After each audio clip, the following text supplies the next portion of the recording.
We'll start with Saraswati Vandana now.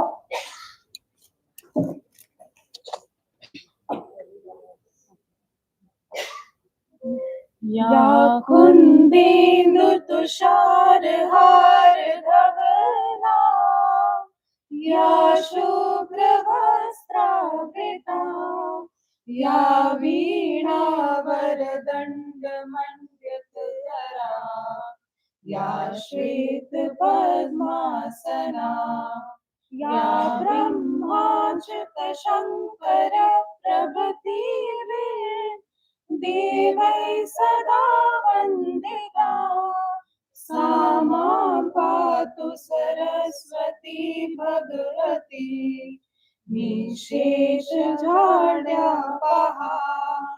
शुक्लां ब्रह्मविचारसार परमा आद्यां जगद्व्यापिनीं वीणा पुस्तकधारिणीम् अभयदां जाड्यान्धकारापहां हस्ते स्फटिकमालिकां विदधातिं पद्मासने संस्थितां वन्दे तां परमेश्वरीं भगवतीं बुद्धिप्रदां शारदाम् बुद्धिप्रदां शारदाम्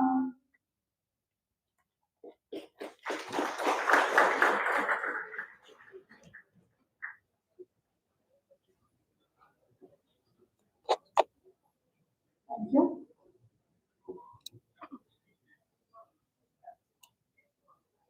Our summit is a unique opportunity to bring together some of the finest minds in business and academia, and I'm honored to introduce our distinguished guests. Our chief guest, Ms. Mukta Sinha, is a distinguished officer of the Indian Administrative Service, IAS, Rajasthan Cadre 1999 batch, known for her versatility across governance, policy innovation, and cultural leadership. A graduate of Lady Shri Ram College and an MPhil in diplomacy from Jawaharlal Nehru University, she combines academic depth in international relations and law with over 2 decades of administrative experience, spanning development, trade, culture, and science and technology. Currently on central deputation as Managing Director, India Tourism Development Corporation Limited, ITDC, and formerly Director General Tourism in the Ministry of Tourism, Government of India. Ms. Sinha has played a key role in reimagining India's cultural diplomacy and tourism governance. Prior to this, she served as the Secretary, Science and Technology, Art and Culture, and Civil Supplies and Consumer Affairs in Rajasthan, demonstrating her ability to navigate both the creative and technical dimensions of public administration.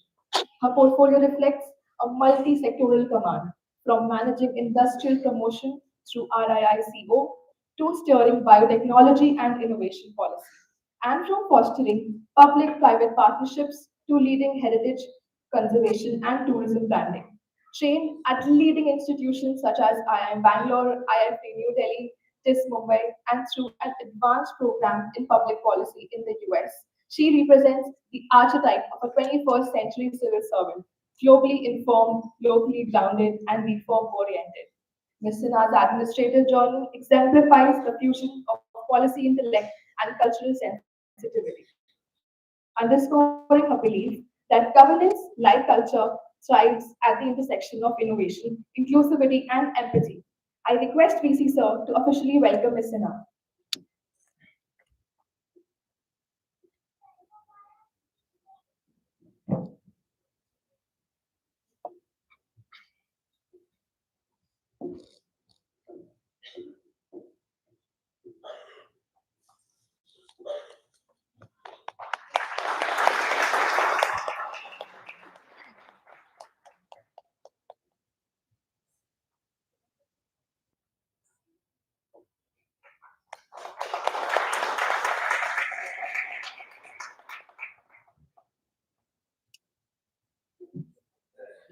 Now, we welcome our guest of honor, Mr. Rajarshi Gupta. Managing Director and Chief Executive Officer of ONGC Videsh Limited. Brings over 35 years of extensive experience across various aspects of the upstream oil and gas industry. As MD and CEO, he has effectively led the company through global geopolitical challenges and played a key role in boosting production from operation and jointly operated projects of the company. Under his leadership, ONGC Videsh secured the Navratna status, an elite club of Indian state owned enterprises. We are especially proud to share that Sir is a gold medalist in MBA, International Business, from Indian Institute of Foreign Trade. Sir is also a graduate of Mechanical Engineering from the National Institute of Technology, Rourkela. His outstanding professional journey, spanning over 3 decades at ONGC and ONGC Videsh, leadership in strategy, mergers and acquisitions, project management, and international business development, as well as his role in formulating ONGC's Energy Strategy 2040, are a testament to the excellence and global vision that IFT stands for.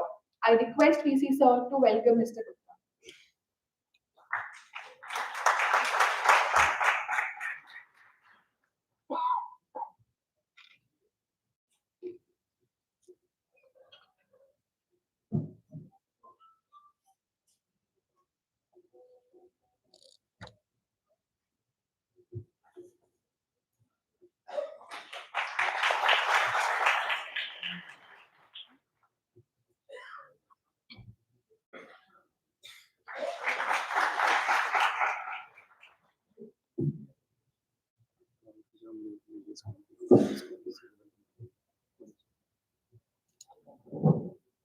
Now, welcoming Professor Rakesh Mohan Joshi, our respected Vice Chancellor of IIFT.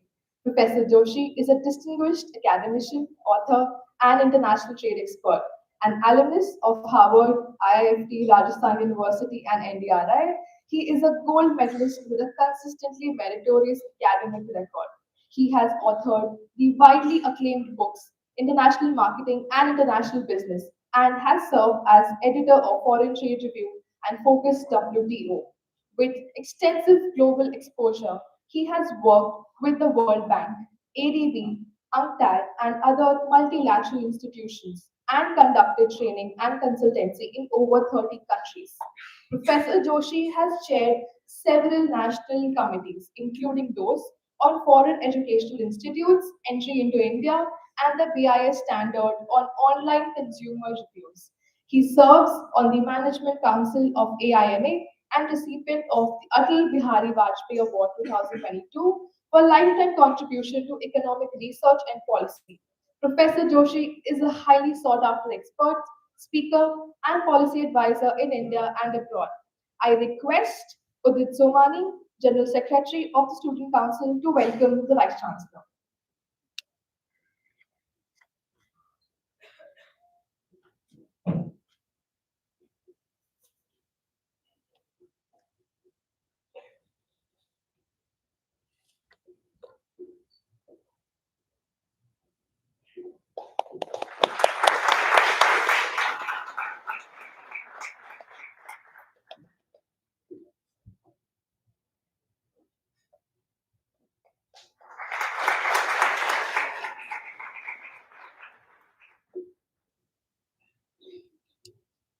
I also welcome the faculty members present here for the event today. Now, I welcome Rahul Bhadraj, the President of the Student Council, for the address. Just a small correction. Udit Sumani, General Secretary of the Student Council, will be giving the address.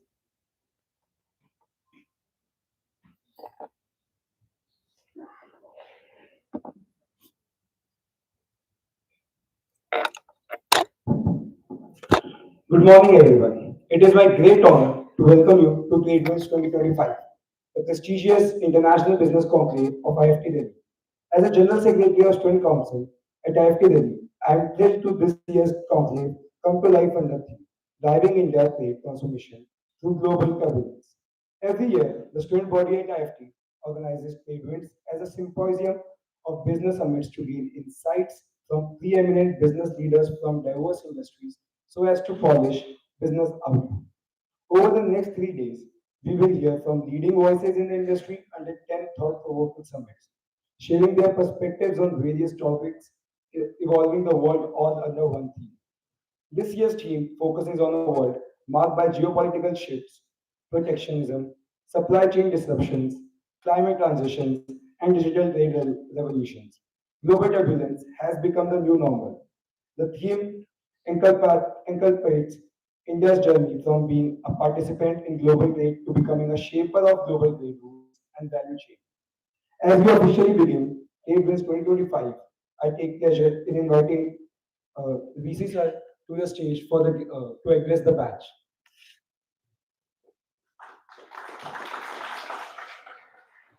I welcome you all to TradeWinds 2025. Thank you, distinguished guest, Madam Mugdha ji, our guest of honor, Raj Rishi ji, my faculty colleagues, Shweta and others, and most importantly, the students. So we are indeed highly honored and privileged to have, Mugdha ji with us and Raj Rishi.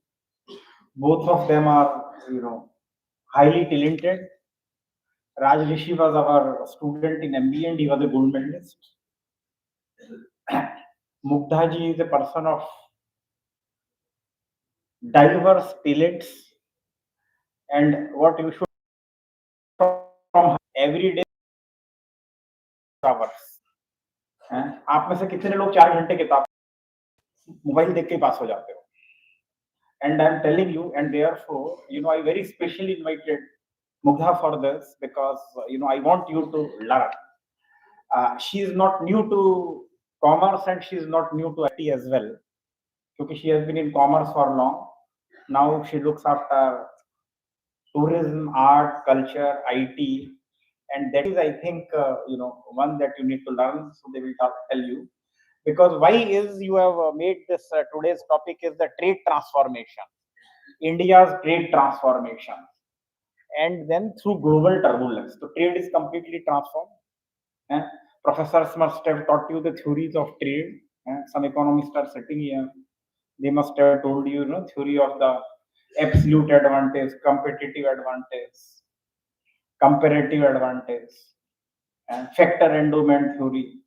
Which theory works? A few days back, I wrote that mayhem of trade theories. And then the whole concept of globalization came by reducing the tariffs. Tariffs got reduced to the extent that, 6 months before, America had tariff of 3% average. In, I think, 5-6 months, American average tariff has improved to 19%. As high as it was 100 years before. We had a principle under WTO is MFN, most favored nation, the same tariff to all the countries. And then the whole scenario went to the different countries, different tariffs, the reciprocal tariff, what you call. We used to negotiate trade agreement based on the trade, and we used various econometric model to assess the gains of the trade. GTAP use कर लीजिए, general equilibrium use कर लीजिए, whatever we use. But now these models need to integrate things other than trade. If there are illegal immigrants, then I think 50% tariff on you. If you buy oil from Russia, 25%. If you buy from Venezuela, 100%. If you are part of BRICS and you work for de-dollarization, another 100%. So, things are changing, and therefore, I think the turbulence which the economy is seeing is never before. America, which, became prominent because of free trade, free movement of the people. Now, protectionism has become, extremely important, and therefore all these things are to be incorporated in your learning. And in our research, uh, supply chain models, the existing, the interdependent of supply chain, the global value chain is getting threatened. And with this threat, the new supply chain, chains are getting evolved. So all these things, and I'm sure that in the next 3 days, we discuss on trade, we discuss on marketing, we discuss on HR, operations, leadership, women leadership, and the multiplicity of the things. And therefore, this conference is very important, this 3 days program, because I think something which is going to remain unchanged is the change. Something which is going to be stable is instability. And therefore, something which is going to be certain is uncertainty. So let's see, and you have seen that when there is a problem in one way, we innovate and end up into another thing. India has proved the resilience under the tough times. India became resilient in the tough times of the COVID. Even if you see the PMI, the Purchase Managers Index, where in America and China is less than 50, which means the industrial activity is shrinking. Indian industrial activity is increasing at a very robust PMI for 59 and high. So there are multiplicity of the things. Let us listen to the distinguished speakers, and I'm very sure that all of you will be inspired and motivated by their, uh, innovative thoughts and their innovative, implementation of managing organizations across. So thank you so much and namaskar.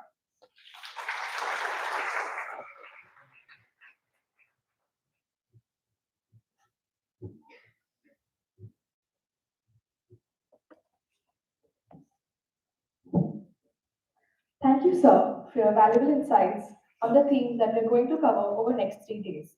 Now, I would like to take this opportunity to invite our esteemed guest of honor, Mr. Rajarshi Gupta, to share their valuable insights.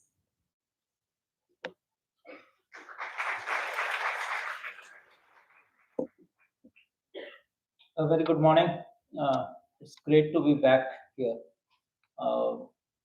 My respected co-chief guest here, Ms. Mugdha, I have shared the dais with her earlier also, and I've learned a lot from her.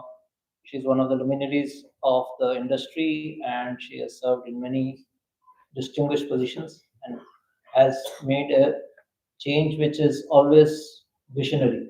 And thank you, madam, for being here today with us and sharing the stage with us. Joshi Saab was our faculty member when we were here. And before I come to this topic, a few anecdotes, because when I come back here, it feels so good. I see a few people dozing and a few people cursing. यार assignment है, quiz है, यहाँ फंसा दिया, कब जाके पढ़ेंगे.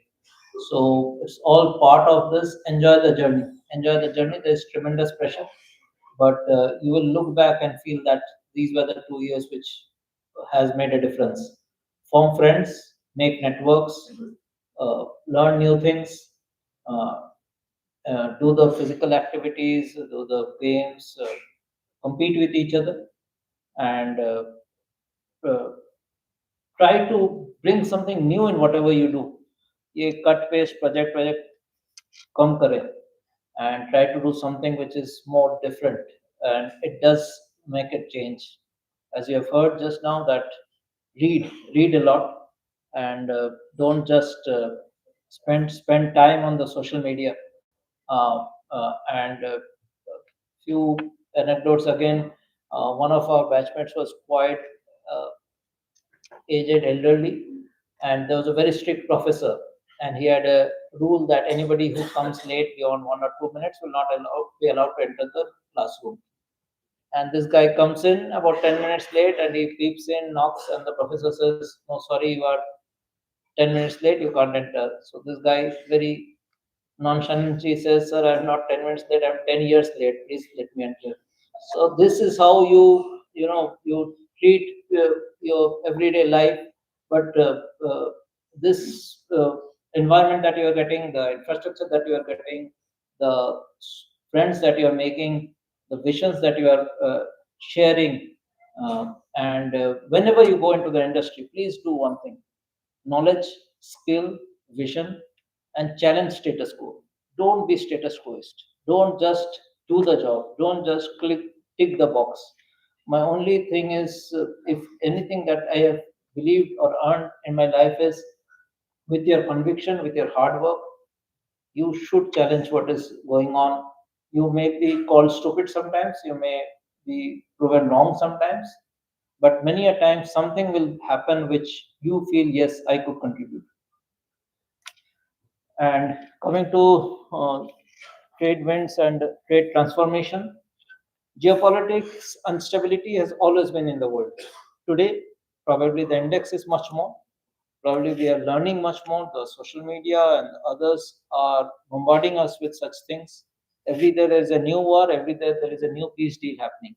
And the other day, then again it breaks or something new happens. Today, probably I understand the Nobel Peace Prize will be announced. Let's see what happens. So,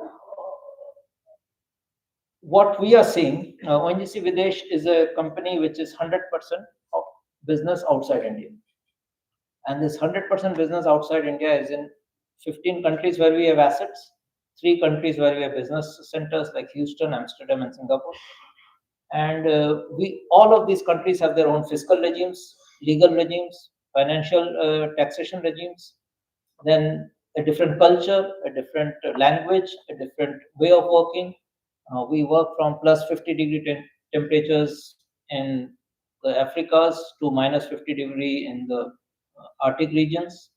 And each of the person who comes there or goes as our representative has to learn the culture, the language, the way of working. Each has its different set of stakeholders. So IFT is the best breeding ground for doing such work. And what we are increasingly seeing is there is definitely a change in the world order. The world order is changing. There is a threat to multilateralism, and there is more of bilateralism. There is more of regional trade blocks that are coming up. There is a tendency to do more for one's own nation, not the Adam Smith philosophy of doing whatever you do best and let the other do whatever they do best and then trade.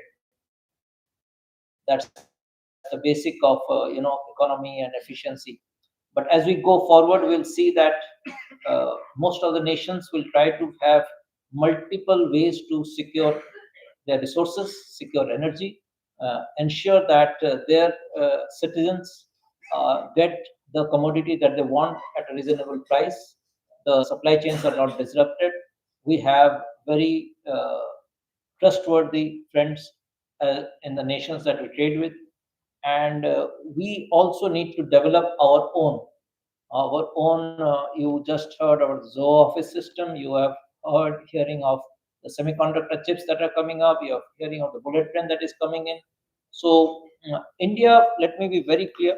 We do read this, study this, work with this every day. Is the demand center of the world. Every energy that is to be added in the world up to 2050, more than 25% will come from one country, that is India.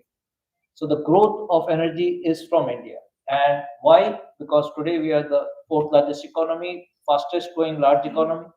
And an economy, when it grows at 7-8%, it needs 3 to 4% energy growth to feed it.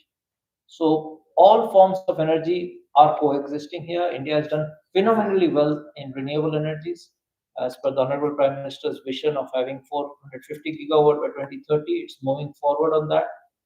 The other sources of energy like oil, gas, coal will also coexist, but the efficiencies will come in. So we'll have to do more with less resource. We'll have to be more responsible to the environment and ensure there is less carbon emission. As we look towards global trade, what we are seeing is that everybody wants to trade with us. What you read in the papers, etc. But the fact is, everybody wants to trade with India. Everybody wants a piece of the Indian market. Everybody wants to be part of the Indian demand story. So you will find more and more international companies coming here, talent being sourced. Today, the GCCs, Global Capability Centers of India, are the biggest in the world.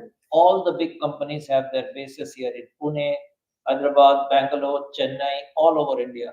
And a lot of the young Indian talents are working here.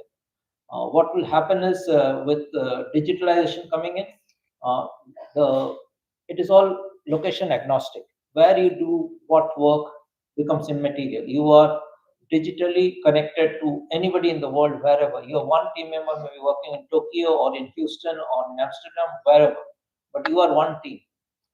The second change that is coming in, that I believe, and I've told earlier also, that as AI and digital happens, it is going to create two things. One is the value of being senior and have 25 years experience. Somebody told I have 35 experience, which is a fact, but it will be gradually become immaterial if you don't unlearn, relearn, because the youth in 5 to 10 years can have the same experience of a 35-year-old if that person is not learning again. So 10 years experience can give you, if you apply yourself with the digital tools, you can be as good an experience as a 25-year-old, because now the world, everything is available for you to learn. That's one thing. So youth will increasingly take up more responsible positions, more senior positions. They will displace the seniors, and in corporate worlds, that's already happening. And the new ideas, the new perspectives that are coming in will happen. But not every youth. It is the people who will need to prove themselves. It is the first people who can make that difference, who can say, yes, I have an idea and I will run with it and execute it and show the results, not just having the idea but actually executing it. The second thing that's happening is we are in an oil and gas industry where the percentage of women in the workforce is quite less. And it's because some of our disciplines are hard work, especially drilling in the field, etc. So we have seen very few women coming in. But very lately, last 3, 4, 5 years, we are seeing young ladies coming in as graduate engineers into our drilling workforce, where we had heavy tongs, etc., to work. How they are coping? Because now everything is at the push of a button. So that power, masculine power that was required, the brute force that was required to actually work, even males after 45 could not work there. Now, if you can do that at the push of a button. It's like a cockpit design now. You can sit there in an AC cockpit and actually do the drilling, which was done earlier on the direct flow. So it will mean that our 50% of our population, which is the female gender, more of them will come into the workforce, which will make a difference in how India's workforce works, how it contributes towards the GDP. So the youth and the female gender, the scope and the chances of their coming much more is now open to everyone. All of us, we have to be again also be very conscious that we are one of the privileged few which have reached such institutes where we are getting this education, and we have expectations from the nation, from the families, from the institute itself, and from yourself. So as you go out into the world, I would wish that go with full conviction, go with you as an individual, go with that knowledge and skills that you build, and continue to build it. This is no education is now final, no skill is now final. We have been in one industry for 35 years, we have changed a bit from a few assignments, but yours will be different. You will need to change sectors, assignments, jobs, and that's good. Change is action. And let's face it, with the best knowledge at that point in time, with the maximum hard work that you do, you can actually make a difference. So, trade, geopolitical turmoil will continue. India has the opportunity to do better in these circumstances, not only build domestically, but also form newer relations for the sourcing of different resources, for exporting their own products, their own services. We have a vast resource of our traditional artisans which can be used. Madam is here, which India's tourism has, even sky is not the limit what we can do. and what the potential is. I wish you all the very best, and anytime any of you want to come and have a look at ONGC Videsh, how we work, you're welcome. We'll show you. We have a digital center in ONGC where 7,000 wells are known from one room, which well is working, how, which well is flowing oil and gas. So digitalization is also I was told by the Vice Chancellor, sir, that you have a data analytics center course now here. Try to do that. Try to learn those things. Everything can now be done in Google. Learn a language, please, any language that you want. That will be very, very helpful. So I leave you with all the best wishes. Do well, and for anything, we are always available.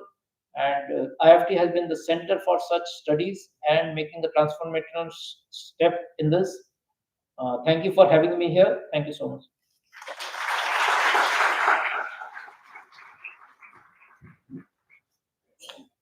Thank you so much, sir, for the address. And I think as Indians, we actually know that how we have to move forward with limited resources and also achieve the growth targets that we have. So thank you for your insights, sir. Now, I would like to take this opportunity to invite our esteemed chief guest, Ms. Mukta Sinha, to kindly address and share her words of wisdom with us.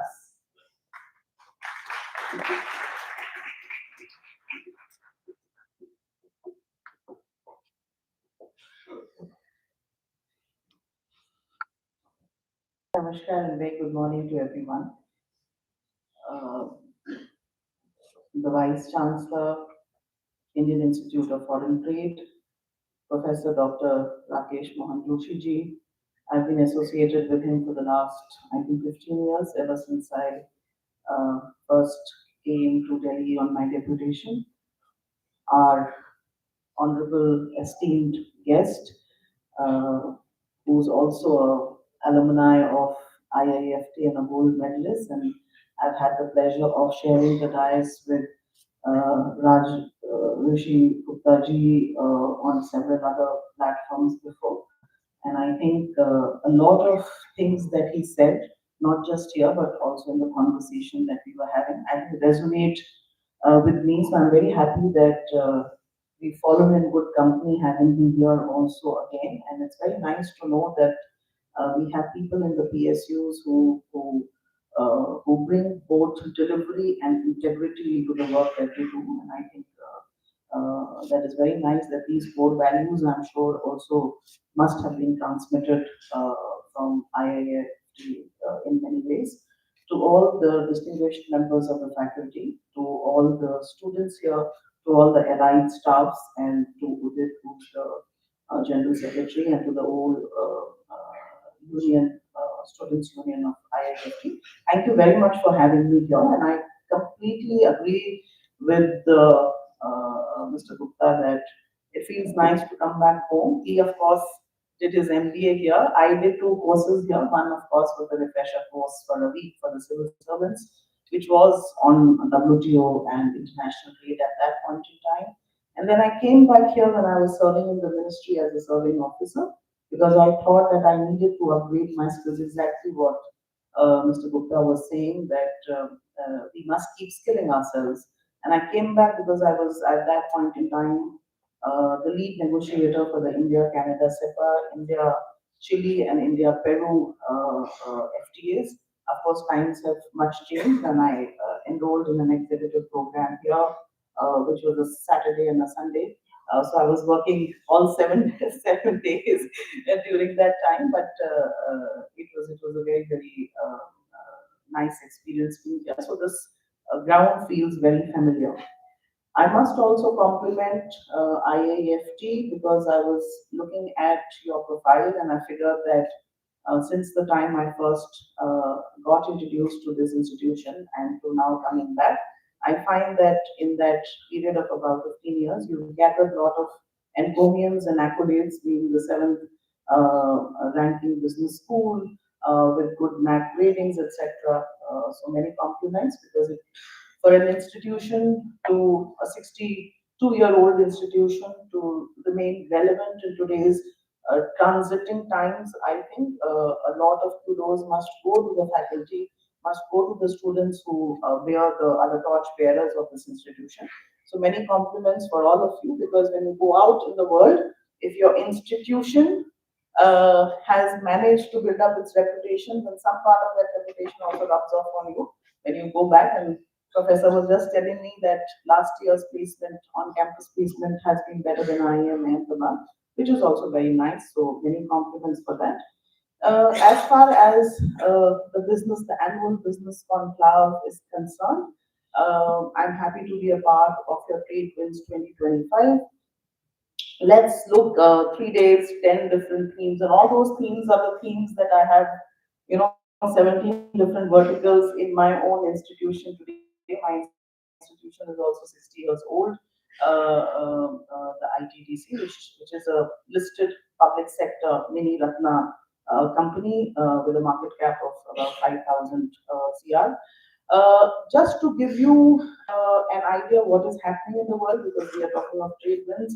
Mr. Gupta has spoken about it, Professor Joshi has spoken about it, I'm sure you read about it. My own take on it basically is like this, that as students, while you acquire knowledge, while you acquire skills, I also think, while it might be too early on for you, but you must also develop one skill, which is to be able to take a aerial a picture, a macro perspective, and a long-term view of how things are going to be. I think these also, when you do the seminar papers, when you do any kind of ideation, these skills of being able to anticipate the future. I always say that a good policymaker is one who can anticipate the future and then be prepared for that future. So 30 years back when I went to college, just like you, and we had people standing here and talking to me about similar kind of subjects. I entered JNU to do my MA in politics with specialization in international trade and relations. And I realized that I entered JNU 6 months after WTO was formed. WTO was formed in 1st of January 1995, and I was in college in July. If I look back from today's position, that was a time when the world was initiating into what is called a multilateral, a plurilateral international world order. With the with India sounding the death knell of the RCEP, which I was also a part in some ways in commerce, we have today come to a close of this international multilateralism, if I can say. That is done and dusted with, and today we are doing more bilateral and regional trade negotiations and trade relations today. Why is it? I often say that if you look at the geopolitics, the geopolitics is going to contextualize the era that we are doing. Everything becomes relevant if you look at that bigger picture. Because WTO initiated what is called globalization, which meant that men, material, ideas could move through the borders very, very easily. But then something happened in between, which moved from the tangible to the intangible. The world is also moving from the tangible to the intangible. And the cost of repetition, I'd say, that Professor was mentioning several theories of trade relations. If you look at the classical economics, and I think Dr. Gupta also mentioned Adam Smith. So if you look at the classical economics, you would find that there were four factors of production at that point in time: land, labor, capital, and enterprise. Today, if you look at, we live in a culture-created economy. So those factors of production, people, those are foundational, no doubt. But people, we are building a superstructure on that foundation today. So we are topping the advantages of the classical economy with the advantages of the new age of culture-created economy, where the factors of production are completely different. There are 20 different verticals which define this new age. And what are those new factors of production? These are assets, these are ideas as assets which have the innate ability to generate revenue, and the revenue model that has the innate ability to become a royalty generating model, which basically means what? Earlier in the Mansabdari system or the Vyodhwari system, if anybody has read the land revenue, the tangible land was generating revenue for you, right? In today's time, it is not just the land, it is the return of the zamindar, where your ideas are generating income, are generating businesses, right?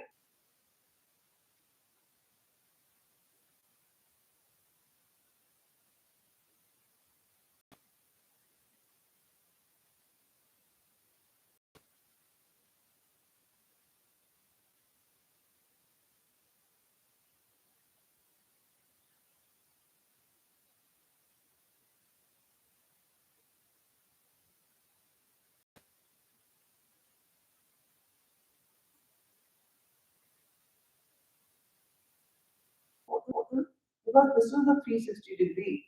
Your governance will enable you, and I always say governance is like the Archimedes lever.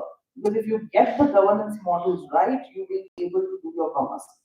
There is absolutely no compromise on putting the structures. So while a lot of our time, and we were having this discussion in Professor Joshi's chamber, all of us were saying that too much of routine work comes to our, at our levels, and we have to, and the routine should be dealt at point. But today, get institutionalizing and having scaffolds for dealing with the routine so that you can do what you are meant to do is very important. So while you might spend 6 months of your time getting the routine right and institutionalizing it so that you can decentralize it and then work on the commerce, that is very important. Three things I think will define the new age. I don't want to take much of your time, but three things are going to be very, very important, both in public policy and also in the private world of trade, analysis, negotiations, or all the jobs that you're going to do. Uh, Mr. Gupta spoke something that you after putting in 35 years of service, you might still be as irrelevant as a person with 2 years, or a 2 years person might become more relevant after gaining many skills. So just remember something: that three things will are age agnostic, are domain agnostic. Knowledge is specific to a domain, but if you have a range of knowledge, then that also helps understand the macro picture. But three skills, I think, that will become, or three domains that will remain relevant. They have been changing drastically. There's complete change in how we look at those three things. But just remember, these three things will remain agnostic for the longest number of years. They might change internally how we conceive of them. And the first domain is this big data analysis and business insights. I am given to understand that there is a course here. You, I'm sure, deal with voluminous amount of data. The ability to be able to make the data, to listen to the data, to see the data, and for the data to show itself and to be able to speak for itself, I think that is going to be very, very important.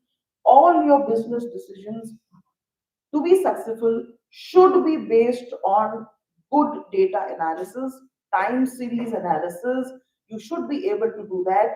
And I think that is very, very important. So when you are doing governance, from the governance side, if I say, you should know how to store your data, you should know how to archive your data, you should know how to make your data speak for it, and how to make the data earn money for you. That is very, very important. How the data idea can be monetized into an asset, that is very, very important. Because the moment you speak in terms of data, half your work of convincing the people is done. So if I give you an idea in your own trade understanding, and then talk a little bit of the tangible and the intangible, which I do after I finish the three instrumentalities which I'm telling you, you will understand how powerful data is. The second instrumentality, or the skill that you need to have, is technology. And technology is a big overarching ambit. There are new and emerging technologies. The nomenclatures of technologies will change. 15 years back, we were talking of 3D printers, then we were talking of drones as new and emerging technologies. Today, we are talking of AR, VR, MR. We are talking of artificial intelligence. generative AI, all those kind of things. We are talking of robotics, we are talking of commercial utilization of Internet of Things, etc. There will be new names for technologies, but the ambit will remain technology, and technology will increasingly be important. Today we live in a world where human to human conversation we are doing. Tomorrow there already is your CCTV cameras sitting in office, you can figure out what is happening in your home. So those kind of human to machine conversations will actually become more automated. And I think you will have to have a grasp, not just for your professional field, digital public stack, if I can say, with the Yatra, DigiLocker, UPI, 2 billion transactions. I think this is a fantastic stack that India has built, and there is such a big superstructure that can be built on this. Uh, I keep talking, when you talk of infrastructure, you talk of the physical, digital, intellectual. I think we have done enormous amount of work on the physical infrastructure, airports, seaports, land connectivity, logistics, supply chain connectivity, all the PLI schemes linked to incentivization, Atmanirbhar Bharat, Make in India. We've also done great amount of work in digital, building up a digital infrastructure. What we also now need to do is look at the intellectual property rights regime. Where is what we need to build? Where all the culture and the tourism, all that is going to work on that. So based on this intellectual property rights regime, there will be a lot of businesses. The whole startup idea, people are selling the idea today. Ideas get sold, patented ideas get sold, they become part of your balance sheet evaluation. So that is going to become very, very important. So that is an important skill to have. And the third and the last thing, which is when you talk of physical infrastructure, when you talk of data, when you talk of technology, everybody thinks that, oh, very intense, good officer, doing glamorous job to do. But one of the other tools which is very important, which is a part of the intellectual property rights regime, is marketing. And we take marketing very lightly because I'm sure some of you who are sitting here are doing sales and marketing. The contours of marketing have completely changed today, but marketing remains relevant. How you do marketing remains relevant. People are now writing books on quantum marketing. How do you do quantum marketing? Because if you know quantum physics, observation changes your idea of the product, and that is what is the whole idea of marketing itself. So people are talking of quantum marketing in a big way, anamorphic marketing. We are talking of the Gaussian splats which are happening in the world. So I think if you can combine these three tools, the three trades, in your own business and professional fields, I am sure that these will be the best skills for a very, very long time that will enable you to remain relevant. And as Yuval Noah Harari, I don't know how many people read. So if you read, please also read that he wrote an article in 2013 on the tyranny of technology. So when you are talking of technology, also understand what part of the technology will become relevant to you. Do you have a niche use case where you can apply this technology? I think these three things, an integration, a balanced use will become very, very important. Uh, as far as being students here, I think three skills in your personal, private, professional life, which are what you should have as professionals.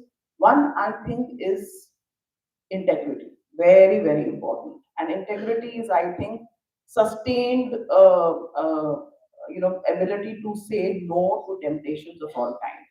And that is integrity for me. Integrity is also knowing your subject matter domain. That is very important. Integrity builds character. Character allows you to do what Mr. Gupta was saying. Character allows you to stand here with confidence and conviction and to take decisions. So I think you have to invest in building that. That happens with time, but it is very, very important. So also the second thing is that don't become a frog in the well. Don't sit in your comfort zones. The world is getting disrupted. Please introduce disruption in your life. And you can only introduce disruption in your life by having a lot of discipline and self-control in your life. I think that those are personal abilities which will last thing I want to say is that while you might want to fly and your sight should always be at the moon, at the stars, at the world beyond, but your feet should always be on the ground. There is a leader is as good as his team, right? And a team is as good as confluence of diverse people. Just like in trade, you diversify to be able to remain relevant. Similarly, in your own corporate governance or whatever governance, you should have a diversity of your team members and to be the ability to work in a team with all those people. I think that is very, very important because remaining humble, being empathetic are things that people don't teach. Those are things that you have to acquire, you have to build. It is a habit that you do for 21 days and then you fall. Let the cruelty of the world make you kind. That is something that is a talisman that you must tell yourselves because you can't be a good leader, you can't climb if you don't have empathy for your family, for your team, and work-life balance. I think that is the last thing that I will say. In all that you do, if you become stressed, if you acquire cortisols along with your cars, then I think how much ever all your dynamism coming with diabetes, I think will not be a good idea. So work-life balance will make you a holistic being. Success will come on its own time, will find you. 20 years of success, 15 minutes of fame is 20 years of success. So I think continue to do your work, focus like the fish eye of Arjun, and then Krishna will hold the waters for you and success will find you when it has to find you. Right? So just remember, don't hanker for success, don't hanker for fame, work. There is a very nice poem by Kamla Das. Just 1 minute and then I will drop this mic. That poetry all of you must read is very important because when you see us speak from here and you want to be like us, then you don't understand that his 35 and my 27 years did not come in a jiffy. They came with all the strivings, they came with a lot of challenges. So don't want to do what we have done in 27 years in 5 years, right? So play out, invest in knowing yourselves. And that poetry says that I'm doing a gist of that poetry. And that poetry says that when you concentrate on making good food, the aroma takes care of itself, right? But when the food is not right, then you have to configure the aroma somehow to make it look good, right? So that is more effort, I think. So if you just concentrate on making the food right, then the aroma that sits on a curriculum vitae will travel by word of mouth, and we will know that you have arrived, or you will know that you have arrived. So I think that is very, very important. जो लोग अपने पद से काम करते हैं वो कभी न कभी भूतपूर्व हो जाते हैं, बट जो लोग अपनी इच्छा से, अपनी इंटेंट से काम करते हैं वो सदा अभूतपूर्व हो जाते हैं. So I hope that you will all aspire to be abhutpurv in your life. Thank you very much for having me here. All the best. Good luck.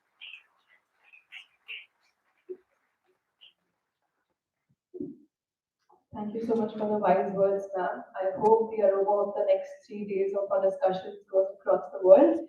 And now I would request VC sir to please present the mementos to the dignitaries.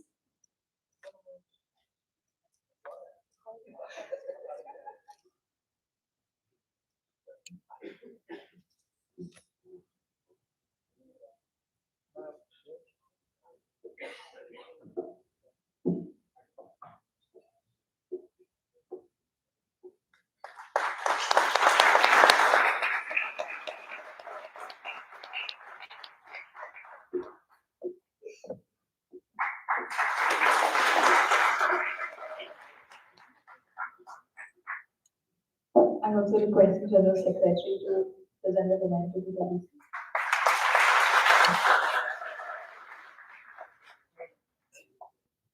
I now request everyone to please stand up for the national anthem.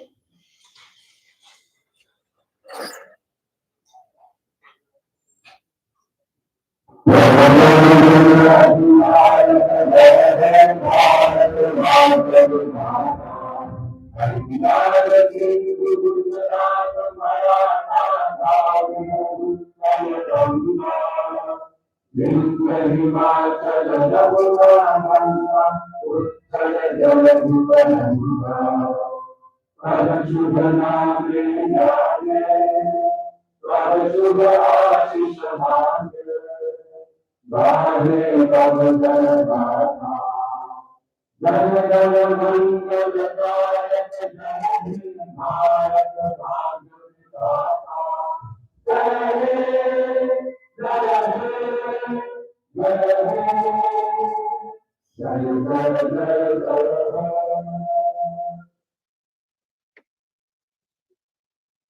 request the dignitaries to give room for refreshments now.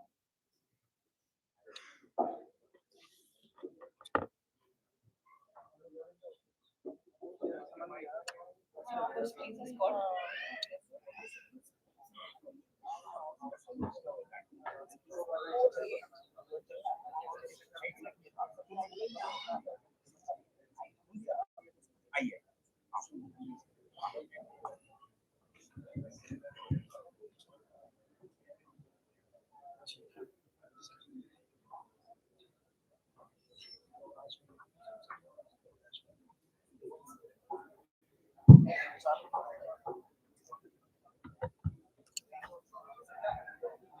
Everyone else, please remain seated for the next event.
So, being the international leading trade school of India, IIFT is incomplete without its oldest and the most legacy trade club, which is the Blash, the International Trade and the Business Club. A true powerhouse of knowledge and opportunity, Blash is the only major trade club across the most management institutions of India.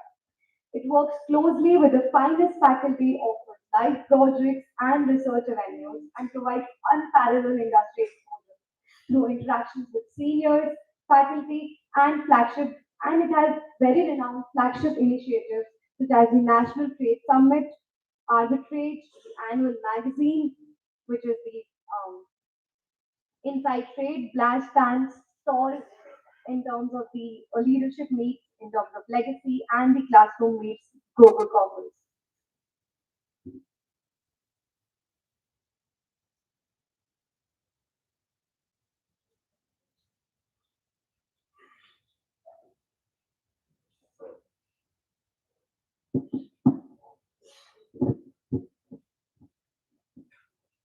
Good afternoon to the esteemed faculty, distinguished industry leaders, students, and learners. It is our honor to extend a very warm welcome to each one of you at the National Trade Summit 2025. Blash, or Buy Low and Sell High, is the International Trade and Business Club at IIFT. As the oldest student-run club on campus, Blash consistently attracts the most applicants across all student batches. It's where aspiring trade and international business professionals come together to dive deep into the fascinating world of global commerce, moving beyond the textbooks and into the real world. Blash throws students into the practical side of trade, helping them master the essentials and stay ahead of emerging trends. Through these dynamic initiatives, the club empowers its members with invaluable industry-led knowledge, fostering a comprehensive understanding of the ever-evolving landscape of international trade. Plus, Blash is the go-to hub for connecting with top organizations in commodity trading, international logistics, structured trade finance, and other exciting fields.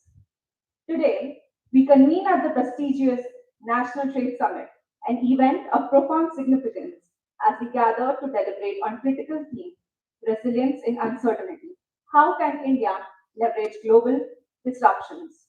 In an era characterized by unprecedented global shifts, economic uncertainties, and rapidly evolving geopolitical landscapes, the discussions and collaborations forged here will be instrumental in charting a resilient and prosperous course for India's trade future. We are delighted to introduce our distinguished panel of experts who are here to share their valuable insights on today's theme: resilience in uncertainty, driving India's transformation through global turbulence. We would like to welcome our first panelist, Mr. Rajiv Vahi sir, currently a CEO of International Business at Captain Agri Machinery XM LLP. Mr. Rajiv Vahi sir has over 30 years of international marketing and general management experience, dealing with well-known and reputed international brands like TCM Toyota, Daewoo Motors, Volvo, AMC South Africa, Sonalika, Escorts Kubota, and now Captain Agri Machinery. Over the years,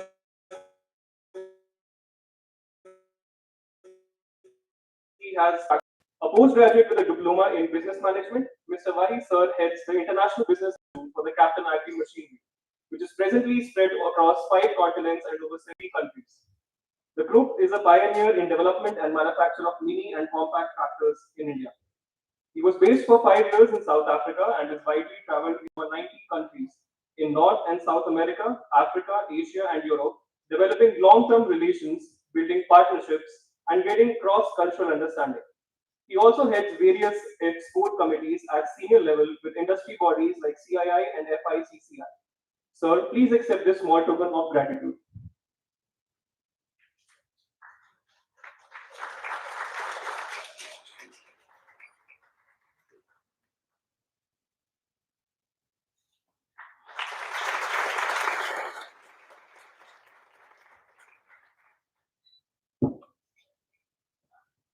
Our next panelist is Mr. Virat Pahari sir. He is the Joint Director at the Trade Promotion Council of India, TPCI, and founding editor of India Business and Trade, a leading thought leadership platform on India's trade ecosystem. At TPCI, he heads research, content, and communication, providing strategic perspectives to help Indian businesses identify product market opportunities and win in international markets. This work goes beyond tariffs, trade policy, and regulations. He emphasizes value added exports, brand building, and market positioning to help businesses compete not just as commodities suppliers but as trusted global brands. His research focuses equally on B2B and B2C strategies, exploring how Indian exporters can leverage innovation, consumer insights, and differentiated branding to penetrate and sustain in competitive markets. With over 20 years of experience in business journalism, research, communication, and teaching, Virat Sir has worked as editor of Business and Economics at Landman Media and later as associate director at Indian Brand Equity Foundation, where he led international campaigns for the promotion of Indian agricultural products and contributed to several flagship Brand India projects. He's also the author of Human Intelligence, a weekly LinkedIn newsletter exploring psychology, leadership, and personal growth in the age of AI. Sir, we would like to present this bouquet as a token of gratitude.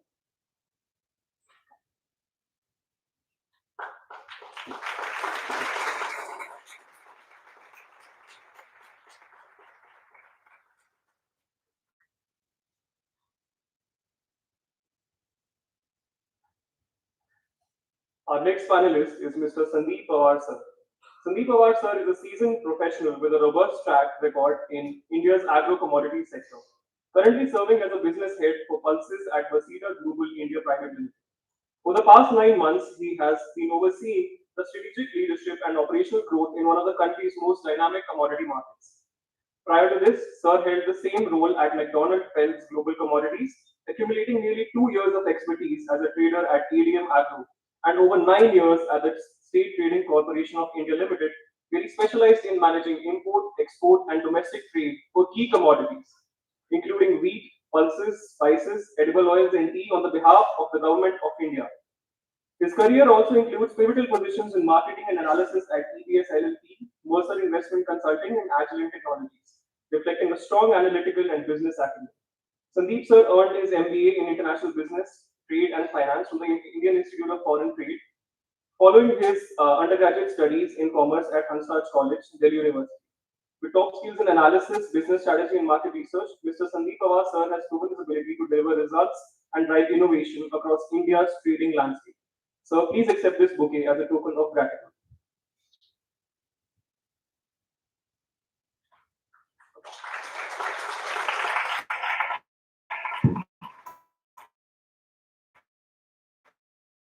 Discussion. Dr. Rohit Mehta sir is a professor and consultant in the broader domain of international business strategy, international business law, and international business negotiation at the Indian Institute of Foreign Trade, Delhi. He brings with him a blend of professional work experience that spans across business organizations, the Chamber of Commerce, Export Promotion Council, and business schools. Prior to making a transition to academics, he was director of Federation of Indian Export Organizations, and before that, general manager of International Business Division of the leading business entity. He has been on the governing council of the Consultancy Development Center, New Delhi, and has participated in several exporters delegations at the highest level. He is a prolific writer and has several publications to his credit. He is an alumnus of FITS Pilani and has obtained his master's in business administration, master's in international trade, and a master's in international business from Deakin University in Australia, IIFT Delhi, and IIM Calcutta, respectively. Besides, he has been a recipient of the prestigious British Chevening Scholarship, which gave him an opportunity to pursue masters in global political economy at the University of Hull in England and London School of Economics, and to visit World Trade Organization in Geneva and European institutions in Brussels at a time when the Economic and Monetary Union was getting implemented. His PhD is in the domain of international trade diplomacy and LLM from National Law University in Corporate Law and International Trade Law. He studied international law at the United Nations, Geneva, WTO law at the British Institute of International Law, and negotiation at the Harvard Law School. Professor Mehtani heads the Center for International Negotiation as well as the Management Development Programs Division at IIFT Delhi. Sir, we would like to welcome you with a bouquet as a token of gratitude.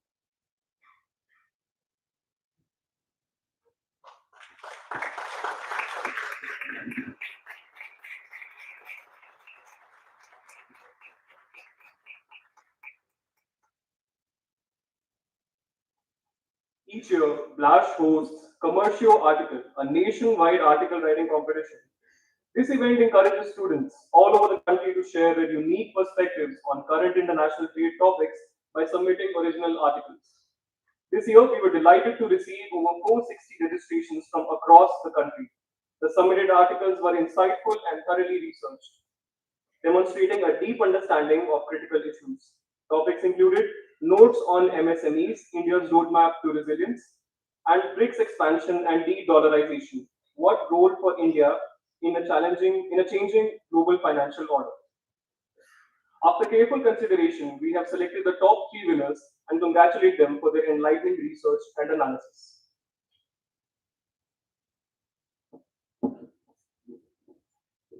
We are thrilled to unveil the October 2025 edition of the much-awaited annual trade magazine of Blash called Inside Trade. The magazine provides a range of articles and analysis by our esteemed alumni, our team, and the winning articles in various fields of trade, international business, and economics.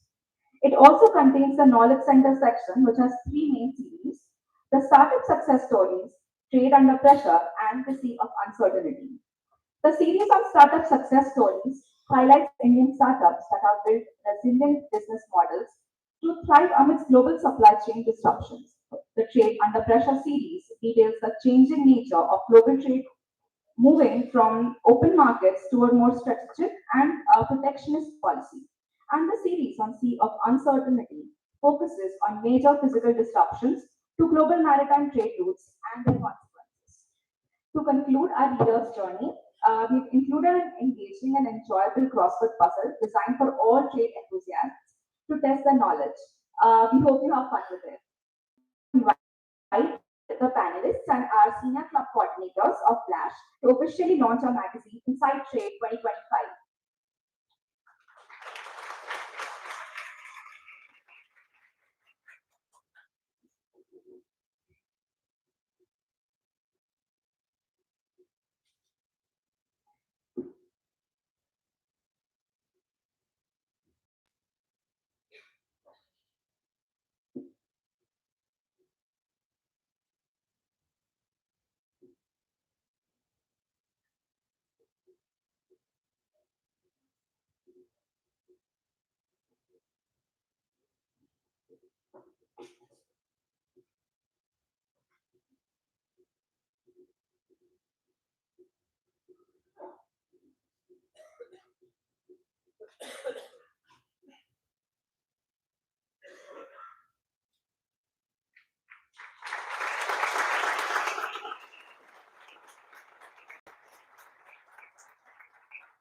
With this, we will request our panelists and moderators to begin the panel discussion.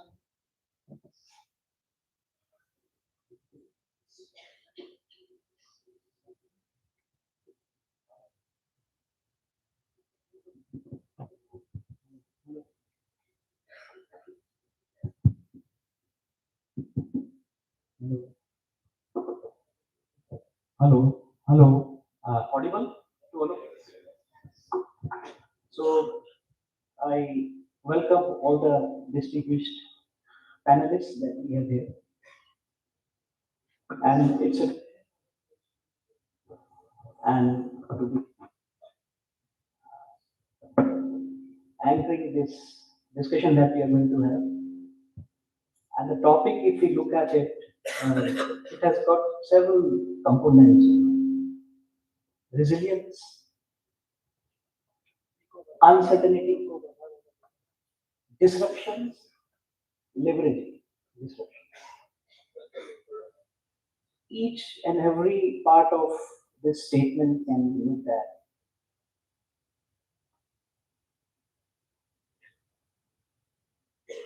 And if we, one of the very important part of strategic management is the ability to look into future. The question is how far ahead you can look at future. 3 years from now, 5 years from now, 10 years from now, how our world will look like 15 years from now. And leading business organizations, they engage in an exercise which is referred to as building global scenarios. What would be the most optimistic scenario? What would be the most pessimistic scenario? And what is going to be the most likely scenario? Now, but the problem is, if the environment, business environment, or global political economy is in a state of flux, it becomes very difficult to look that far ahead in future. And if you can't look that far ahead in future, it is but natural that you will not be able to also plan effectively. And that is what introduces uncertainty. And so therefore, it becomes very important for the business organization, for us as an individual, or for the countries to become more agile. Strategic agility or the policy related agility becomes a very important part.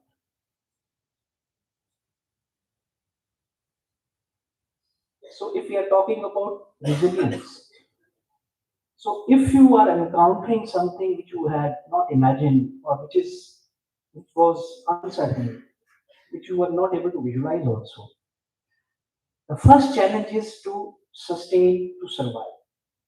Whenever you encounter a crisis, the first thing is that you have to survive.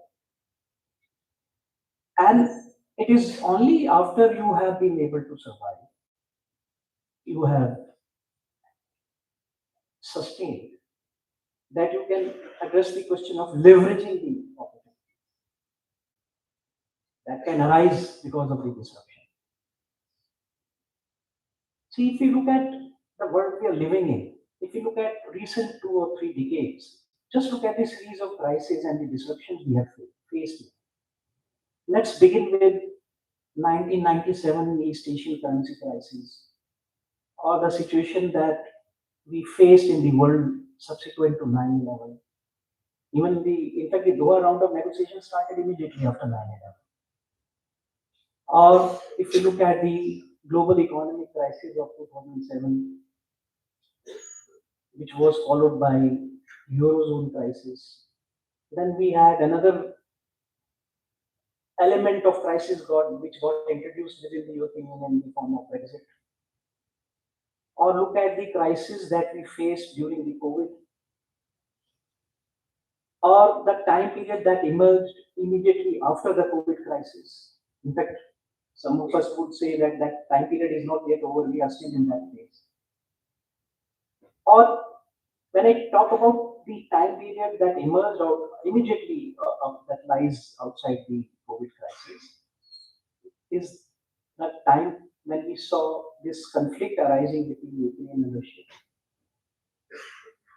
or the conflict between India and China, the border dispute, or the dispute that arose between the Palestinians and Israel, or the so-called Middle East crisis, or look at the Israel-Iran conflict, or look at the Indo-Pak conflict, or look at the challenges that are now arising because of USA wanting to set up a base in Afghanistan, returning to Afghanistan, or taking up a port in Pakistan, or Pakistan entering into an alliance with Saudi Arabia. So these are the things which create a lot of questions in the mind of us. So it is not only about geopolitics and geoeconomics, because all these crises which I have mentioned are basically mostly related to that. There is also a challenge that arises because of technological disruptions, discontinuous innovations, That is another challenge. In fact, I was listening to that fintech conference which is taking place in Mumbai, and our honorable Prime Minister Modi and our guest Prime Minister UK, Prime Minister of UK, they were addressing it. And a very august gathering in Bombay. I was listening to it yesterday. That how important it has become for India to look at the possibilities that are arising in the technology. So that is another challenge that we have. So how do we leverage all these opportunities that can arise, in the various kind of disruptions that we are seeing? The list can go on. There is also issues. There are also issues pertaining to energy security. Or India has taken a stand on food security. And what does it mean for our energy-related diplomacy? Or the challenges that are arising out of disruptions arising related to ecology and environment. This list can go on. So therefore, then I am laying out a very big canvas before all of you. We can look at each and every component of it. I will come back to some of these issues. I will now leave the floor open to the panelists that we have here with us. I think I will first of all invite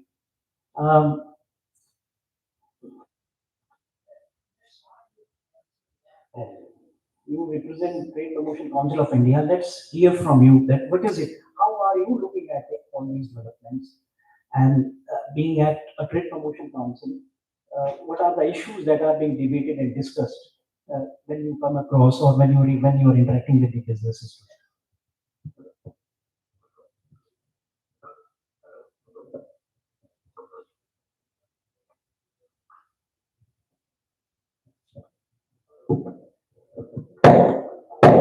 Hello. Yeah. Okay. So thank you so much, and good afternoon, everybody. I talk about what discussions are happening, but I take it from a very personal standpoint first of all, because personally, as a journalist in the past and as a researcher, I've been very passionate about one topic, and that is India versus China. And I've been looking very carefully at, because every time, in the past 20, 30 years, there's always been this thing that India can be the next China, India can replace China. India is the only country which has the capability of. Hello. Yeah, India is the only country which has that kind of capability and scale to replicate China. This is the kind of a dream which we have always been having, right? And what has happened over this period, I mean, I think a lot of encouragement I can get when I see today versus the, let's say, 10, 12 years before that. I think most of our focus was on encouraging FDI. I can say with kind of conviction that the government's focus in the previous decade, in the early years of the previous decade, was not really about promoting exports, because it was more like, exports. So, we have such a huge domestic market. Why do we even think of exports, right? So that used to be the usual approach. But after this new government has come in, there are two strong things in our favor. One is that we have policy predictability. We do not have a coalition government, thankfully. So I think that makes India relatively more resilient to all the things that are happening. And I think the very fact that right now you could stand up to the US and say, no, we won't change our policy. Let's say we are importing oil from Russia, but we won't change our policy because you think it's detrimental to your interests. I mean, I love the statement which says India-Russia friendship is time tested. Okay, US is a is a great relationship we have. Russia is a great relationship we have, but it's not one at the cost of the other, right? To be able to say that today speaks a lot of the kind of confidence that our government has.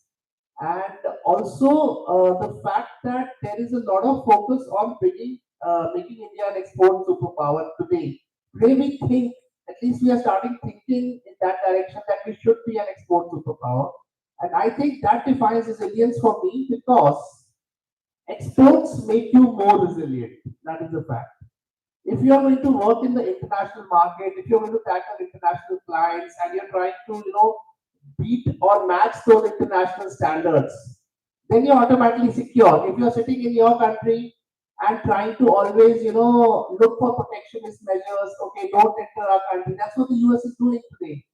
That's 20, 30 years perhaps of, I think, I don't know what they were doing. Today they realize that their trade deficits with most of the partners are huge, right? So is that the fault of the partners? Or is it that, the economy or the people did not have the vision or understanding how to make us competitive, right? How should the US become competitive? So that's one thing. I think it's a positive development. As a country, we are more resilient. As you rightly pointed out, crisis is a way of life. It will keep happening. Something or the other has kept happening over the past few decades, but I think we are in a better position. I don't imagine, in the 10 or 20 years back that India could have stood up to the US and did what it did this year. I understand that businesses face a lot of short-term pain. At the same time, I am hopeful that India and US are trying to work something together, right? India is not retaliating the way China did in the initial initial months of this year when US put punitive tariffs on China, right? So I think that is a major positive for me, and so I feel confident. I cannot put a number to what India will do in the next 2 years, but I feel more confident in our ability to handle crisis today, right, as a country. But at the same time, I would say that there are things which need to be done, which we can discuss subsequently in the discussion. Thank you.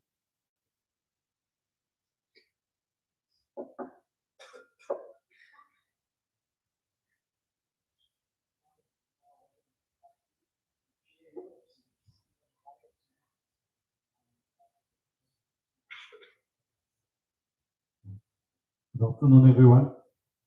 First of all, I'd like to thank the organizers, the faculty for a wonderful an opportunity being extended. I always feel pleasure to see youngsters, young blood who's because you are the future.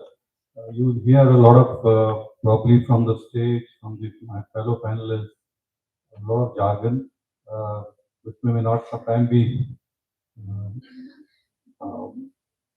at a macro level, yes, but you also need some very advantage that you have, but don't lose your personal touch. I'm still an old school person, use technology, a handshake still today wins business rather than 100 WhatsApp messages or mails. It's very impersonal. Travel to more than 90 countries, the relationships that I have been able to build, building relation, not visiting, building relation. And how do you do that? By trust, gaining their trust. What you say, you must deliver. So those are the kind of things that you will be able to create a differentiator, create a USP for yourself when you go out to the industry, start up your careers. You can make the difference. Believe in yourself and create those rise above the average, create those differentiators and be the difference. That's I think the opening remarks, maybe very simply from my experience, I would like to share. Thank you, Mr. White. You said would rather interpret it in this manner. A world free from a crisis is not real. There will always be some or other crisis.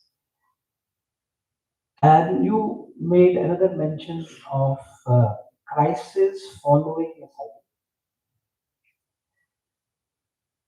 And some other takeaways, you emphasized optimism and the need to remain positive. We'll come back to all these values. Now I will invite Mr. Sandeep to throw some light on the issue that we have raised here. You are an alumnus of IIFT. You have been also my student. So let me see, how much have you gained in this time that you have spent with the corporate sector? So thank you, Matan sir, and it's been an honor to be part of this ST and it's really good to be back to the campus and seeing the faces and sleepy faces, tired faces, sitting at the back benches. I was also one of them, like you, sitting behind and not interested in listening all this ज्ञान jargon. हाँ ठीक है यार chat GPT से देख लेंगे क्या करना है यहाँ के ठीक है मजबूरी I think you are the first year batch if I'm not wrong. So senior batch are enjoying their life. They are still in the back, many of them either working or roaming around the campus.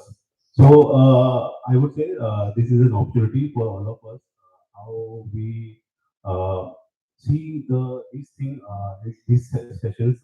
It's like we were also thinking that okay, it doesn't give you much of insight. People from the industry coming to the campus is always good. We can get if we listen to 10-15 minutes thoroughly, so we'll come out that whatever information selected using of technology, chat GPT is like hot favorite for everyone to making the projects. But the experience sharing that we are having from the industry experience, industry people, which is really good. So coming back to the topic again, it's a global phenomena that Sir had said already said. This is crisis that keep on coming and we have to be in crisis. And for me, crisis in trading, like we have to see the opportunities. When crises are there are a lot of opportunities. When Trump come up and put up 25% tariff on India, so people are all the markets are down, and we are seeing then as a trader, I feel an opportunity put my money into the market because I know the market is a lower bracket. Put the funds in the good companies and make money. So, for India as a country, I would say we are on the right path. And like our major challenges, if we talk about from the trade perspective, it's like dollar dependency. Since I think from past 2 years, government are taking various steps to counter their dependency on the on dollar. Just like in import, we are doing rupee trade with Russia, and we come up with a policy change with respect to SWIFT messages that are dependent on the US in the hand of US only. So I think a couple of years before, government has changed some of that with the help of UPI. So government are taking necessary steps. Just like Sir has said, what steps we are taking, we have to see 5 year, 10 year, 20 year. So as a long-term perspective, government is taking right steps, but in short term or you can say medium term phenomena, we have to see, we have to be self-reliant. And in terms of food security, which is I can say priority of the government or for any country because of this crisis. If I reflect that during the COVID, food security was critical for each country. Government haywire banned the export of wheat, and the prices of edible oil went shoot up like anything. $1,000 per metric ton sunflower oil went up to 1,800 metric ton. So these are issues that government is facing. So in that case, putting new technologies, investing in research and development that government is already doing. So likewise, we have to be self-reliant in the production part, specifically in agriculture or in manufacturing that we are doing. So these are the key issues. And apart from that, also we were in trade heavily depending on the European countries, developed countries more. But we are not tapping the opportunities of other developing and underdeveloped countries. Now there is an opportunity that we can also shift our thinking from America, European countries to some other countries also. So it's a new market for us for export. As I rightly said that we need to extend the increase the export because if we generate more income to the country, then although we have a good domestic consumption, however, if we have more exports, we are having more self-reliant. Like China, why China can very aggressive towards US because they know they are dependent for next 10 to 15 years on them only because they cannot produce anything in a night and they have to be, if they want to put any manufacturing, it will take at least 5 to 10 years for America to be self-reliant. So that time, cost benefit, if you see any product from China and production wise is very cheap as compared to other part of the world. And just like what India is doing specifically for the mobile industry, now I think we are the world leader in exporting mobile phones from India. And this way, small step government is taking. And because of we are unfortunate that we have a neighbor like China and Pakistan, which is creating a lot of tough time for India. And if we talk about for past, I think 5 years, there are too many unrest among nearby India. If you talk about Bangladesh, Pakistan, Nepal, so these are not usual things. We have to be at these things as a government. So I think if there are uncertainty, I think there are opportunities in the market. So we need to figure out where are these opportunities, and we have to grab that, and we need just like to start further. Sandeep. COVID crisis also taught us another lesson, and that is the importance of resilience in supply chains. So a lot of disruption took place at that time, and which created a problem for all of the world. Our supply chain, even for that matter, global value chains. Then there is also this question of how do we position our country? We have to sell our country as an important investment destination. See, there are two actually tensions which need to be looked at. One is with regard to Indian companies manufacturing in India for the Indian market, Indian companies manufacturing in India for the foreign markets, foreign companies making in India for the Indian market, and company in India for the these are the four things. And so therefore we have to position our country in a manner that we are able to meet all these four things. The first two are pertaining to what kind of business environment we create for our own businesses. So ease of doing business is not only important for foreigners doing business in India, it is equally important for Indian.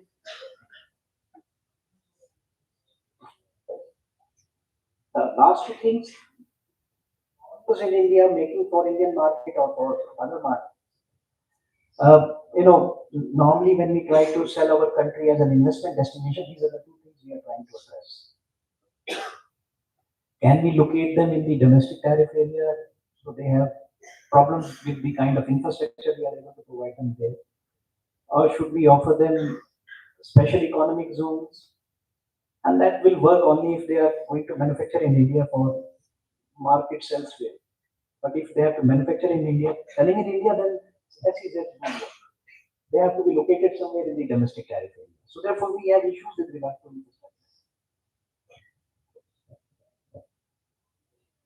So therefore, now I will take the Ocean Council of India. How is it looking at this? How is the Earth Council looking at of positioning India and making propositions to the investors who may want to meet?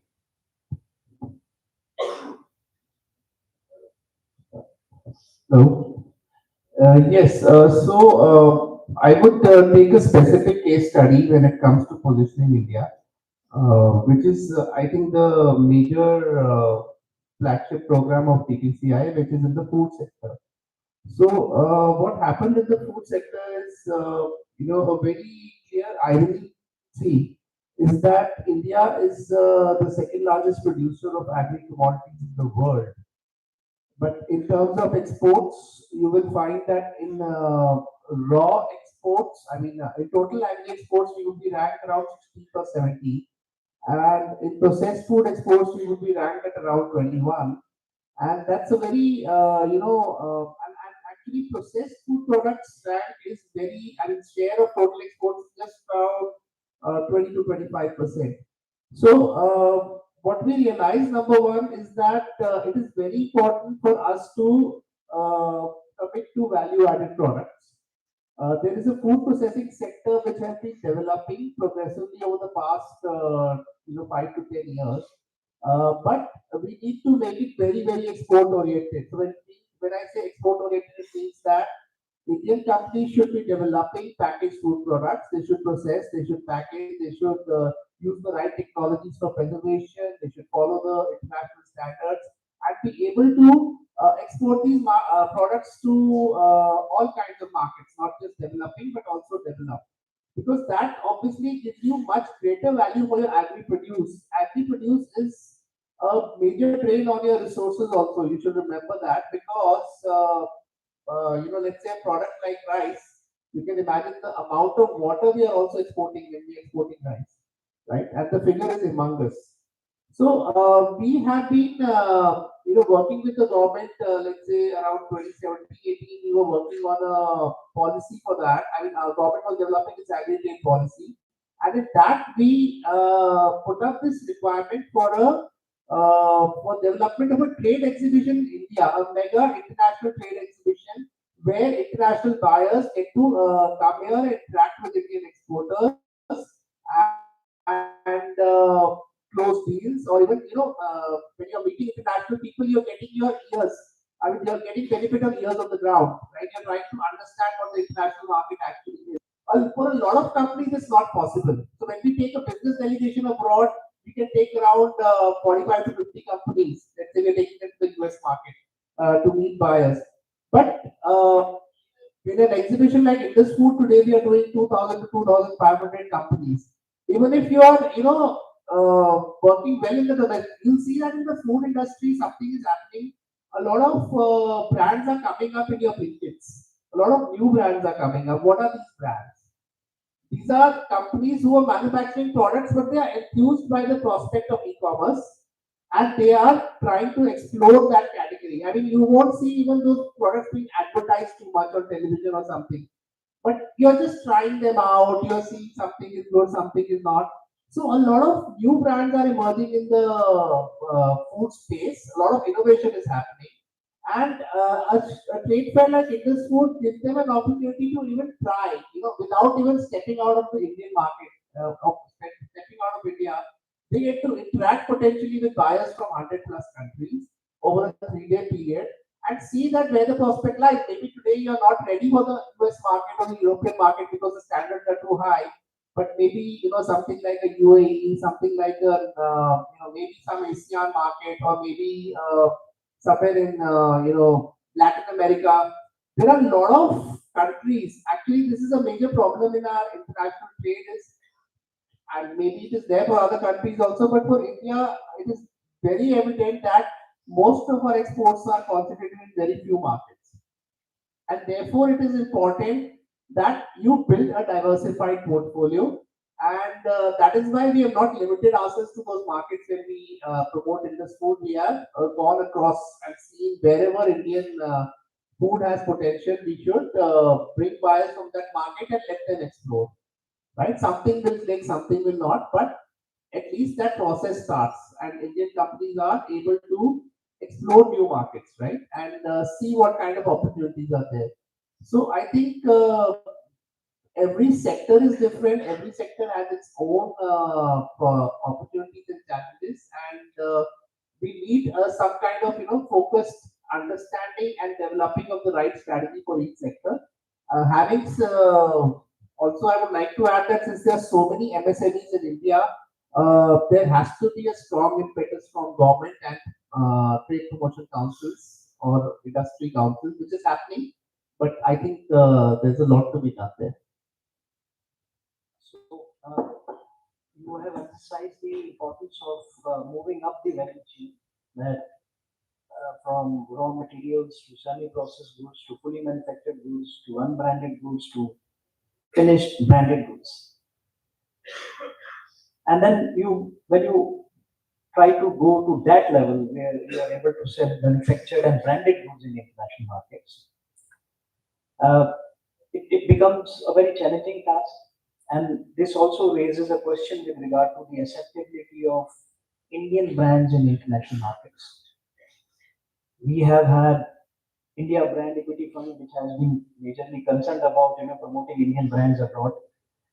Here, I would like to invite Mr. Vai, sharing his experience about selling Indian tractors in international markets. So, what kind of experiences do you have, and what kind of challenges did you experience with regard to the acceptability of Indian tractors and branded tractors in international markets?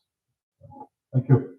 I think before I come to the point, I just would like to touch base, elaborate a little further on the point of positioning India that you said before. Look,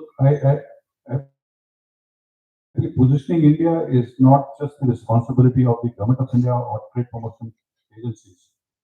Each one of you sitting here can has a responsibility to position India. As I said earlier, when people are interacting, you have a certain image of Chinese people, Japanese, German. How is that image developed over the years? You've created a certain image. Now, when people sitting outside of India, they think of India, that it has come because of us, people that they've interacted with. When you're traveling out, do you make noise while traveling? Do you put your stuff in a dustbin or you throw anywhere else? How you behave in restaurants? These are small basic things. I mean, you are positioning India. And we have a responsibility, each one of us, to position India. When they come, they contact you, how you respond. You respond to one company in China, the boy or the girl there will not sit idle till they've sent to you, there's something on fire and burning under them. They are eager to do business. Same thing you have to develop. We all have a responsibility to position India. That's number. Number two, coming to my specific sector, tractors that we are doing. Just to give you very little statistic, we come from an industry where total about 2.2 million tractors annually are sold globally. India is the world's largest tractor manufacturer. We sell in India itself about 900,000. Another 125,000 are exported out of India. So about 45% of global tractors are made in India. Now the challenge is these are tractors made for the Indian markets. If I am trying to sell them to the US or the Europe, the companies fail. Because it's not the same. The conditions are different. The specs are different. The emission norms are different. The safety requirements are different. So you have to adapt. You cannot, if you really aspire to go into be a major player, you have to adapt your product to the local need. You cannot sell India technology. Probably our sizes, farm sizes are smaller, tractor sizes are smaller. They will not work in those things. So the companies here had to adapt, develop. Now I also found that even after adapting, we've now made bigger tractors, more, but we could not. A person sitting in Germany or America was still very hesitant about touching an India-made product because it's a position of India, still not very. The India product may not work, may not give service, etc. So what we did was, I'm telling again from a personal experience, we went and tied up as OEM brands to some of the major players in those countries, in the US, in Germany, in France, telling that I can give you a more value proposition and I will give you a product under your brand, your color. I will customize it. Now they get a more competitive product and they get to try against the Japanese and the Korean product. So they felt more comfortable, okay, now, and the customer also felt more comfortable using a well-known brand, which though it's made in India. And to me, It also made my entry into the market. I could learn. What is extra that I needed to do. I could run into, get my product into an established channel, an established brand, understand that market, and after a few years, come out with my own product in the same country, with of course some more adaptation, differentiation. You cannot just change the color tomorrow. Today I'm selling under their brand. You have to create differentiation. So that strategy worked quite well for us against some of the other companies who kept trying to sell, what they are doing in India as it is in other global markets or developed markets. So there is no one size fit all. The point is you need to adapt, you need to change, and today things are changing very, very fast. So you need to have capability, emission norms, safety norms, product differentiation has to be done fairly quickly. You've seen, I have used a pager, I've used a fax machine. You guys don't know. You have everything that you do on your mobile phones. So technology is changing quite fast. You need to adapt with the times. So that would be the key, and do a lot of customization, market entry strategies. There's no one size fit all.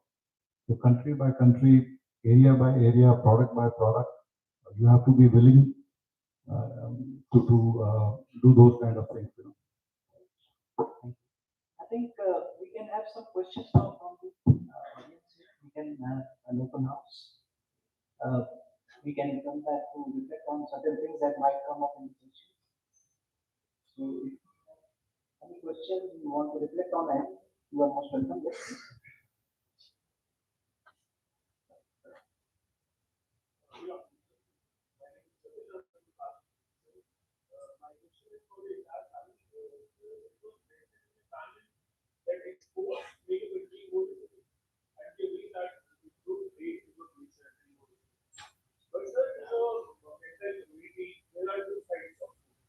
One says exporting more services is important as there are less logistical challenges. And the other school says that exporting physical goods and products is more important because it produces more jobs for the country. So where do you all, how do you all view this dilemma?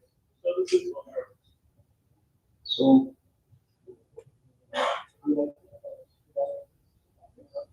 I think there's no, you can product or service either way. Whatever you can export, you have to choose your battles.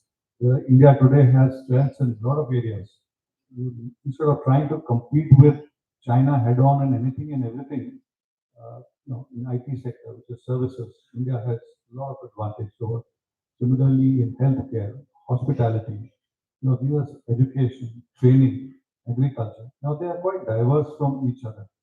So you have to choose your battles where you have strengths in India. Can be services sector, can be products. You can be like in our sector, tractor. You can bring out a differentiation. Why not? Hospitality, IT, education. There is idea is to create a differentiator in your strength, whether in product or service. I would like to add something here. Let's look at it from the perspective of India's balance of payment challenges. See, we have a huge merchandise trade deficit, which is closer to around $250 billion.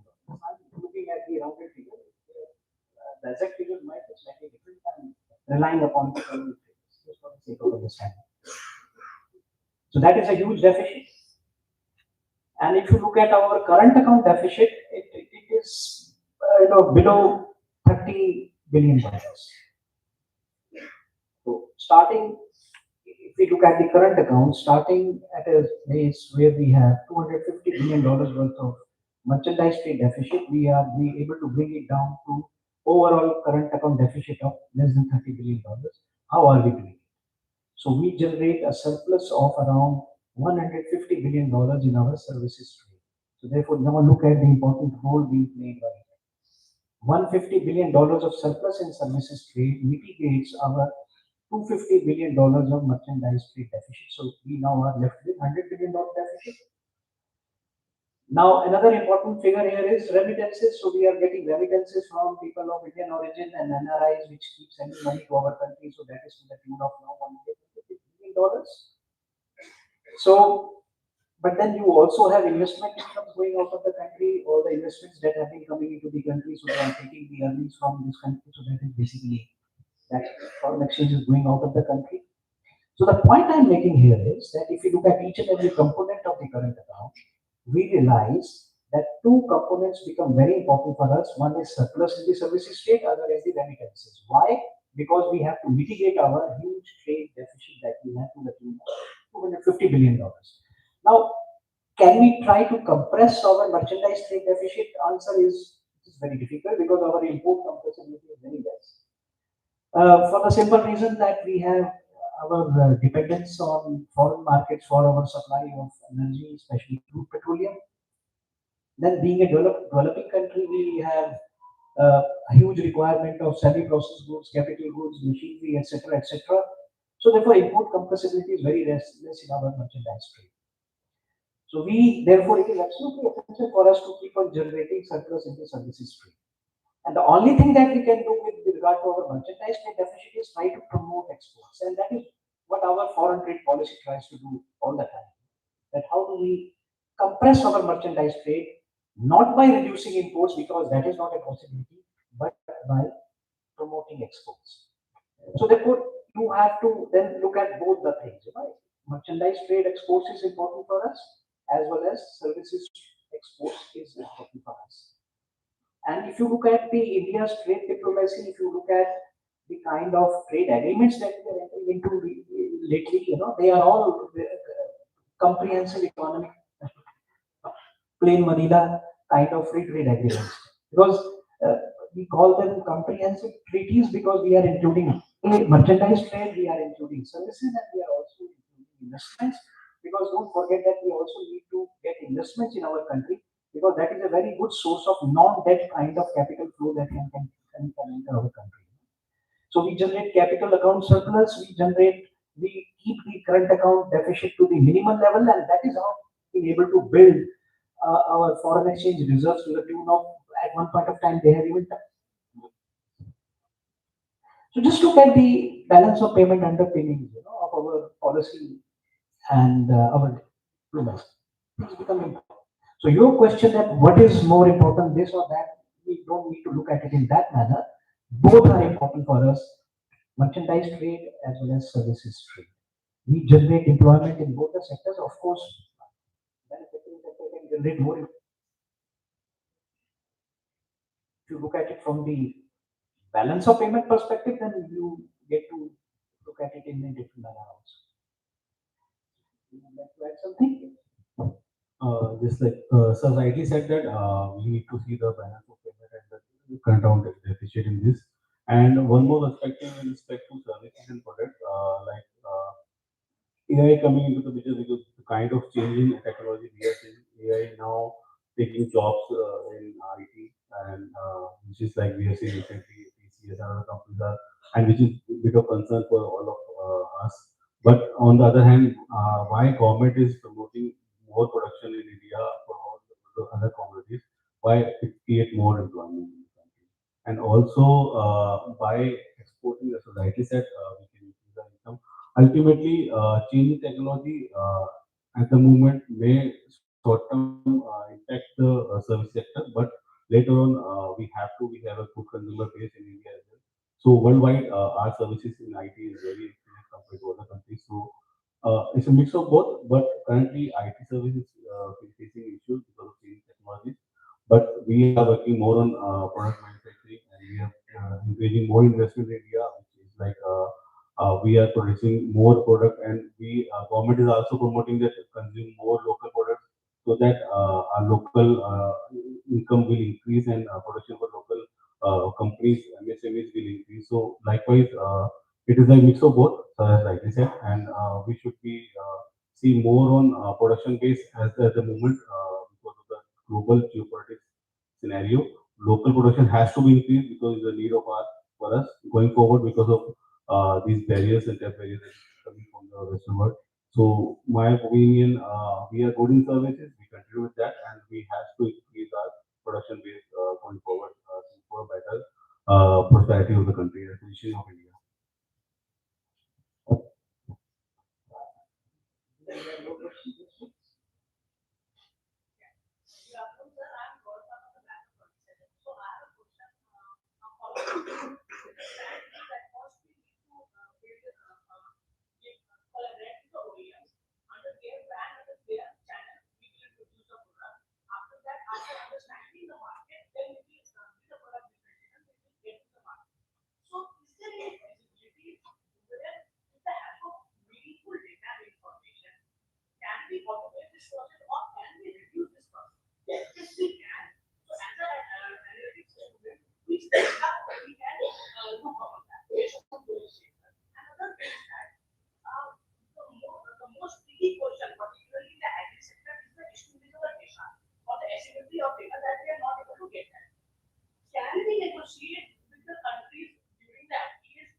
Data is a very critical aspect to find out which are the opportunity markets for your products. When I said 2.2 million, that we had to very also get to the data. Where is this rest 55% of the tractors made and sold? So there are agencies globally, but again, they are you have to buy data or you have to be member of those associations. It is not freely available. But once you have that, you have to analyze the custom data from India as well as locally. There are agencies for in our sector. There are agencies like Systematics, etc., which tabulate at least in the developed market. In Africa and some of the other countries, difficult, but developed markets, America, Europe, Brazil, there is fairly accurate data. You have to identify the markets and see whether can you go there on your own. If you can't, or your journey will take you much longer on your own to establish to set your channel there, then you go the OEM route.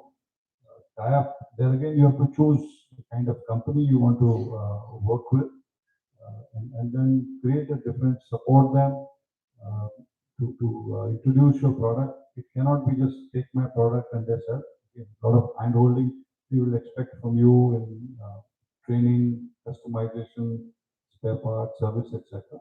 But you learn from all that. Whatever you are doing in that market, learn. It's how soon you can learn from those markets. That you also not just leave it to them. It can be 1 year, 2 years, 5 years. It depends on the company and on you. Before you think that you are now ready to come on your own. And again, it should be done with the confidence of the OEM.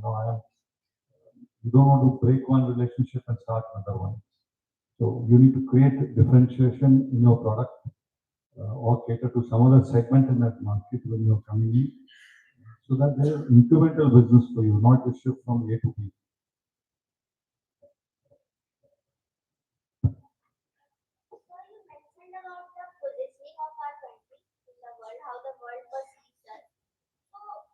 Generally see that there are, like, even recently, a lot of backlashes in many countries against Indians, and we are perceived as uncivilized or like they're eating their jobs and all this. But we see at countries like China and South Korea, for example, they are deliberately working on the brand value of their country. They are stopping negative media and promoting good media and trying to create a positive perception. So what is India doing in that regard, and how can we improve that, considering we are the largest population in the world right now? Would you like to say something?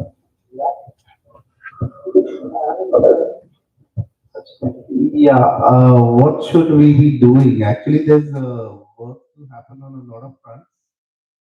And as Sir rightly pointed out, how we function as industry makes a huge difference. Because something like, when US says that brings tougher immigration laws, it's not in isolation. Things have been happening. There have been some faults with the communities, not just India, but many countries who have tried to use or misuse the rules to get immigration to the US. So I think at some point we are also to blame. It's not just the fault of the authorities. And as far as the government, what is concerned, I think there's not a concentrated strategy so far. I have not seen a concentrated brand India strategy so far because India kind of becomes complex and you really can't have a nation brand strategy in that sense. But yes, what you do at every level, from the government to the industry to the individual, as I said, matters a lot. I think I take a lot of positive from our Honorable Prime Minister proposing the International Yoga Day because even something like yoga, which was traditionally Indian, had been kind of hijacked by the US, right? So I think promoting Ayurveda, Indian traditional sciences, promoting Indian cuisine, some of our traditional things should go. That soft culture matters. I think matters a lot. And we need Ayurveda is not really something like an outdated system. There's a perception. There has been a perception of a lot of things in India are outdated, but they're now coming back. Right? And I think those things, if you start promoting, tourism, I think is another major area where we should be very aggressive. How does India get perceived as a tourist destination? In my view, I think there's a lot of focus on spirituality, but we can create more avenues and build more kind of tourist infrastructure for different purposes in the country. Because it's very, very ironic that we have less tourists in countries like Turkey and Thailand, which are much, much smaller, right? So somehow we are not able to build that kind of attraction. And I think these are some of the levers, or try and see how Korea is doing it. I think all of you are very fond of Korea. This generation is, and South Korea has done something in India which we, as slightly older generation, have been just observing this trend happening. How does South Korea suddenly become a brand? Out of all those different levels which it has done. So we have to work to our strengths. We have quite a few strengths, and we also need to understand how they align with international interests. When you are saying Indian cuisine, a lot of Indian cuisine which is being exported. So you're ready to eat, let's say, dal palak or paneer palak or chicken biryani or something. The ready to eat which we are exporting is going to Indian diaspora a lot, right? So a lot of export is due to that. But can we somehow make it relevant to the mainstream population because they have their own tastes and preferences and their beliefs. So we need to do that and think of examples like McDonald's who have done it in the other town. They came to India and I remember, when McDonald's outside, you see, a lot of countries will just be serving beef product. But India, mein aake they adapted their product to local tastes and preferences, and they became a brand. I think MNCs, what they adopt most importantly is a long-term, perspective. They know that this will take years. Be it a Pepsi, be it a Coke, be it a McDonald's, they know that when they're coming to a country, they are not there for some short-term gains. But हमारी business community में, मतलब not the bigger brands, but a lot of the companies who say today we want to be successful exporters, they may feel that it's a very transactional thing. Buyers will there, right? But MNCs, जो big MNCs है, what we should learn from them is that these things take commitment and time. You build your brand, you build relationships, you build the kind of affinity in the mind of the customer. Let's say that I was giving the example to some of my freshers who have joined PPCI some time back. कि हम लोग बात करते हैं कि a customer's mind is very fickle.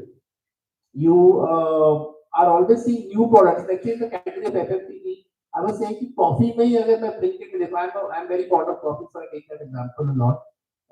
But there are so many different products coming, so you'll try different products, and you may not be very picking on a particular brand. Lekin, when it comes to brands like Nescafe, right? You automatically prefer that brand in the sea of options. You tend to have a greater preference. Why? It's those years of effort. वो I think वो नींव डालनी बहुत जरूरी होती है. And we should be willing to give that time and patience to building a brand. Right? Okay, that's all from my end for now. See, country of origin effect, that is what we call it in international marketing. Because if you have to change the perceptions with regard to how your countries look at, to undertake a very elaborate exercise. Japan did it in the post-war time. South Korea, as you mentioned, did it. Taiwan did it. Singapore did it. Hong Kong of that time did it. China is doing it now. And this is a challenge which our country is also facing. But the effort has to be put at a multiple levels. That what is it that we can do at the country level, and what is it that the government can do, or what is it that can be done at the industry level, and so therefore what is it that the industry associations and chambers of commerce can do, or what is it that an individual business entity can do in promoting its own individual brand? Because a good Indian brand will enhance the respect of the industry to which that firm belongs, and ultimately it will add to the prestige of the country as well. So you can move from macro to micro level, and you can move the other way around. So this is a very elaborate exercise which can take a lot of years, but then this is something which has to be done in a very structured manner. But then before you can work towards improving the image of your country or of your firm or your brands, you have to ensure that you have a good quality. Because without good quality supporting your product, you cannot establish your brand. Similarly, if you want to project your country as a brand, then it has to reflect all those things which go along with a country which is seen with respect. You can't be something different and try to project yourself in a different manner. So this is what it is. It can be very well. Help but mention the case because I have been when I was growing up, I have always heard that India is known for the Taj Mahal. Taj Mahal attracts a lot of. But I think one good initiative can make a huge difference because Mela also happened, right? And you saw the kind of international traffic it generated. I mean, the kind of people who came and visited. So it shows that you need not be stuck to a particular positioning, and you can change it. And somewhere in spirituality, I think India does have that position, and it's doing well. And these things matter a lot. So I think you have another session after this where some evaluations have to be done with regard to some presentations. So that we can conclude here. Thank you very much, Virat, Rajiv, and Sanjeev. It was a pleasure. Thank you very much for taking your time, first of all, being here and making important contributions. And it was a pleasure for me to be here. It has been a learning experience for me as well. And I'm very sure the students who are here, they would have also gained from the conversation that we had. Thank you very much.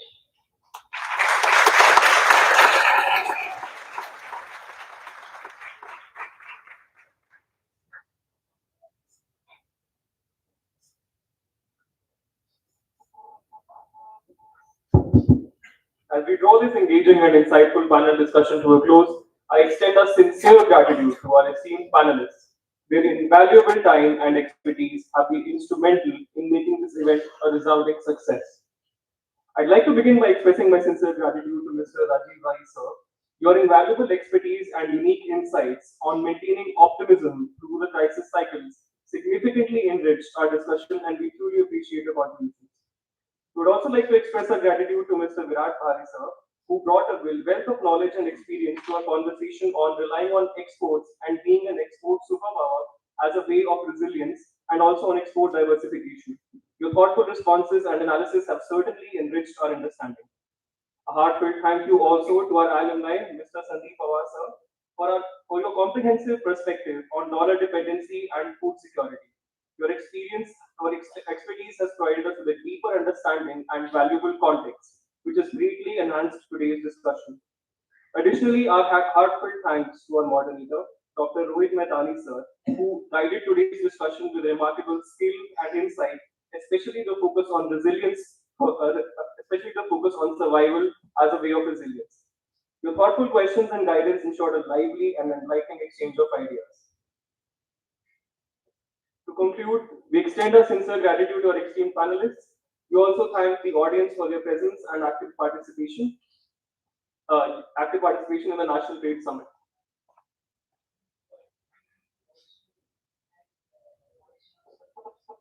Thank you for being here with us. It's really a very good encouragement for all the students and for all of us here. Thanks a lot for your support.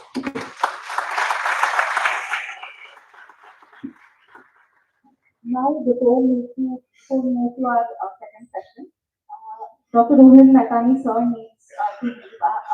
We have some prior engagements, but please accept a token of momentum from our side.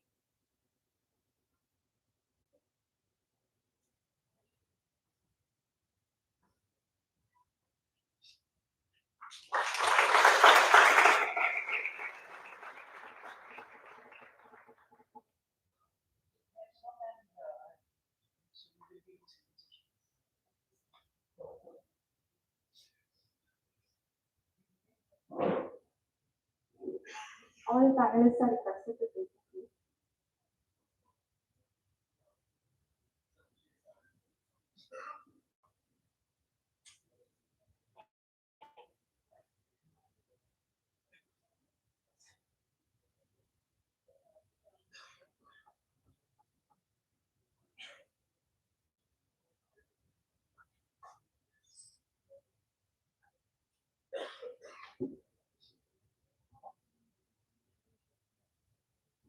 TradeQuest 2025 witnessed participation from 26 enthusiastic teams. In the first round, they engaged in intense crisis debate on the oil crisis. After a highly competitive round, the top four teams have made it to the grand finale. With this, we now move to the grand finale of TradeQuest 2025. For the top four teams who have made it this far will now present the policy on a crisis. Now, what is the crisis, right? In October 2025, the global trade system faces a paralyzing disruption when the Suez Canal, one of the world's most vital maritime arteries, is completely blocked after a mechanical failure aboard the Everest, the world's largest container vessel. This ship, laden with heavy cargo, runs across diagonally the canal, halting all movement through one of the busiest trade passages that connects Asia, Africa, and Europe. At the same time, the Panama Canal, Brazil's alternate route for Pacific and North American exports, faces severe traffic congestion and reduced capacity due to prolonged drought conditions that have restricted the number of vessels allowed per day. With both crucial waterways compromised, global shipping capacity drops by nearly 25% overnight, and the ripple effects are immediate and severe. Now, the crisis has raised urgent global questions. How can nations ensure continuity of essential trade when the world's choke points are paralyzed? What multilateral frameworks or infrastructure investments are needed to avoid similar shocks? How should countries balance national interests with global responsibility in restoring stability? Each finalist team represents one major global stakeholder with unique economic and political interests in this crisis. With this, let us move on to the policy challenge. Each participant's session will consist of a 7-minute presentation followed by a 3-minute Q&A with the judges, totaling 10 minutes. A single bell will sound 30 seconds before the end of the presentation, and a double bell will signify the end of the allotted time.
going over the structure again. Each participant's session will consist of a 7-minute presentation followed by a 3-minute Q&A with the judges, totaling 10 minutes. A bell will be sound 30 seconds before the end of the presentation, and a double bell will signify the end of your allotted time. With that, please welcome our first team representing China, Himanshu Jha and Uma Shankar S.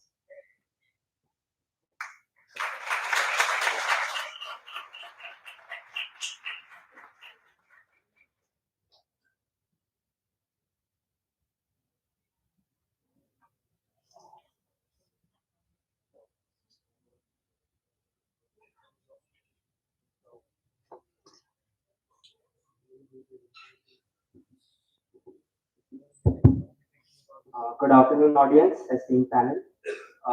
So, in this particular scenario, hypothetical scenario, we are representing the interest of China and what should be our immediate strategy, what should be our long-term strategy, and what is the dependency analysis that we have done when we try to figure out in which classes of commodities being imported by China and being exported to by China will be most affected.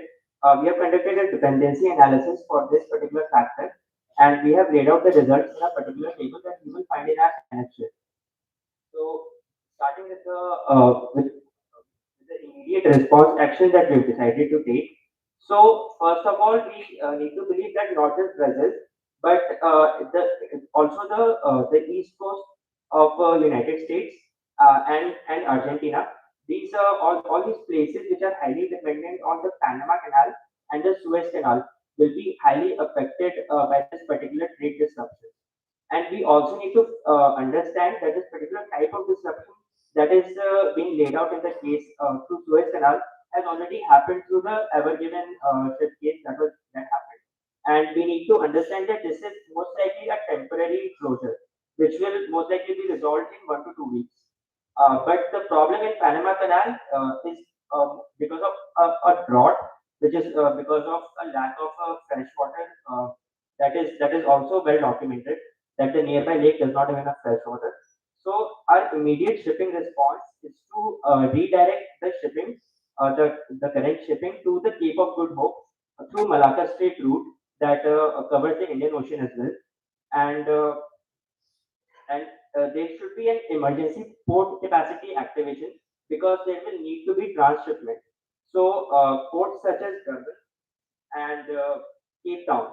So the capacities of both of these ports will need to be activated so that transshipment can happen because it's a longer route. Additionally, transit time of 10 to 12 days will be added.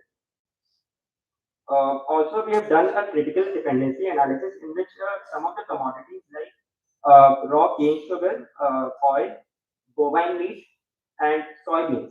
These are the particular exports on which China is dependent on Brazil, roughly in the range of 40 to 50%. We will lay out this figure. We'll dig deeper into this figure later in the table. And we also want to understand what are the long-term strategies that China should take. So we also believe that China should invest in figuring out how to solve the drought-prone problem of Panama Canal. This is already being done through the creation of an artificial freshwater lake and the creation of a new dam. We also want to explore the Arctic Northern Sea route, which is currently operational only for 3 to 4 months out of the year. This is the route which is north of Russia, and it requires icebreaker class of ships. The rest of the table coverage will be taken over by my team tomorrow.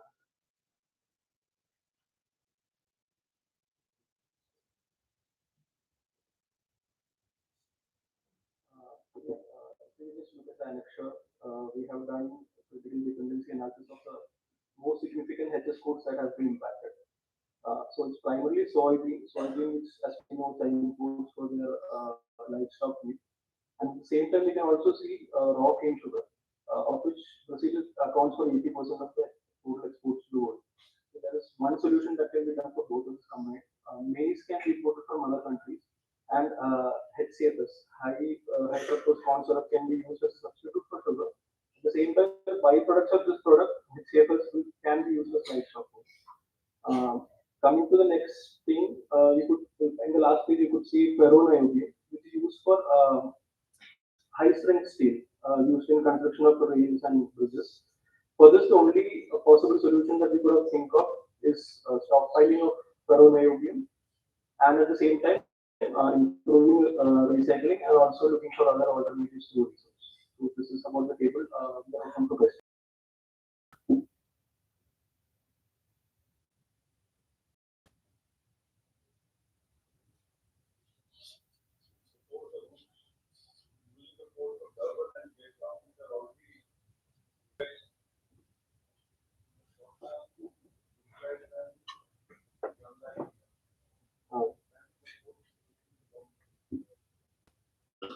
So the reason was, as given in the scenario, that Panama Canal is already very much congested, and at the same time, Panama had exited the BRI in 2025 due to the ongoing US-China trade wars. So we went on the assumption that Panama would give less priority to ships moving from Brazil to China. So the only alternative viable option is to go to the Cape of Good Hope. That was our reason behind that.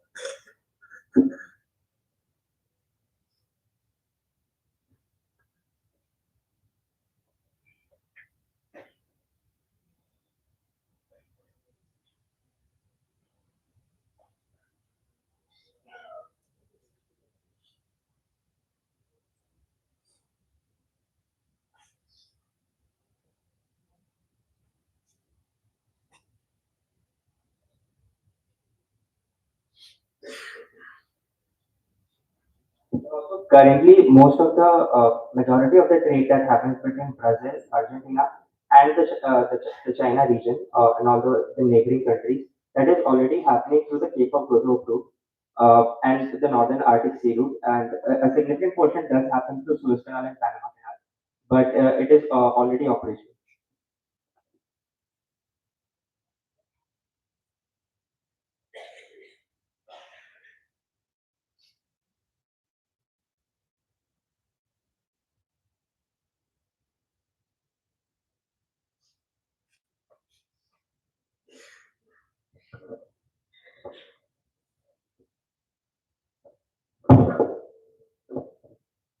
So if you are redirecting the shipping, so what is the strategy for companies, because customers may face higher costs, higher delays, right? So how will China manage that? How should China manage that?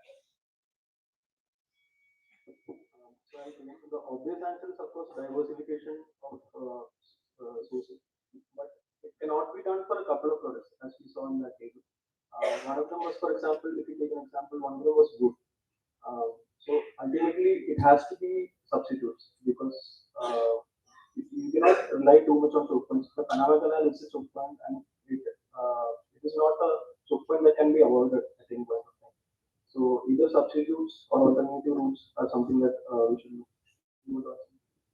Did you analyze sectors where possibly there are no substitutes? I mean, so this is from the perspective of China in exporting to Brazil, right? Imports from Brazil. Imports from Brazil.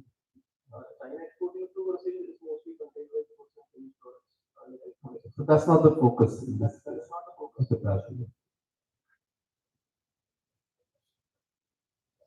So, just Argentina and Brazil you're talking about, soybean, sugar, and iron ore, and coffee. I think Africa and India is one of the exporters of coffee and sugar and soybean. So why don't you cover that alternative market? Because the costing part from Africa was exporting West Africa soybean to China, and India exporting sugar. Even India is also exporting iron ore. So why can't we India in that part? So for iron ore, already Australia is one of the biggest countries from which China is importing. And also the other product that you mentioned was coffee, right? There are, I guess, preferences for coffee. It's not like all the coffee beans are the same. So there might be some preferences for Brazilian coffee. I think, if I'm not wrong, African coffee is the best coffee in the world. So I'm sure there has to be some price parity in respect to that. We should have covered that. Because the priority, if you talk about the products, soybean, the alternative production of soybean is Africa as well, West Africa. They produce a lot, and India is also soybean production. So I think last year we had a humongous production, and the prices, domestic prices, are very low. So why can't you cover Africa and India, particularly coffee, soybean, and sugar and iron ore? India is also a exporter of iron ore to Japan, South Korea. My reason would be that the demand of China is so huge that it would not be fulfilled by just these countries. And also that this table that we have made, it was in descending order of imports from Brazil by value. And then we looked at alternative countries which are giving more than 20% of its support of its imports. So going by that logic is what we understood and identified USA and Australia as two of the major countries where substitutes for all these critical products that are coming from Brazil is possible. That's why we ignored India and I think you need to check on sugar. India is one of the biggest exporter, and iron ore also we are exporting a lot. And for soybean, I'm sure India is importing from Africa a lot. The matter issue that you should have covered up for GMO or non-GMO. If soybean requirement of China, there is a need for non-GMO, GMO, and India is in non-GMO, and Africa is majority of non-GMO. So that is the reason you should have highlighted that, because why you are not taking soybean, because Chinese prefer GMO and which is cheaper, and non-GMO is on a higher side. And with respect to the quality of iron ore, I think we prefer more on these two. Indian iron ore we doesn't prefer. And apart from that, sugar wise, I think you should have covered sugar, because right now sugar and coffee, I think last year there is a shortage globally for coffee, and it has been catered India very well. So considering, I think it should have included India and Africa for this product. our way of thinking was that just that one product needs would cover up for that soybean meal and also the sugar substitute. So that was our logic.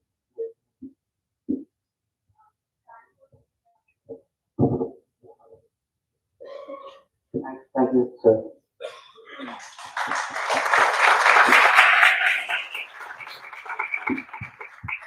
Now let's welcome our second team representing Brazil, Shashank Varshney.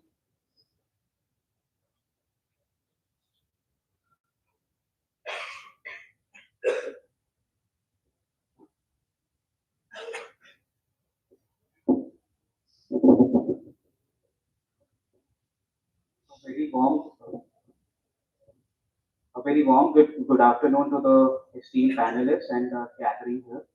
So I'm representing Brazil. So Brazil has major stakehold with regards to the Panama Canal for our exports to China. So this particular situation is very concerned to us. And first of all, our immediate action plan is to first of all look at our domestic enterprise and basically facilitating credit to like we have this particular plan that we applied in COVID, which was National Supply Chain Emergency Operations Center, and it's a presidential decree and public-private command. It basically involves ministries of Brazil, such as Ministry of Infrastructure, Ports, and Agriculture. Basically, a plan that involves various stakeholders in this, like small and medium enterprise exporters and our large and medium enterprise exporters. So in a way, it will provide them this leeway for a short stint when the Panama Canal is ready to be operational again, so that they don't face heavy losses. Then our immediate concern which is to basically look at the decongestion protocols. We are aware about the Panama Canal's crisis in the sense of droughts. So there are these two lakes which basically facilitates the whole draft system that Panama Canal works on, and we know that the TEU's unit, which is 24 equivalent units. So the ship containers in that particular range of 12,500 would be allowed. So in a way, we have to bifurcate our priorities in terms of perishable goods and non-perishable goods. So first we will ask Panama and the whole concerning region in the Latin America so that most perishable goods are prioritized first in terms of exports, and iron ore and these sort of things should be prioritized less because of the whole perishable thing.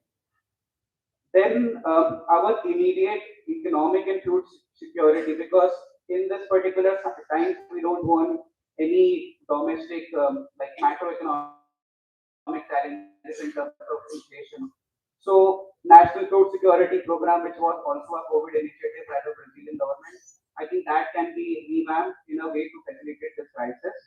And for long-term scenario, I think Brazil needs to focus on the bi-oceanic corridor, which is a corridor which facilitates the whole like road and freight corridors with regards to the Chile and Brazilian connect through Paraguay and Bolivia. Even Peru can be a partner in longer term, so that we have alternate trade routes if there is some crisis in the Panama Channel. And there needs to be this focus on national railway plan and to basically facilitate the internal logistic challenges. Then we are focusing on this global concerns with regards to supply chain. So I think leveraging BRICS and G20, and if you are aware, financing climate resilient infrastructure is part of Brazil's initiative in the upcoming G20 session. And international maritime security is another challenge for us. So IMO and UNCLOS needs to provide their charter in a way that they most country member states ensure the Article 37 and 38, which is the transit routes, should be secured, so that future challenges can be covered and become more resilient. And because of my engineering background, I think this particular challenge of hydrological issue with Panama Canal, the drought thing, I think there needs to be hydrological studies that evaluate the whole contour analysis in the Panama Canal so that we have more percolation ponds in that region so that in case of drought, they are able to manage the draft flow. So that there needs to be this elevation maintained so that larger PEU, which is larger capacity shipping, pass through the corridor. And this sort of situation is overcome. Thank you.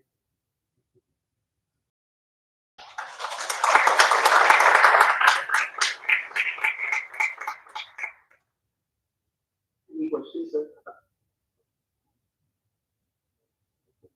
Just I wanted to know, did you do any analysis of how much trade is going to be impacted, which partners, and is there any numbers you can tell us?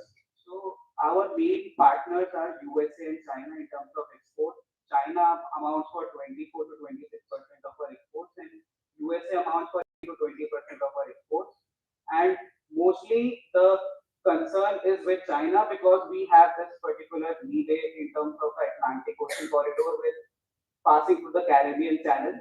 So US exports will not be that much impacted in terms of oil, coffee, and bovine exports, which is beef and buffalo and other stuff.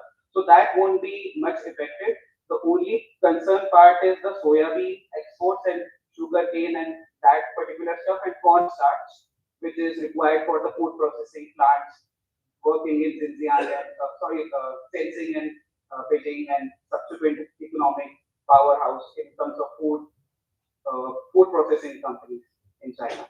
The solutions that you provided are more long-term in nature. Many of your products that you do are perishable in nature. Yeah. In the short term, you are not offered any solution. What you want to do? In short term, I basically suggested this particular emergency protocol in terms of decongestion channel in the Panama region, so that perishable goods should be prioritized first, and iron ore and these sort of non-perishable goods should be sidelined. Panama Canal is not in your control. It's not in our control, but we have to do diplomatic engagements with Panama and the subsequent interested countries in that region, so that it should give priority.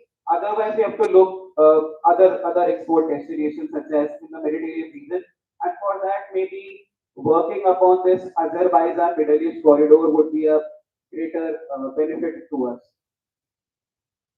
And the subsequent Mediterranean region is of concern to us in terms of exports with European partners. Any more questions?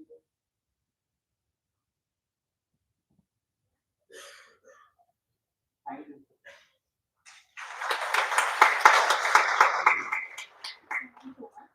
And now we are representing the African Union. Please welcome Arnav Joshi and Harsh Razan.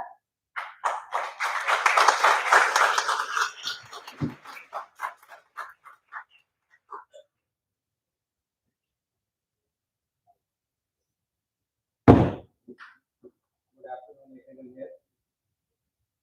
So I'm representing African Union, and I will be my plan of strategy is to have a tripartite strategy for EU to stabilize the domestic market and then redesign logistics and infrastructure resilience, and after that assert Africa's geopolitical agency.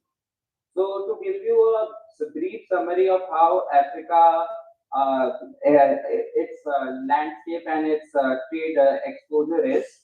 So we are heavily dependent on extra-continental imports. We have a maritime concentration risk where 85% of Africa's external trade volume transits via the Suez Canal. After that, we are fragmented in logistic infrastructures and limited regional reserves. So what this causes is a supply chain paralysis, inflationary contagion, and logistic congestion. So now what we plan to do here is to stabilize the domestic market with the help of African continental free trade area, so that we can leverage this opportunity right now. First of all, with this we can define the African critical imports. We can have a red lane customs clearance system which is already in place, and this can actually help us with fast tracking ACI goods within the states in Africa. Other than that, there's also a non-tariff barrier dashboard which we can actually evaluate and look into and see that where we stand. Other than that, for a food security measures, we can have a strategic reserve system where we can capitalize on food and financial reserve system. We can take the help of ECOWAS regional food security reserve, and we can scale it to the whole of Africa so that the food security is maintained. We can also help and increase our work in the 2035 agri-trade target. We can also take the help from African Development Bank and Afro-Exim Bank, so that the funds can be preemptively used for commodity purchases. Other than that, for the long-term logistical redesign and infrastructure investment, we can reach the Cape of Good Hope as a permanent trade artery, expanding deep sea port capacity in Durban, Walvis Bay, and Djibouti. We can also accelerate multimodal corridor, which runs from Cairo to Cape Town. Green capital project, so that adaptive infrastructure is in place. My last solution will be for geopolitical strategy and multilateral diplomacy. We can use the African Union Peace and Security Council with the help of African Union Commission to establish a task force on maritime stability with the help of UN and UN. Other than that, we can also use UNCLOs, which are basically the laws of the sea, to emphasize support for developing countries to prioritize shipping access during crisis. So this is what I am.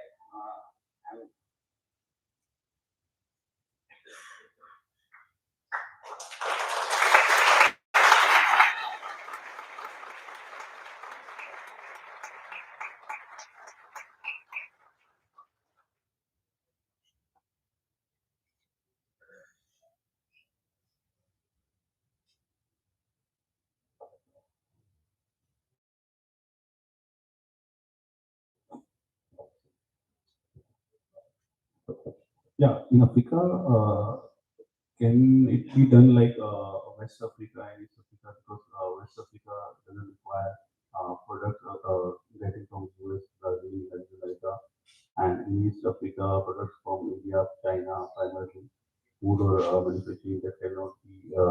It can be a solution from your side that East Africa, West Africa can cater from these two markets. If we anything open to Suez Canal, so it can be one of the options for you.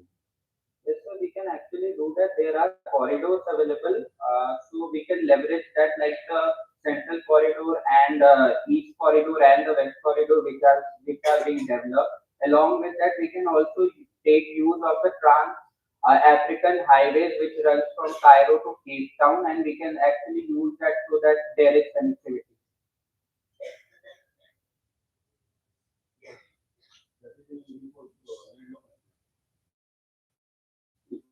Yes, sir, and it can also be presented as an alternative.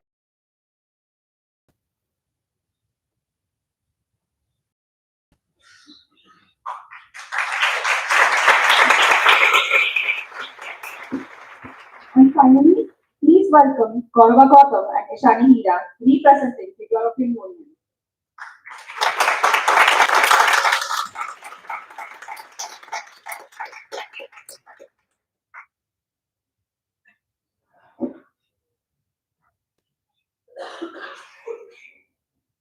Good afternoon, honorable judges, distinguished audience.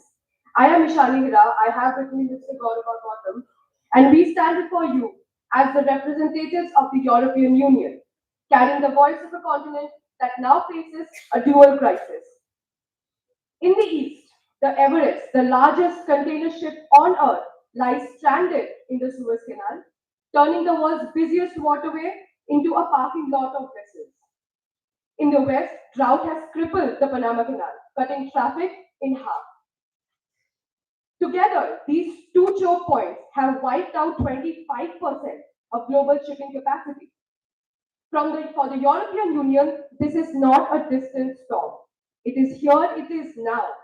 Brazil, our lifeline for soybeans, sugar, beef, and coffee, cannot reach us.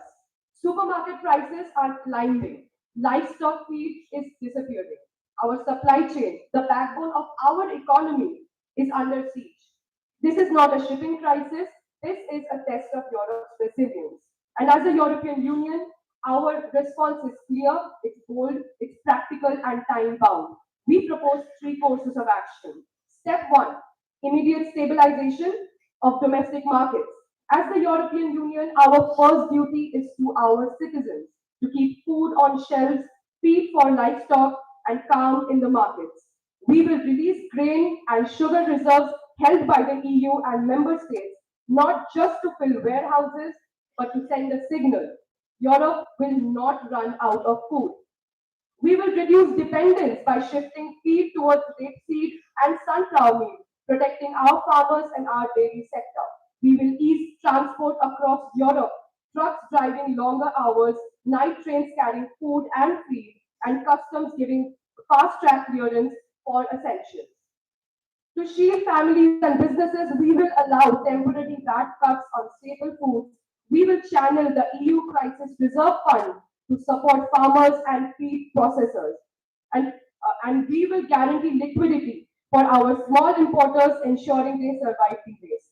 Finally, we will use creative alternatives like air cargo for high value perishables and EU backed guarantees for ships detouring around Africa, but only if they carry essentials like food, feed, and medicine. The first ensures Europe, the first step is to ensure Europe does not panic, households are protected, and our people remain fed.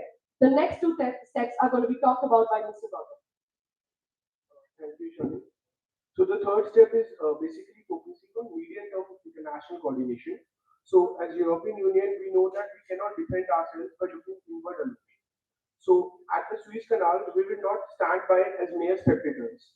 We will send EU dredges, tugboats, and salvage experts to help the Egypt and IMO refloat the Everest ships. And once the traffic resumes, the first convoys will carry the essential goods only and the medicines. At the Panama Canal, we will also step forward. We will reserve daily passage slots between EU-bound ships carrying essentials and covering the most, and we will cover the cost ourselves. We will expand the rail land bridge across Panama and support the water saving measures to restore capacity. And globally, we will convene an emergency G20 meeting to freeze new export bans on food and fertilizer for 90 days, such that our citizens are able to survive in this strenuous situations. The third step is for long-term resilience and design. So we will try to diversify our routes through a South Atlantic shipping corridor. And for the immediate course of action, we will take the Cape of Good Hope route, as you can see on the screen. So we will have to take the Cape of Good Hope route for the time being till the Panama Canal issue and the Suez Canal issue is resolved. So finally, our as European Union, our steps based on three immediate actions. So immediate stabilization will keep our citizens fed and market calm. The medium-term coordination will reopen the arteries of global trade and prevent any further escalations. And the long-term resilience is to build a Europe that cannot be broken by these choke points. Thank you very much.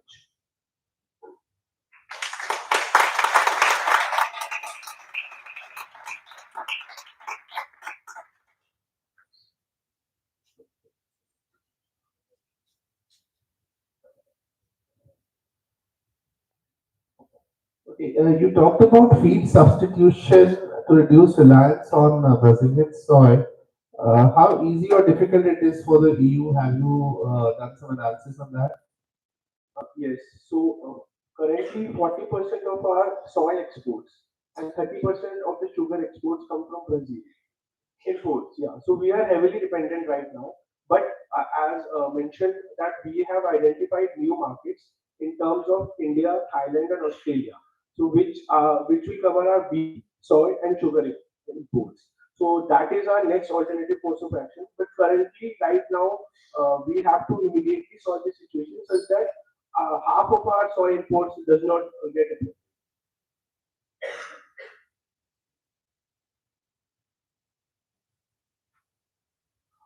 Thank you very much, Rajesh. Thank you.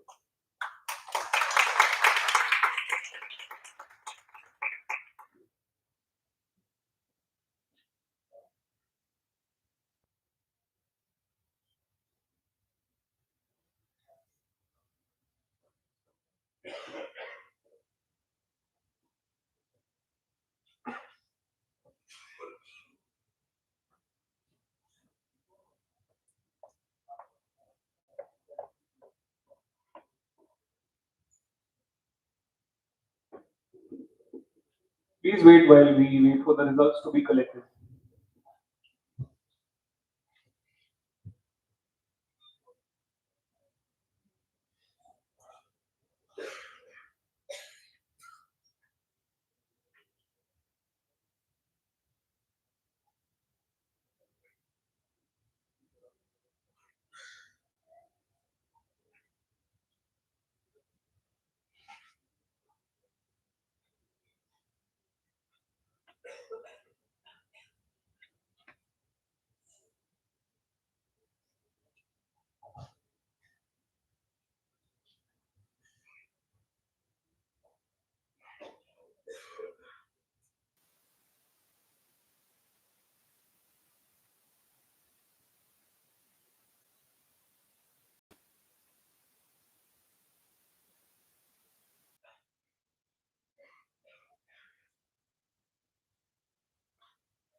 We express our gratitude to the participants for their outstanding presentation, demonstrating remarkable depth in research and insight. We extend our gratitude to the judges for their insightful questions and for their role in evaluating the presentations. I now request the judges to be present on the stage to present the results.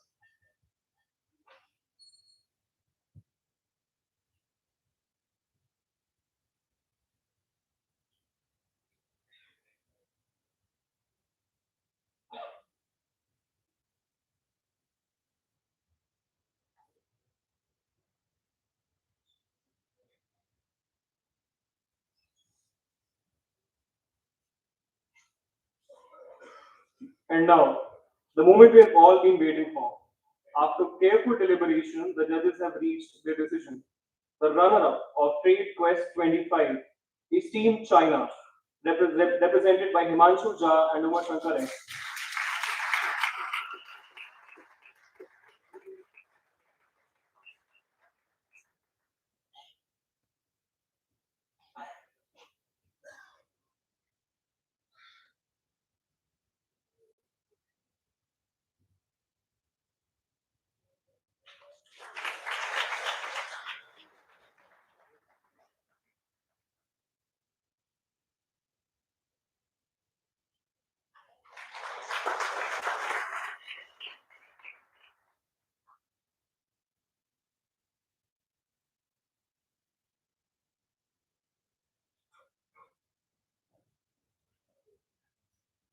They're also being awarded a cash prize of rupees 1,500.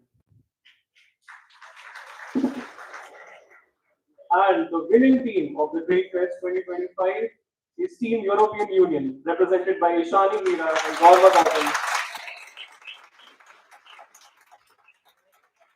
We'll also be getting a cash prize of rupees 3,000.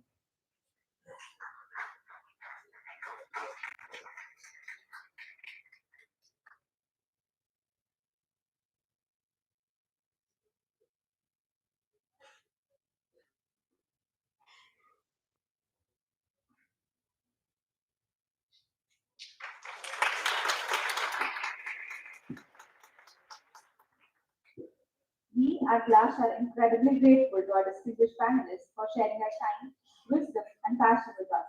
We also extend sincere thanks to the audience for their active participation and enthusiasm presence at the National Trade Summit, making this event a success. With this, we conclude the National Trade Summit and look forward to meeting you all again. Panelists, please accept a moment of appreciation from our side.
Good afternoon, everyone. A very warm welcome to all of you to the National Economics and Public Policy Summit, organized by Praxis, the Economic and Public Policy Club of IIFT. Today, we gather to explore a theme of immense importance, from protectionism to competitiveness, shaping India's trade policy. Before we begin, I would like to introduce you to Praxis to all of you, where we explore how business decisions are influenced by policy, governance, and broader economic environment. We engage with real-world issues to face challenges, live projects, and expert sessions to create awareness about key policy keywords that influence decisions in the business world. We are here to organize various events throughout the year, like the Union Budget Panel discussion, the Policy Article Writing Competition, Global Crisis Response Summit, and Earth Mountain, our national case study competition during COVID, our IIFT's annual cultural fest. In today's era, where businesses and governments must work hand in hand to solve complex global challenges, we at Praxis are continuously working to prepare future leaders who can think critically, act responsibly, and approach public policy with a holistic perspective. Today, we are privileged to have with us a distinguished panel of experts who bring rich perspectives from policy, media, and research. Our first panelist, Dr. S.P. Sharma, is the Managing Director and Chief Economist at New Economics, with over 27 years of experience in economic research and financial analysis and public policy. His organization works towards fostering sustainable growth through initiatives in international trade and investment. Dr. Sharma has earlier served as a chief economist at PhD Chamber of Commerce and Industry and has held leadership roles at Tata Capital and PwC India. We welcome you, sir.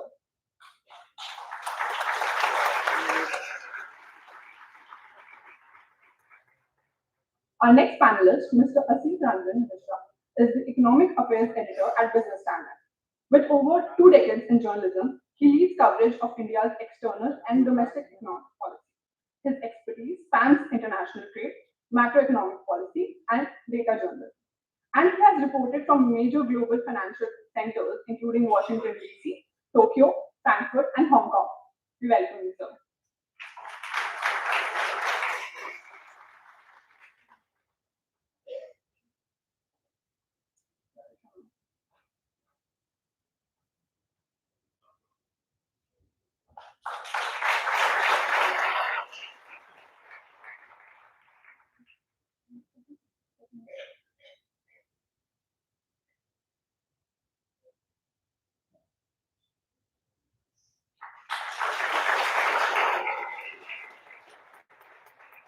Joining them is Mr. Ranjan, Senior Policy Specialist with G20 India.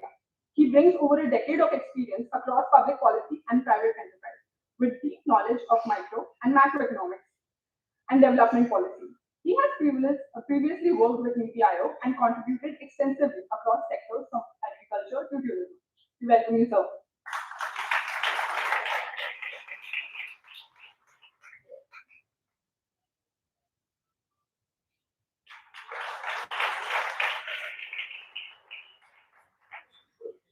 And to guide today's discussion, we are honored to have our moderator, Mr. Shishir Sinha, Associate Editor at the Hindu Business Line.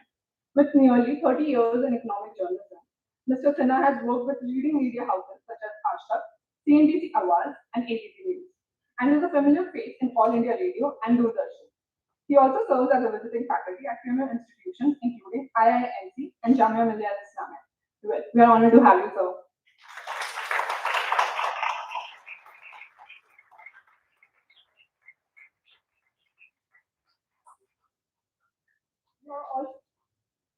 We are also honored to have with us in the audience Mr. Diwakar Anupam Mittal from NITI Aayog joining us as our esteemed guest.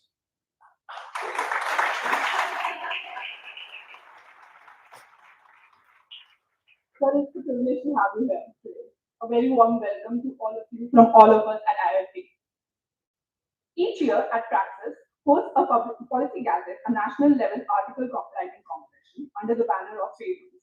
The initiative serves as a platform for students across India to share their policy insights and economic perspectives on global and national challenges. This year's theme, Navigating Global Turbulence with Inclusive Leadership, invited participants to explore the shifting paradigm of international trade, policy resilience, and the leadership framework shaping a world order. We are delighted to receive over 350 registrations from leading schools and universities across the country. The submitted articles were thought-provoking, analytically strong, and deeply researched. Topics including ranged from Atmanirbhar Bharat and free trade agreements to carbon taxes and green protection. After a meticulous evaluation process, we are delighted to announce the winners of Policy Gadget 2025. The first position was secured by Isha Jain from IIFT New Delhi.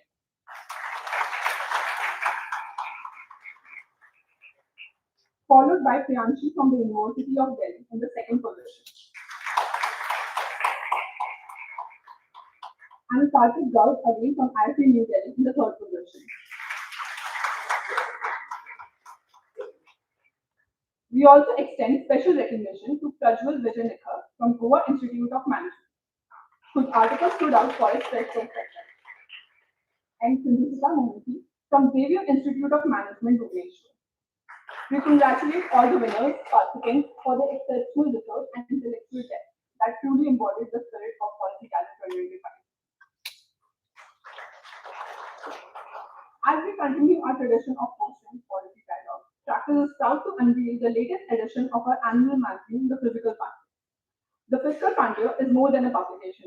It's a student-driven exploration of ideas shaping India's economy and global trade.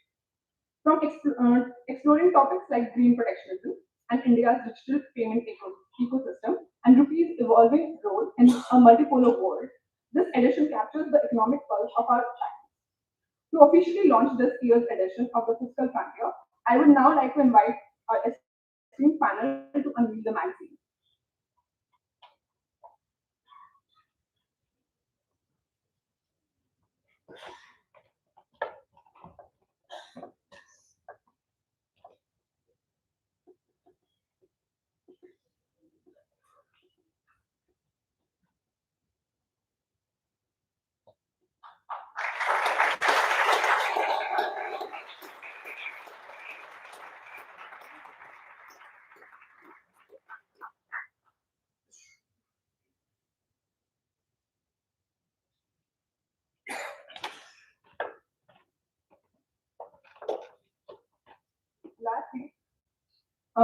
Everyone, please join me in giving a warm round of applause to our distinguished panel as we look forward to an engaging and insightful discussion ahead.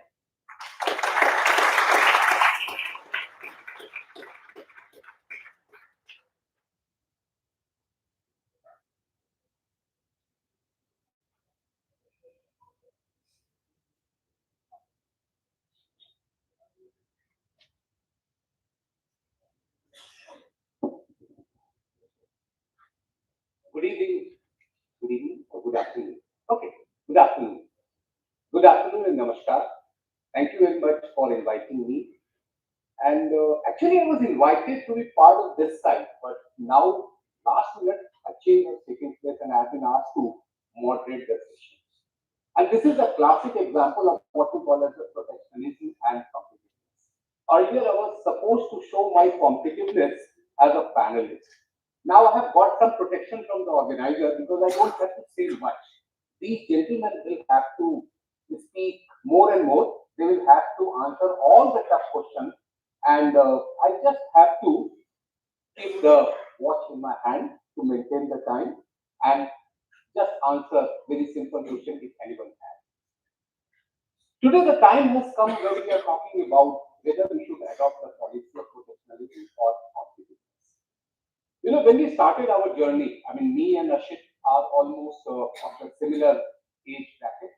Of course, Ashit, you are junior to me. I'm sorry. Yeah. Oh, okay. So, in fact, we both belong to journalism, a class of journalism, where we were supposed to talk more and more about the protectionism. Earlier, each and every industry, whenever there was a budget, each and every industry used to come and say, I need this kind of protection, I need this kind of protection. But today, the language is that whether you are competitive enough, and especially after this tariff tension, or rather I would say tariff tantrum, after that, the big question is that should we go for protectionism or should we go for the competitive power? I still remember the days in 1960s or 1970s when many of the industries were getting a lot of support from the government as a protection. one of the critical industry at that time was the sugar industry. And sugar industry used to get a lot of protection. Now, just see what has happened to the industry now. I mean, of course, it has developed, but still the problem is there. And there are a number of industries. I will give you example after example. But most critical example which I can remember is the sugar industry, which even now gets some kind of protection through a mechanism which is called FRP, fixed and remunerative price. Even in agriculture, we have the MSP system for almost 22, 23 kinds of crops. Of course, it is also a kind of protection.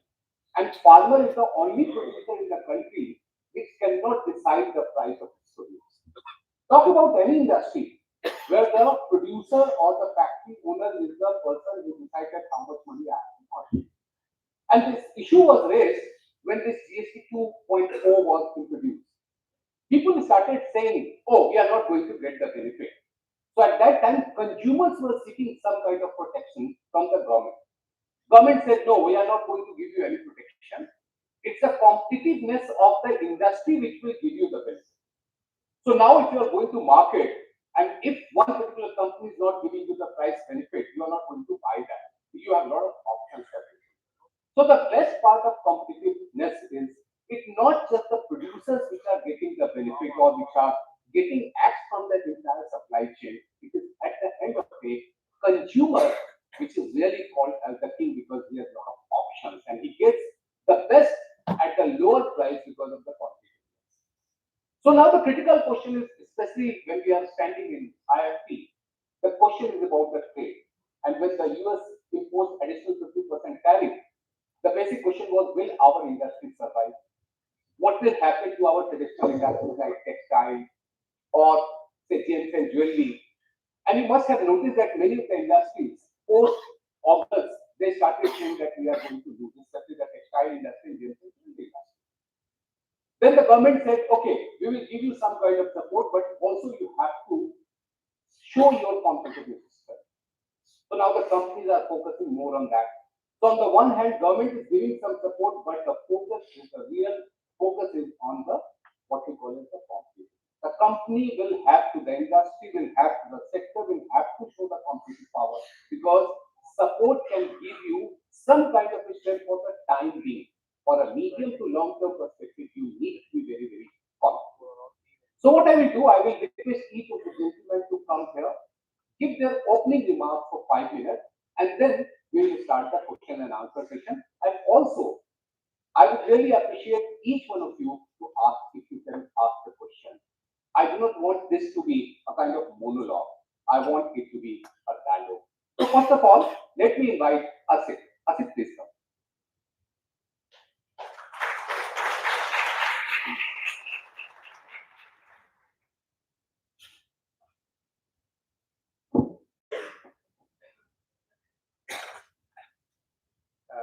Good afternoon, dear students and esteemed guests and my fellow panelists. It has always been a pleasure to be at IIFT, earlier as a journalist sitting somewhere in this conference hall itself, and now in one of your events. So thanks for the opportunity.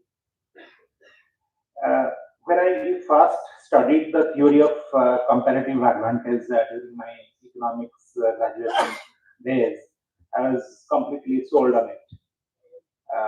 It was an elegant idea that nations should specialize in producing goods where they have a relative advantage and trade for the rest. The world, we are told, would then be richer, happier, and more efficient. We are taught that protectionism was an obsolete relic of the mercantile era, a self-inflicted wound. David Ricardo, who gave us this theory over 2 centuries ago, could have never imagined a world where America would unilaterally impose additional 50% tariffs on Indian spices, basmati rice, or textiles. I mean, all of that America doesn't produce itself.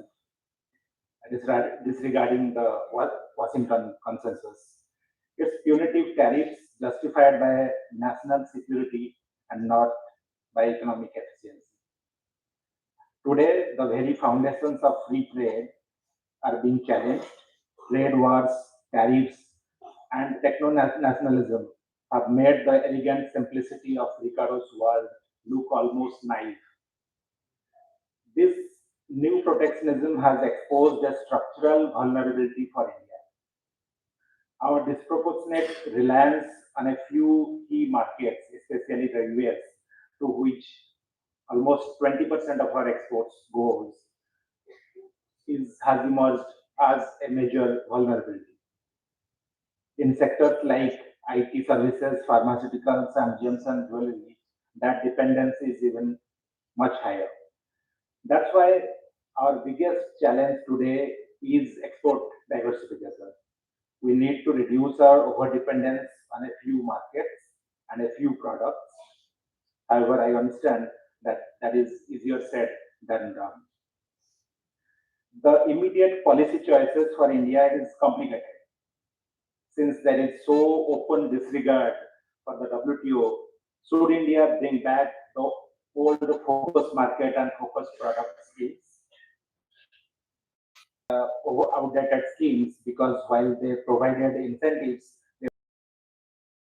they invited international disputes and ultimately had to be withdrawn. We cannot build a sustainable, future-proof trade policy on the shaky foundation of schemes that are inherently compliant with global trade rules. But here lies a deeper problem, which I will term as the Indian industry's dhanda mindset.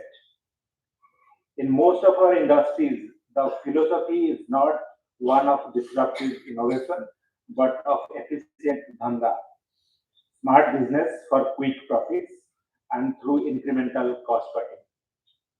The dhanda economy mindset is excellent for short-term profit and survival, but it has crippled our long-term competitiveness. And when a global buyer negotiates with an Indian exporter, the power equation reflects that. We are the sellers of low-margin goods. They are the owners of brands and technology. We spend less than 1% of our GDP on research and development. Compare this to the global powerhouses, China, US, Germany. They any day spend around 3% of their GDP on R&D. This lack of R&D focus and intellectual property creation means we have very little unique leverage. That is a weak position in any trade war. To gain leverage, we must transform from a dhanda nation to a high-value, innovation-driven economy. The second structural challenge is what economists call the missing middle.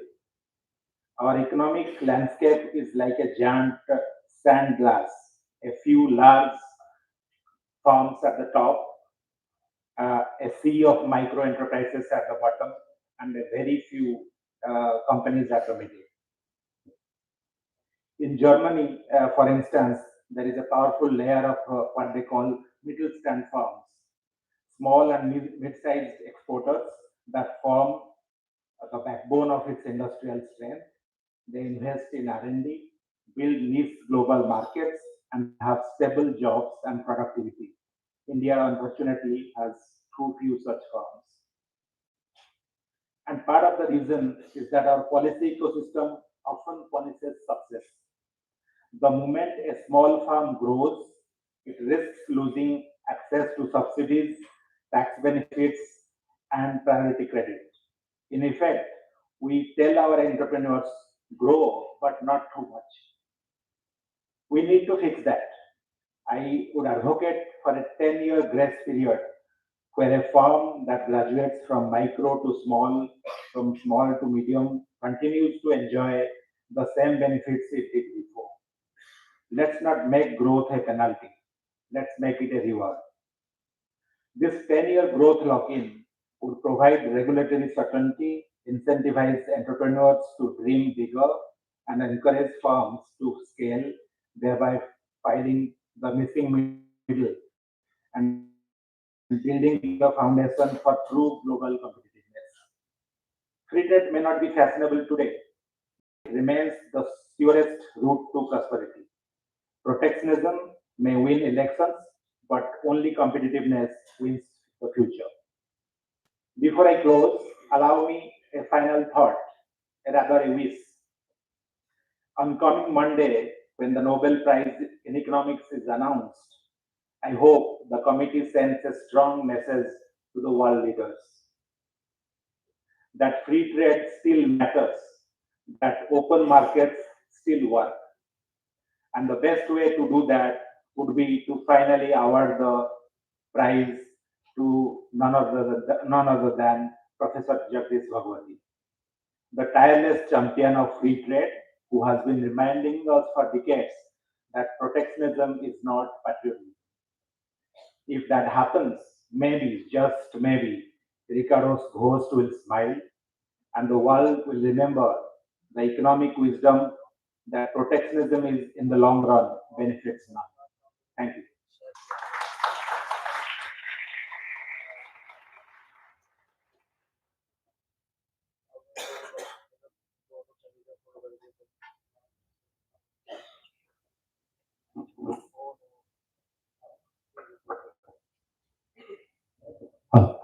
Thank you, Asit. And the best part of your speech was that we need a 10-year grace period, because at the end of the day, the problem is that if a small industry is trying to become big, is incentive into that. So we need to incentivize that. The other important part which you mentioned, from Dhanda nation to innovation based nation. These are the two away from your speech. Now I would request Ranveer to share his opening thought.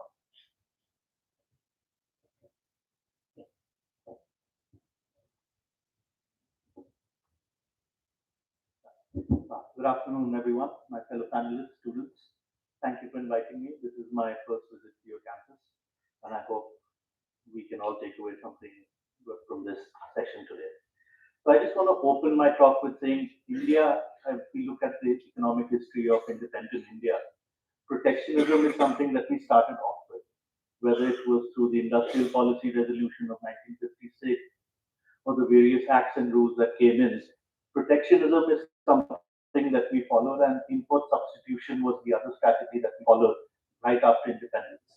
And while a lot of people, a lot of literature has said that India initially missed the boat then, because if we look at some of our peers in Asia, let's say South Korea or China, as we would say, trade is the pathway to prosperity.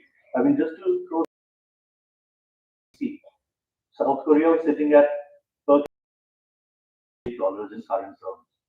In 30 years, their per capita touched 6,600. And that's the power of growth. And the exports as a share of GDP grew from about 2.5% to 25%. We see China again between, let's say, 1980 to the mid 2000s, till about the global financial crisis. They also saw phenomenal growth. Their per capita income going from, let's say, $200 to about $4,000 in per capita terms. And this was entirely driven by trade, and it was driven by exports. And of course, the investments that went along with it, in logistics, human capital, etc. So it was about making themselves, the countries and the companies, they were productive. They were competitive and they were productive, and they were able to gain a huge foothold in global markets. And that's the same thing that happened in Japan with the auto industry or electronics industries. Today, Toyota, Panasonic, etc., are ubiquitous brands across the world. But we don't see many Indian brands counted amongst that list. And this speaking to what the CT also said, we are not quite a product nation, we're not quite an innovation nation yet. And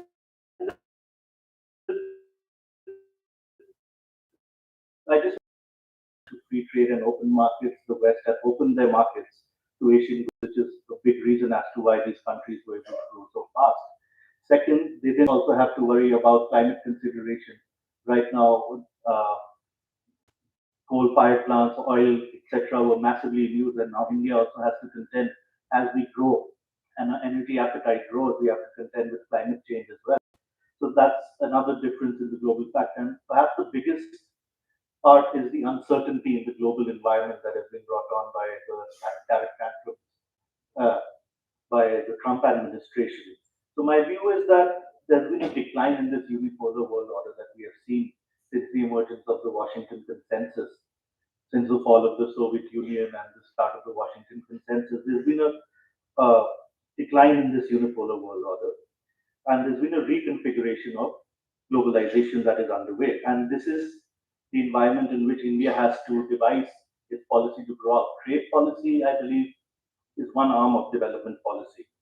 And protectionism will not lead to any enhancement in productivity, in my opinion. Because ultimately, you need for productivity growth, you need trade, you need infrastructure, you need your human capital to be skilled, you need technology, and you need financial capital. So, trade policy is just a factor in the overall development strategy, but it does bring with it the know-how and the skill and the technology, which is what some Asian countries were able to capitalize on, not just South Korea and China, but even, let's say, to a certain extent, Thailand and Malaysia. They were able to build up competitive manufacturing industries as well through this path. But lately, I just want to touch upon this new instrument that has come in a non-tariff barrier sort of way, with the quality control orders that have come in. So we recently did an analysis and we learned that they've really proliferated since 2019. So where there were about less than 90, there were about 760 odd quality control orders now.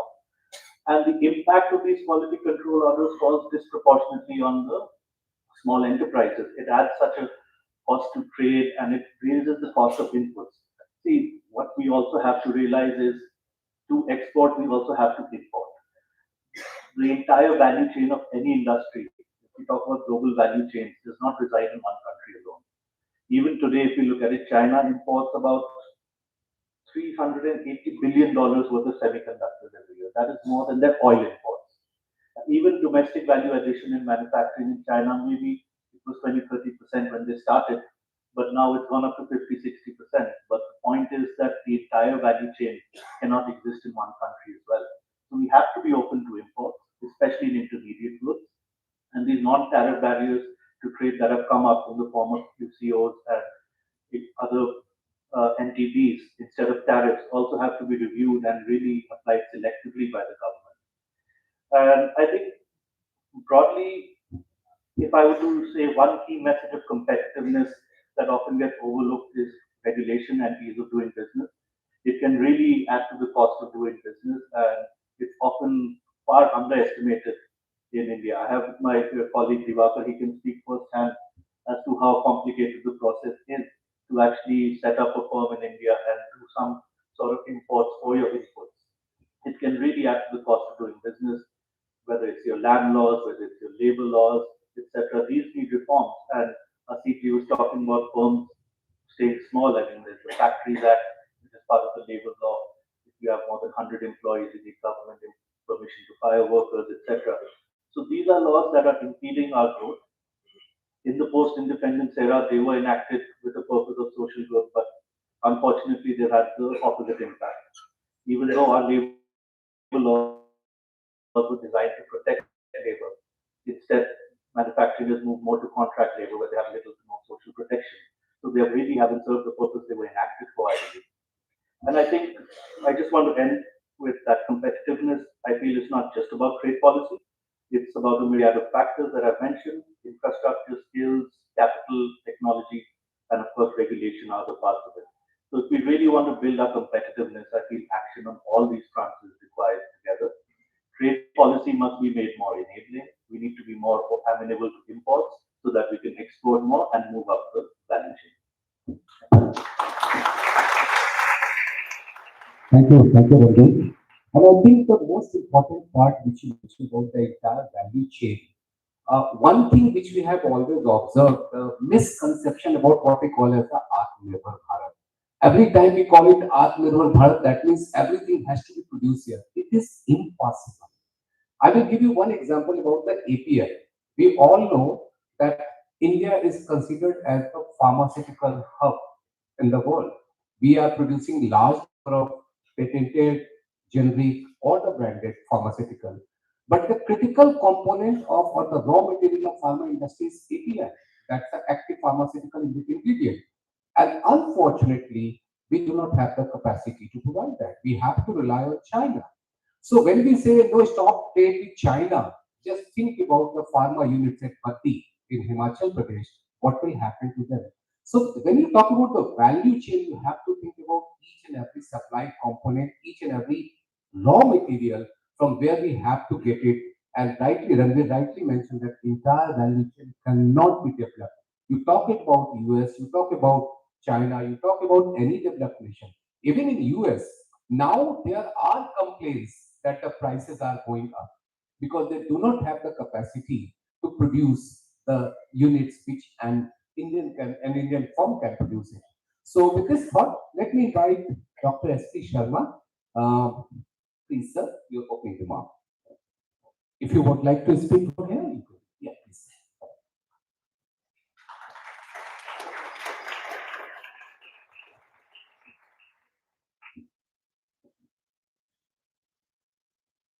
Thank you. And very good afternoon to all of you. My friend Shisharji, Ranveerji, Asifji, and Divakarji from Niti Aayog, and the brilliant students of Indian Institute of Foreign Trade. So this is not my first time in this prestigious organization. I came here many times to deliver my talks on different topics time to time.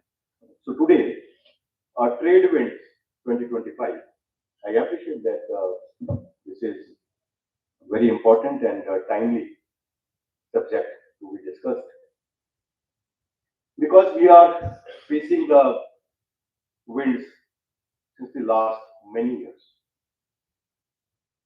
starting from Lehman crisis of 2008. The global economy started facing such kind of winds one after one. Firstly, after the golden era of 2003, 4, 5, 6, when the global growth was very, very strong, and China was also growing more than 10%, India was growing around 9%, and global growth was more than 4% or somewhere between 4 to 5. Lehman crisis hit the whole world economy. And before Lehman crisis ended, or before we recovered from the Lehman crisis, Europe was in severe slowdown. So when Europe headwinds were there to the global economy. And before Europe recovered in 2012 or 2013, 14, Japan was in crisis. Japan started facing the structural slowdown because of some natural calamity or other factors, structural factors of the economy. And before Japan recovered, China was in structural slowdown, started slowing from 2015, 16, 17. And before China recovered, China and US were in trade war. That was modern trade war one between US and China in 2017 and 18, even in 19. And before they recovered from, or world recovered from that trade war, the whole world was hit by the coronavirus in 2020. And before we recovered from corona, geopolitical developments started deepening between Russia and Ukraine, thereafter Israel, Gaza, Israel, Lebanon, Israel, Iran. And now, again, the trade war, trade winds. So last 15, 16 years or 17 years were very, very dynamic for the world economy. And world economy has not recovered from those levels of slowdown of 2008. Though we posted a more than 6% growth rate in the world economy in 2021, but that was the statistical effect of 2020 minus GDP in 2020. So now the protectionism. We are facing the trade headwinds, we are facing the global geopolitical headwinds, we are facing the structural headwinds,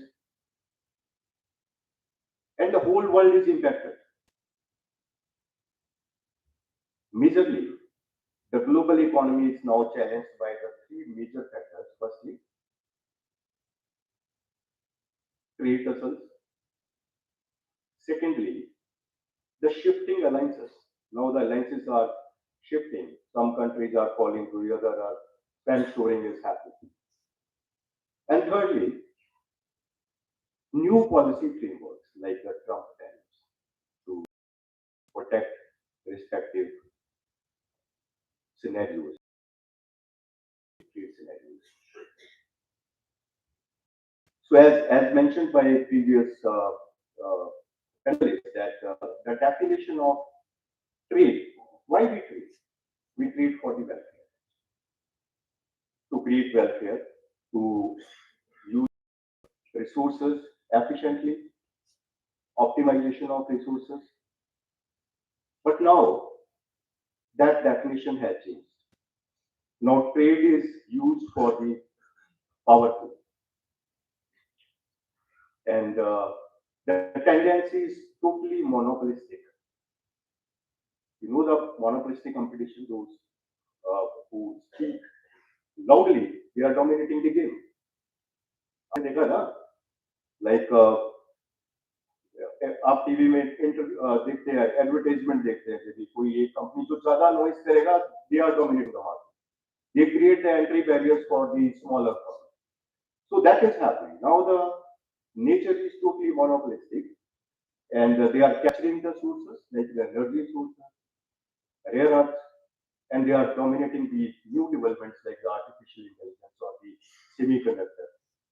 So the whole world is now in a quagmire of such kind of things, protectionism, trade tussles, and the new policy frameworks to protect their respective regimes. And how India is behaving in this trajectory, in this great quagmire of such developments. India is a resilient economy. And I appreciate the Niti Aayog and the officials or the all citizens of India that our growth during the last many years, during the last many decades is more than 6%. And in the post-COVID years, we are growing more than 7% on an average, starting from 9.7%, then 8.2%, 7.2%, now last year 6.5%. Again, for the current year, we will grow at 6.3%. Not only the growth numbers, but the trade also. We are making new highs every year in our exports. Our exports were less than $500 billion in coronavirus in 2021. Thereafter, we posted a number of $66 billion in the next year, 2021. Sorry, 21-22. Thereafter, $770 billion. Thereafter, $778 billion. Last year, $824 billion. So now we are making new highs, and we have a great aspiration of $2 trillion by 2030, of which $1 trillion will come from merchandise and $1 trillion will come from the services. So India is a resilient economy, as many of the world economies are now operating on the resilience model, not on the efficiency. Because now resilience is working, efficiencies are captured by the dominating players. They don't want the efficient players, they want the players who can create more noises and more such kind of quagmires. Very important. Though they are dominating, though they are creating the monopolistic practices at the global level, but their future is totally uncertain. They don't have their future. Like India, we have a vision of Viksit Bharat by 2047. They don't have such kind of visions in the next 10 years or 15 years or 20 years or 25 years. Because they are in uncertainty. They are in fear. That's why they are creating such kind of tussles and troubles for the many countries in the world economic system. So going forward, I believe we have great minds like you, brilliant minds, and our hardworking farmers. Agriculture is our great growth, great support. We are doing more than 3% during the last 9-10 years on an average, barring a few years. So average is more than 3%. That is a great thing for the Indian economy. And our exports in the agriculture sector are also increasing significantly, $30 billion to 40 to more than $50 billion last year. So the whole scenario is in favor of India. Though global headwinds are creating so many troubles for many economies, but India remains a resilient economy and should remain resilient in the coming times with the support of the various reforms undertaken by the government during the last many years. And going forward, as Shishirji also mentioned, that we have to support the economy. There are 4 or 5 things which are needed at the center to support the trajectory of resilience for India's presence in the global economic charts. First is the cost of doing business, I would say.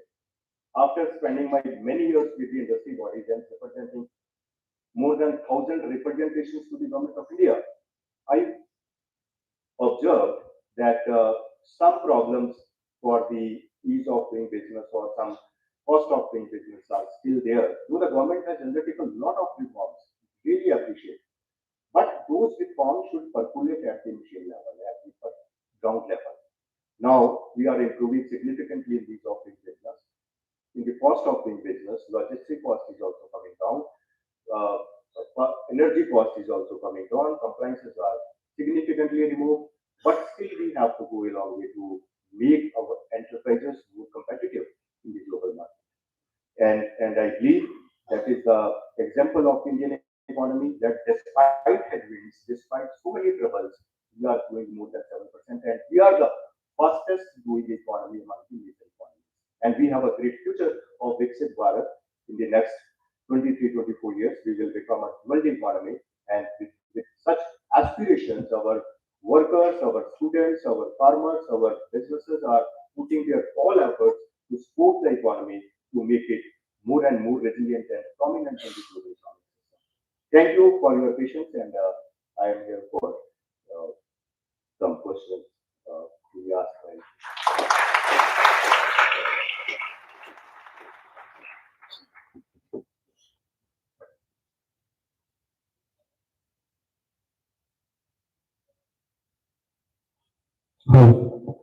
Thank you, Dr. Sharma. And you rightly mentioned about the resilience of Indian economy. I will just quote one statement from IMF for Managing Director Christina, just a day before it said. I'm just reading her quote. Global growth is forecast at roughly 3% medium term, down from 3.7% pre-pandemic. Global growth patterns have been changing. Please note this line.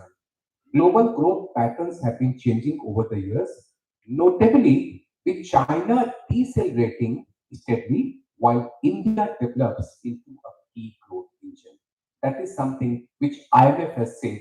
And on 14th, the IMF is coming out with the World Economic Outlook, and there we will get a good perspective about the Indian economy in this fiscal as well as the next fiscal. You must have noticed that during this fiscal, despite this tariff tension, most of the agencies have upped the growth forecast by at least by 20 basis points, or OECD has gone up by 3 basis points. We are talking about 6.9%. I believe 6.9% is slightly on the over optimistic side. 6.5 to 6.6% is the really realistic one. Now, what I will do before begin, what I would my question said, I will request each one of you, if anyone has a question, I will start with you and then I will come to this thing. Anyone has a question? Yeah, please. So,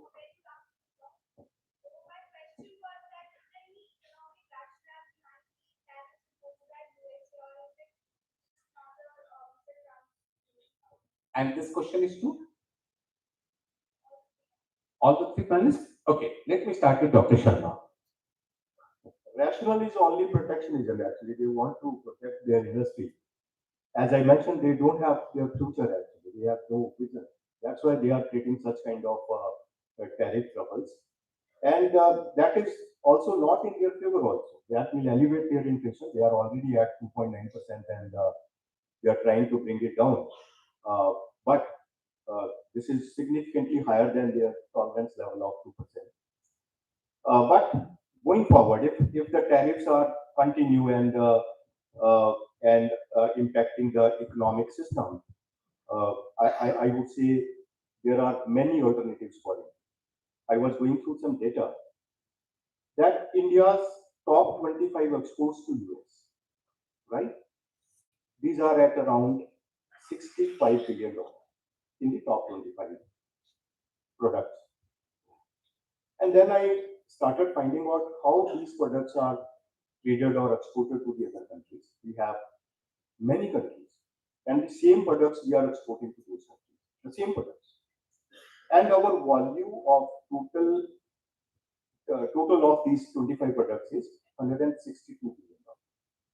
So we have great markets for the same products. We have a great scope for the diversification.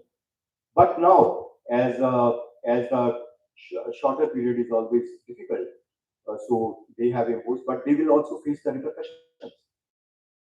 And the rationale is only to protect their economy. And the future is, I believe, very, very challenging for them in terms of inflation numbers or their economic slowdown. As their manufacturing PMI or services PMI are coming down near 50. So that will create great troubles in the coming times. Economy may face some recessionary conditions. Thank you, thank you. And before asking Asif to add that, let me just give you my own perspective also on this issue. You cannot develop a manufacturing plant overnight. Today you are saying I'm not going to allow goods at a cheaper rate. You are imposing taxes, high tariff on that. So ultimately, it is your people are going to pay. It is not me. For me, there are certain options. I can go to other market. I can also think about my domestic market, which may not be a very easy thing or substitutable to what we are importing to, what we are exporting to US. But for US, it is much more difficult. So, Asif, what's your take on the question which C has asked? Yeah, I think the argument that the US has put forward obviously is national security, right? That is the key argument, though it hasn't imposed all tariffs under Section 232 national security law. But the major argument is that because US is threatened, so that's why these tariffs. But the real reason I think are twofold. One is the wave against globalization, especially in the developed countries, especially in the US. There is a feeling among the public in the US that they actually are not benefiting from the globalization. Though I think it to us it seems that actually it's the developed countries who have benefited, taken the cherry of the globalization, and now when the developing countries are starting to benefit, so there is a pushback. So that is one reason, and second reason is obviously the fear of losing to China.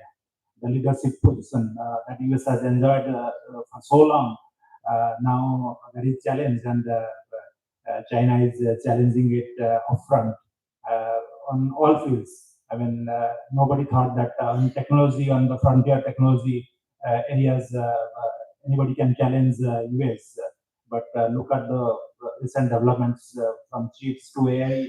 In every field, China is challenging the US. So these are the two-fold reasons I think US has imposed these tariffs. Thank you, Asif. And you can remember that for the first time, US has been downgraded in the terms of sovereign rating. So we also have to keep this in mind that if they are doing something, it may be giving, or the intention is to provide the strength, but the strength cannot come overnight. It takes time, medium to long term. We have to think about that. Now, Ranveer, any take on that? So I think economically it makes very little sense because again you're raising the cost of goods for most of your population. And as he said, they are the ones who have benefited from globalization, and not just in the sense of cheaper consumer goods, but also by outsourcing all their manufacturing and emissions, and then coming down on the developing countries to reduce emissions. It's not the developing countries that are consuming what is being produced en masse, especially at say fast fashion, etc. So to me, there's very little economic rationale, but it also feels like a bit of crony capitalism to me, enabling more market access for American companies to sell cheaper, especially let's say in India, the trade negotiations are stalled around agriculture, dairy, and fisheries. So those corporations coming in India selling at that is another angle that he's using these tariffs as a negotiation tactic. Is my view on that. Thank you. Any other question? Yeah, please. You need the microphone or okay, please go ahead.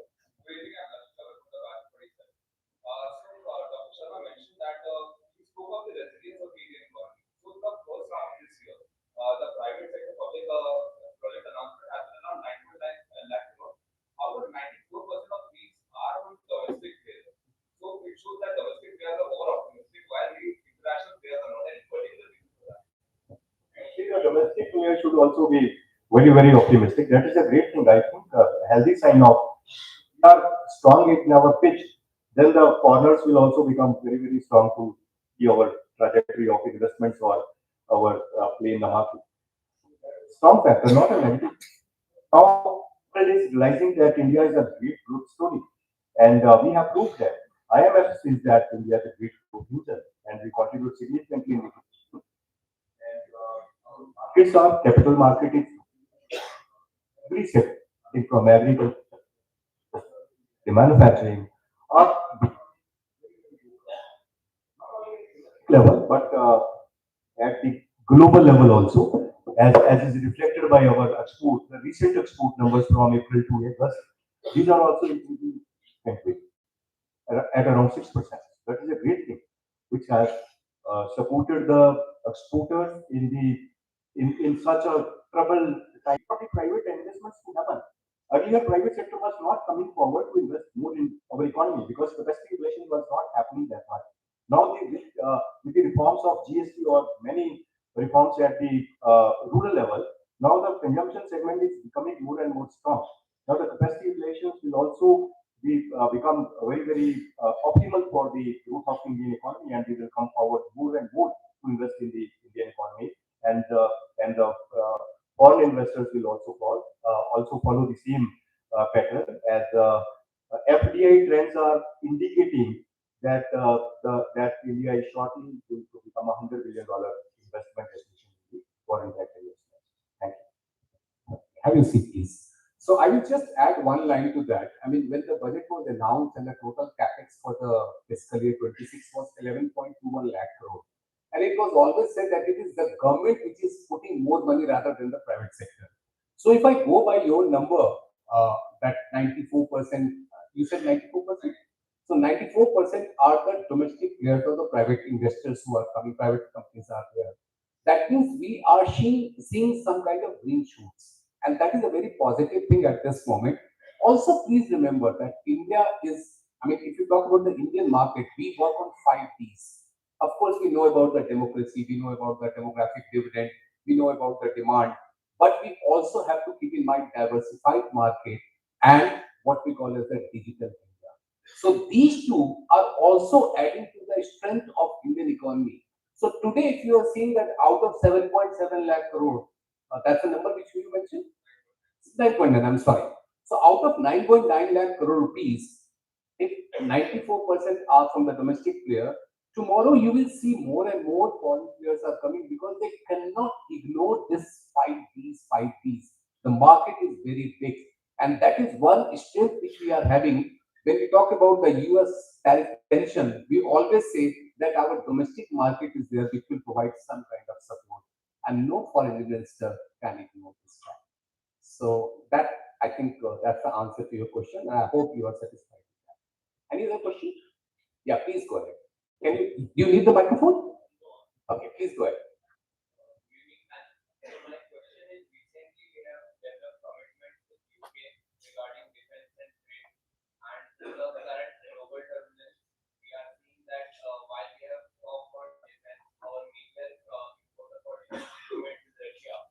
So what is your take on the long-term standing that while India's manufacturing is taking a back foot, and even though government schemes are not able to fund them really well, how is the long-term standing of our nation in the economy because of this Why don't you also include, please have a seat. Why don't you also include Australia? We have also signed some agreement with the Gulf countries also. And at this moment, we feel that the defense is one area where our finding that Make in India is showing some success here. I mean, of course, in some areas it may not be that successful, but in defense there are some success. And that is why if you take the defense import, what we are having, if you see the number, that number has come down and we are also exporting.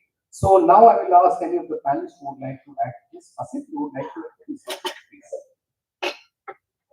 Yeah, I mean, I'm not a defense expert, but I mean, when it comes to Russia, we have to acknowledge that our historical relationship and it has been time tested. I mean, we all know what happened during the Bangladesh war, I mean, when the India-Pakistan war, it was only Russia who rescued. So our dependence on Russia for our defense needs is well recognized, I guess, and that's, I guess, US also to some extent understands that.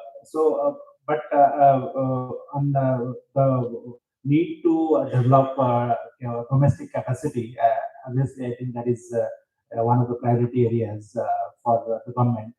So the sector, we have opened up the sector. I mean, I think 74% been allowed, and I saw some demands from one of the foreign exports recently that India should allow 100% FDI in defense. I mean, which I guess no country has done so far, and it's not also very feasible to do. But with more deregulation, earlier what used to happen is first the government will give a contract to one of the government agencies, and then they will buy. Government was the only buyer, so they couldn't sell to any other defense, being such a sensitive area. They can't sell to within the country. Also, there is the problem of nationalism. All those things we have to deal with also. But with more deregulation happening, so they are now free to export also, and government is now allowing that the government players should also compete with the private players. So that kind of competition, I guess, will encourage more indigenization of defense. Thanks. Thank you. Any question from this side? Yeah, please go ahead. Microphone? Perfect. So I wanted to ask that although India has signed many FTAs over the years with UAE, with Australia, and but still we have not been able to fully utilize the potential of these FTAs. In fact, trade have gone down after signing that FTA. So what do you think that are the major hurdles why we are not able, after signing an FTA, after years of negotiation, why are we not able to leverage this? Okay. Randeep, would you like to add to that? Yeah, please. Yeah, hi. So thank you for your question.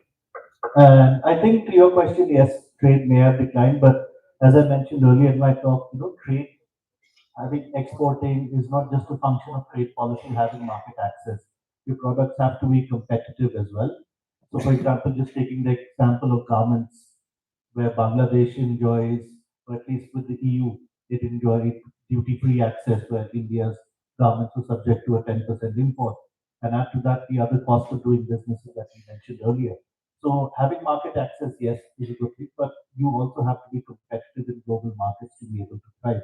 And that's a function not just of trade policy, I believe, but it's also a function of state policies, domestic policies. It's a function of industrial policy, whether there's enough skilled labor available, whether there's the technology is available in India.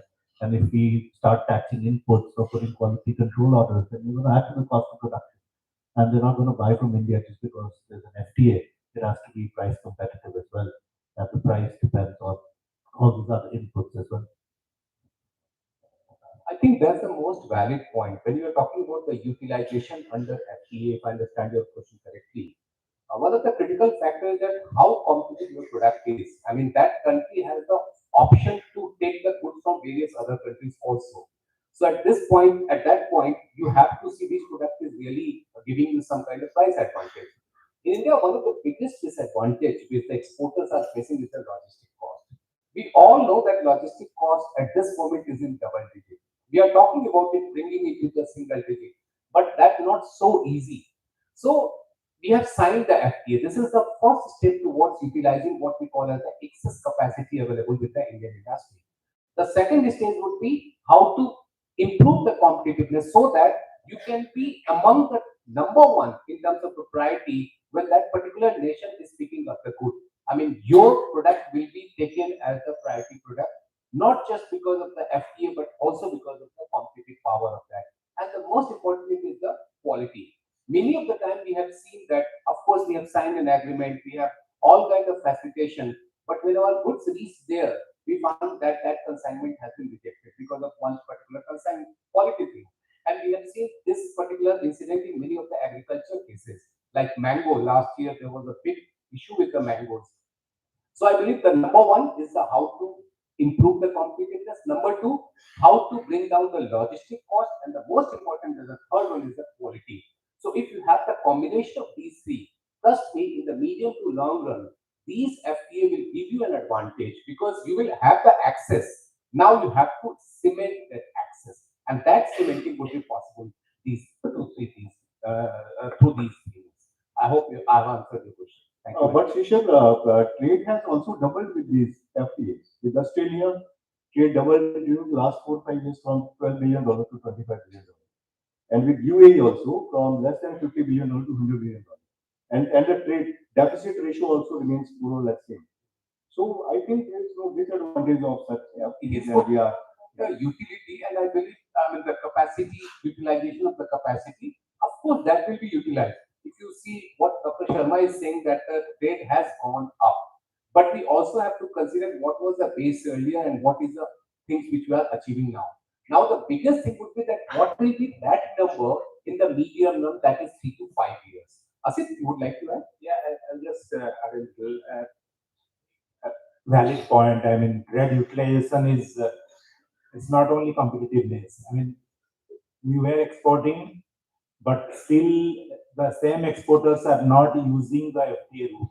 That is what trade utilization. That's how it is measured actually. And if you look at with ASEAN, that's a major hurdle. So there are many some reasons. Obviously, lack of awareness is one major reason. People don't know what are the benefits of utilizing the trade route, and then they have to. Mr. Sharma would know better. He has been dealing with industry bodies and all. So you have to fill up forms and all to take benefits of that FTA route.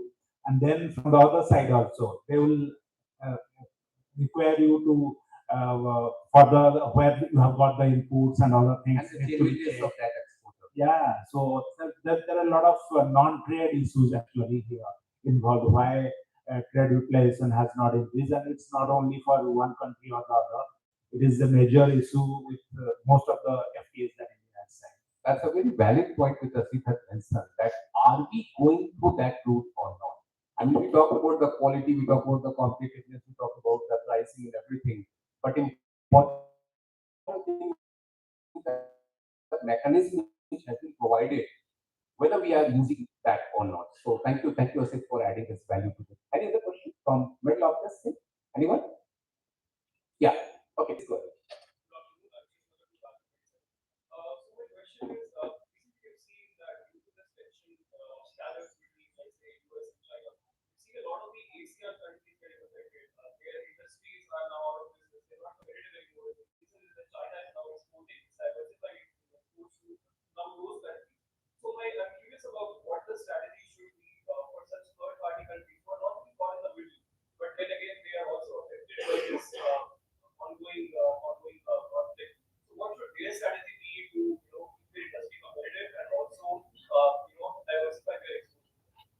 Thank you, Asit. Asit, you are the right person to answer this. You want us to formulate a devise a policy for the ASEAN countries?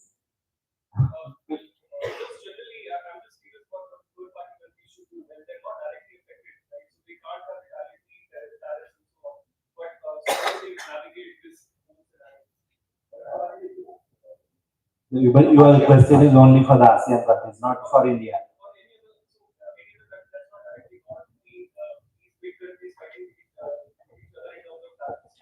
No, I think that was an issue some time back, but now it's part doesn't involve any two parties. It's not between US and China. That used to be during Trump one. Then there was I mean, we are caught in the middle. So, but what I can where I can add value, I guess, is because Chinese goods now face higher tariffs in most of the developed countries, and even Europe is not very keen to increase in its imports from China. So there is a fear that we will face dumping. A lot of those goods may come into India. That is one fear. And the ASEAN angle here is where India is very concerned. And in fact, you must have, all of you must have seen statements which related some furor some time back by Piyush Goyal, who basically said that it's a third country who is basically working as a conduit for China, ASEAN, talking about ASEAN. So we are trying to renegotiate our trade deal with ASEAN because we fear that a lot of goods that come to India from ASEAN are actually Chinese goods, and there is no value addition happening. So there is a blatant violation of rules of origin by the ASEAN countries. So that is a key concern for us when we are trying to renegotiate. As you know, that with ASEAN, India signed during Manmohan Singh's time. India signed only a goods agreement. We didn't sign a goods plus services agreement. So that is widely considered as to be a foolish idea, and that has gone in favor of ASEAN. So they have a upper hand, and also our the tariff concessions that we have given are much more higher to the ASEAN member countries than what we have got. So ASEAN is a problem area for India. We are trying to renegotiate, but renegotiating any FTA is not easy. So because they will demand something to give you more, they will demand something more from you. So that's where we stand. Thank you, Asit. And if I can add to what Asit has said about this rule of origin, there are a number of cases registered with DRI. DRI is the Directorate of Revenue Intelligence, which keep track of all the goods which are coming through illegal routes. So they found that many of the LCD panels, they found that it is originally made in China, and that was imported from Thailand. So that is the problem we are facing, that ASEAN nations especially we are facing about the rule of origin rules. There are a lot of actions going on, but I can tell you that it will take some time. So we will have to wait that what kind of action we take, and of course what kind of action they take. Okay. Any other question from this side? Middle of this? Anyone? Okay, please go ahead. India's goal to be a product nation or sort of the manufacturing hub of the world. Is it even possible without any real reform to the sectors of education, R&D, and the entire innovation ecosystem? Given the fact that our expenditure on R&D is like 0.6 or 0.7% of GDP, and the private sector contributes less than 50%. So we can always ask Foxconn to come into the country, set up plants, and then increase our exports. But to have that edge so that the world comes to us instead, how do we derive that? Any policy levers, any incentives that can be provided? Thanks. That's a great question actually, because ultimately it does come down to how well we are able to integrate and apply existing technologies. And that again is a function entirely of how well we are educating, skilling, and how much R&D we are doing. And to that, I think skilling programs, number one, will have to be retooled, starting at the bottom, because it has to be completely industry driven. Right now, there's a huge gap between what vocational education is being provided and what the industry is demanding. And on R&D, I feel yes, definitely private sector has to come forward, because I think it was Raghu Ram Rajan's latest book where he said most of the manufacturing value added is in the design phase. And so because manufacturing has now just been reduced to the margin, who's actually assembling it. So most of the value add is either at the design phase or at the retail end of it, in terms of capturing the value chain. And if we have to increase R&D, I feel looking at the government has to play the role of an enabler, I think.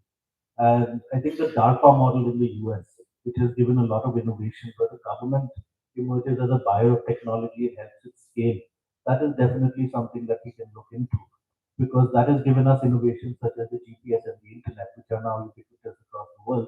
And I think that is something India can do. And speaking from personal experience, I think more industry and academia partnerships. So I did my MSc in economics from the University of Warwick. There they had a center called the Warwick Manufacturing Group, in which JLR, Rolls-Royce, etc. had invested a lot of money.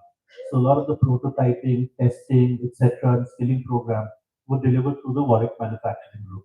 Now they're consulting, they're outsourcing their services, they have massive testing facilities, they have prototyping facilities. So now if the industry comes forward and partners with academic institutes, we have these clusters and universities close by, let's say in IIT Delhi or IIT Madras or IISc, etc., to set up these sort of facilities. But it's the private sector that has to come forward with the to funding as well. I feel the government recently, we have the RDI scheme where 1 lakh crores are being set aside as interest-free loans.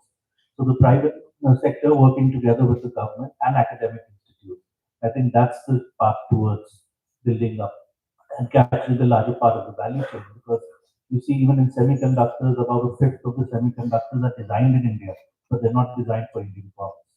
So getting those partnerships in place, I think, is crucial. Thank you. Thank you. Okay. Any other question? The last question, then I will. Oh, so let me ask if somebody else has, then I will come to you. Anyone else? Any question? No. Okay, please go ahead. That would be the last question. Then I will take one question from my side, and then we'll close this session. Please go ahead.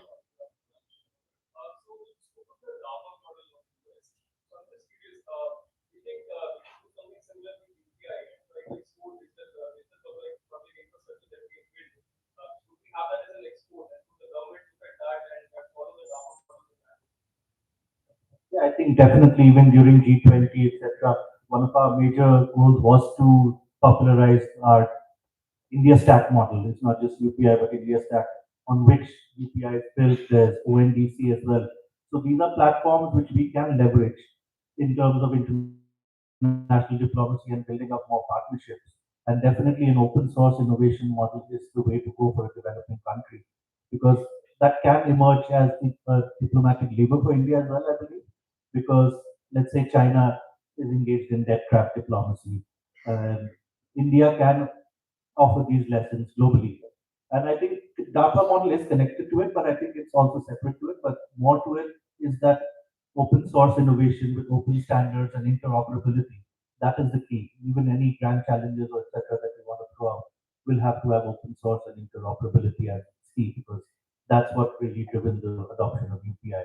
And I think the next phase is towards lending and towards OMDC rivaling international e-commerce platforms. Thank you very much. And now, just a final question to each one of you. If you have to suggest one big policy reforms, what could be that? Mr. Sharma, Dr. Sharma, I will start with.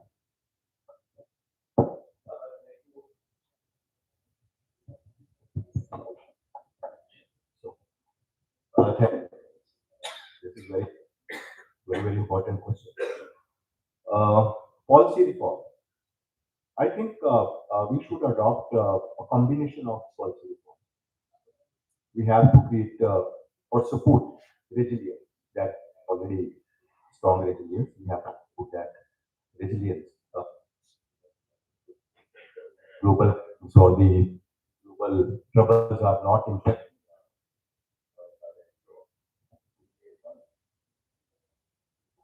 And after the resilience, the facilitation part becomes more and more important. Like facilitation part. As I mentioned during my conversation, that MSME sector or the small businesses are facing some troubles in these operations. So there's a lot of improvement during the last many years, but still, the ease of doing business must happen at the factory level in the machines. So, though the government has reduced so many compliances, more than 40,000 compliances have been reduced in the last 4 or 5 years, but still we have to go along. We have to reduce those compliances which are actually impacting the machine production. So that is my second suggestion, because I received such kind of connotations from the industry during my tenure with IIFT economics with industry bodies. So that is the facilitation to the, particularly to the small businesses, MSMEs, micro units. So resilience, facilitation, and diversification. We should not be dependent on any single economy. Like our major exports, 20% exports are towards US. But we have great markets. The same products we are providing to the other 15 countries also. And our supply chains are already there. But we have to enhance our volumes of the production. And I was talking about $162 billion value of those 25 products. And that is not end of the story. Their total imports from the world in those products are $4 million. We are only less than 5% of their demand.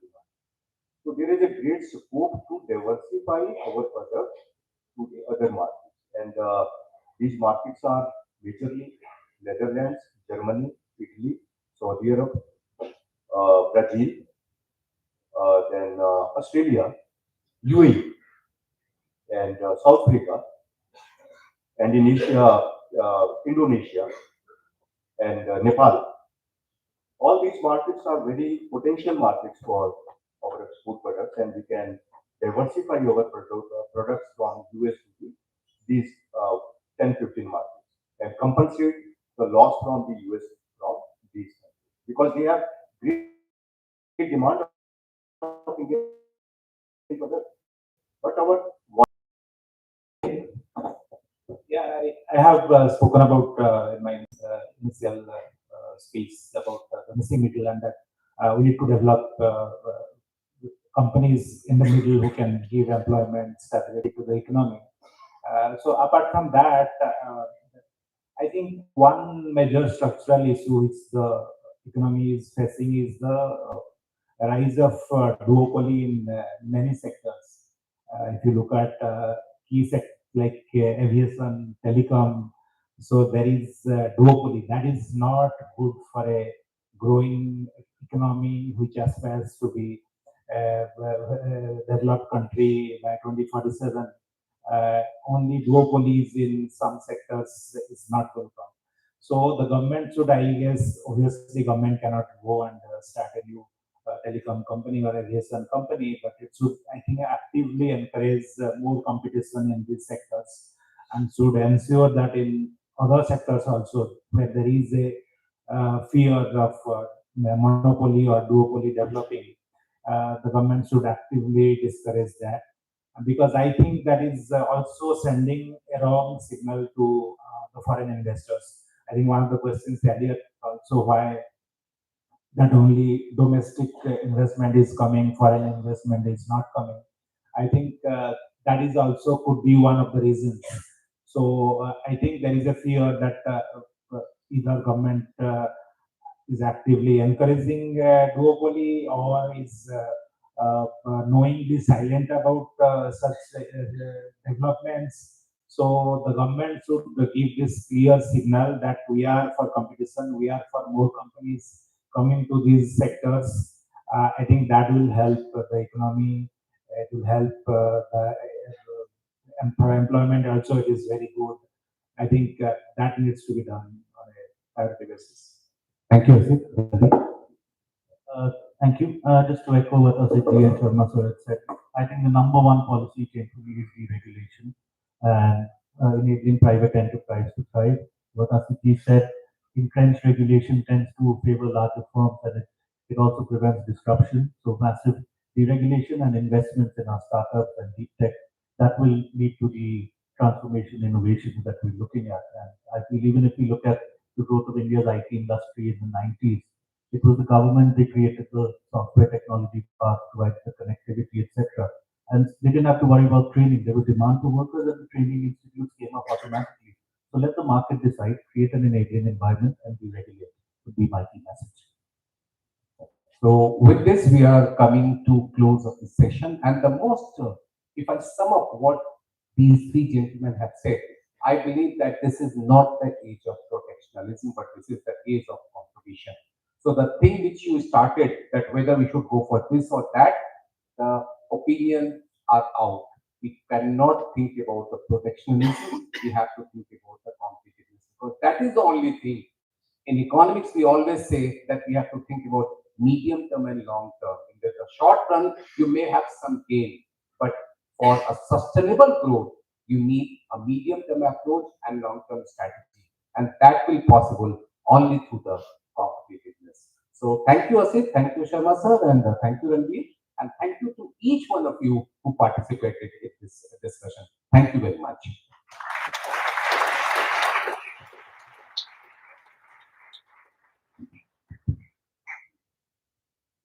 Thank you so much to all our panelists for such an insightful and engaging discussion. It's been truly enlightening to hear how India can move beyond protectionism and strengthen its global competitiveness. Mr. Asad drew a powerful link from Dhanda nation to innovation nation, highlighting India's limited R&D. He reminded us that protectionism in the long run is none. Mr. Ranveer shed light on how India, having liberalized later than its Asian peers, must now focus on improving the ease of doing business and modernizing redundant laws like labor laws. He pointed out that while quality control orders raise the standard, they also add costs, urging India to compete not by protection but by performance. Dr. S.P. Sharma beautifully traced the journey from 2008 housing crisis to the US-China trade war and beyond, reminding us that the world today faces trade tussles and shifting alliances. He emphasized that while India continues to grow resiliently, reforms must reach the grassroots to be truly effective. And our moderator, Mr. Sushil Sinha, wonderfully steered the discussion, illustrating with example of KPIs that while India leads in pharmaceutical exports, it still depend heavily on imported inputs. It was a fitting reminder that the competitiveness requires strengthening the entire value chain. On behalf of IIFT Delhi, I'd like to extend heartfelt gratitude to all the panelists and everyone present here for making the session so meaningful. And now, as a small gesture of our appreciation for taking the time to be here and sharing the valuable insights, we would like to present a token of memento to each of our panelists. Mr. Asif, thank you so much for your time.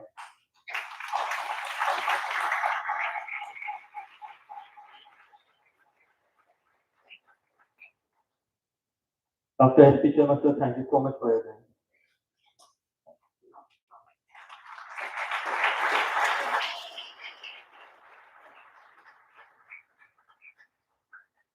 Mr. Sushil Sinha, sir, thank you so much for coming.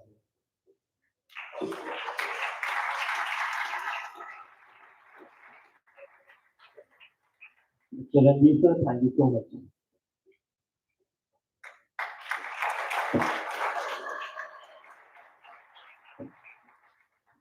Thank you once again to all of you. It's been an absolute honor to host this. Sir,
Good evening, everyone, distinguished panelists, respected professors, and my fellow students. On behalf of the Indian Institute of Foreign Trade, we extend a warm welcome to you all to the National Marketing Summit 2025, organized by Brandwagon, the marketing and research lab of IIFT. Rising on the wings of creativity, Brandwagon has always been at the heart of IIFT's marketing skills, a hub that nurtures tomorrow's leaders in the ever-evolving sales and marketing. From hosting national summits and guest lectures to publishing margdarshans and curating live projects, Brandwagon brings together curiosity, strategy, and creativity under one roof. And today, we look forward to hosting the National Marketing Summit, where prominent industry leaders engage in insightful discussions on our annual theme, enriching our learning here at IIFT. Our mission is simple yet powerful: to move beyond theory and explore marketing as it lives, dynamic, data driven, and deeply human. So, now coming to our theme introduction. This year, our summit revolves around a theme that truly captures the pulse of global business: branding beyond borders, marketing resilience in turbulent times. In a world shaken by economic shifts, evolving consumer expectations, and geopolitical uncertainty, the real question is, how do brands build lasting trust, transcend cultural boundaries, and thrive on the global stage? I would start by introducing our speakers. So, our first speaker is Mr. Rahul Dubey sir, with over 13 years of experience leading demand generation and field marketing for SaaS, travel, healthcare, and advertising brands. Mr. Dubey currently serves as marketing manager at Sealand. An IIFT alum, he has orchestrated global campaigns that combine creativity with data-driven precision, turning goal ideas into measurable business impact. Recognized with awards such as Emerging Leader of the Year, Rising Leader of the Year, Mr. Dubey's expertise spans automation, digital strategy, and omni-channel engagement. We are thrilled to have him today with us.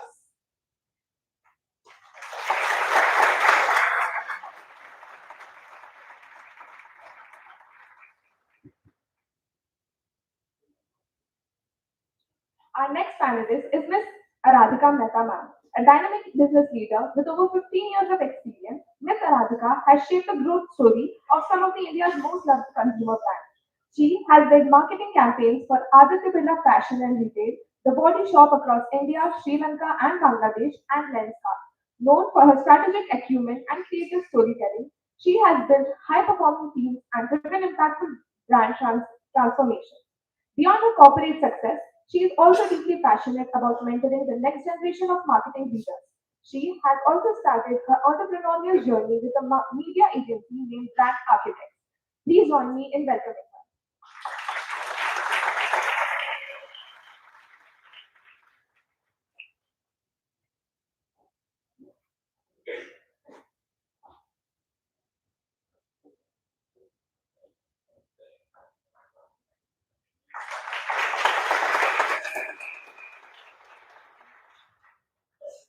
Our third speaker is Mr. Vinod Goyal, currently the CEO of Blue Caravan Commodities. Mr. Vinod brings extensive experience in global business strategy, import-export management, and brand building. His career spans leadership roles in brand consulting and corporate management, where he has focused on driving sustainable growth and building resilient global partnerships. His deep understanding of international markets and his ability to translate strategy into action will add immense value to today's conversation. We are honored to have him here.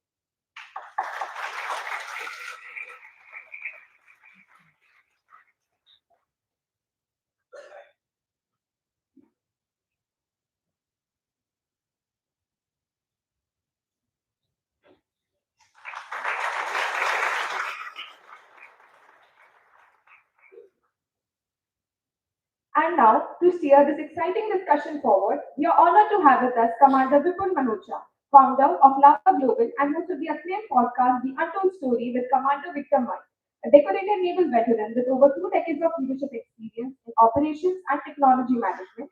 Commander Manocha has led large-scale transformation projects within the Indian Navy and beyond.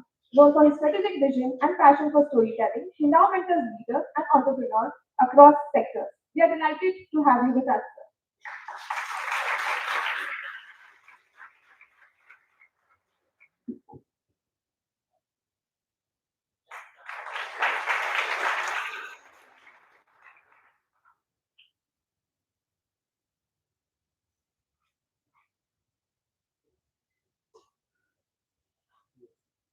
Before we dive into the panel discussion, it gives us immense pride to share that this year we hosted the National Article Writing Competition, Marks, which saw participation from over 500 students across country. The competition captured diverse and insightful student perspectives on our theme, branding beyond borders, marketing resilience in turbulent times. And now it gives us equal pride to unveil this year's edition of our flagship publication, Margdarshan 2025. The publication captures creative pulse and analytic spirit of IIFT's marketing community. It showcases thought-provoking articles, industry insights, and reflections from the students and corporate partners, representing the vibrant intersection of academia and industry that defines brand value. I'd like to invite our esteemed panelists to formally unveil the edition.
Now, as we move on to the main highlight of today's summit, our roundtable discussion on branding beyond borders, marketing resilience in turbulent times.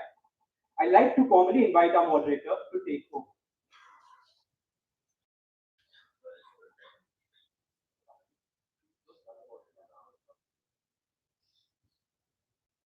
Good evening, everyone. I think you're too old for me to tell you about Josh.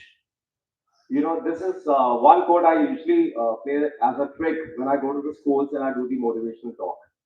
And trust me, when it is a 3-year child in front of me, ranging from 3 years to, let's say, almost a 12th class student of 17 years age, the Josh is even higher with a child who's just 3 years.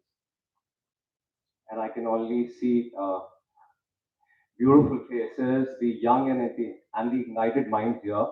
Honestly speaking, it's an impromptu and extempo for me. First of my moderator role ever in my life.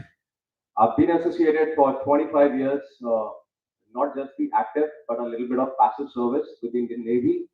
While I was a cadet for almost 5 years, when I trained, underwent training both for my BTech, my master's, and I'm so proud to say that I'm one of you, not in the full capacity of a 2-year course curriculum, but yes, in the capacity of an executive MBA as a part of BGR 40. And I proudly announce myself as an alumni of IIFT, primarily because I took the plunge when this carrot was given to us that we can take and become an alumni forever. So, as a moderator, I think I can do a beautiful work here, primarily from the perspective that when I was 24 years old, I fired missiles from a ship which ranged to a level of 18 CR. So I'm talking about something called as surface-to-air missiles. So if I see beautiful panelists here, including ma'am here, I would like all three of them to engage into a beautiful war.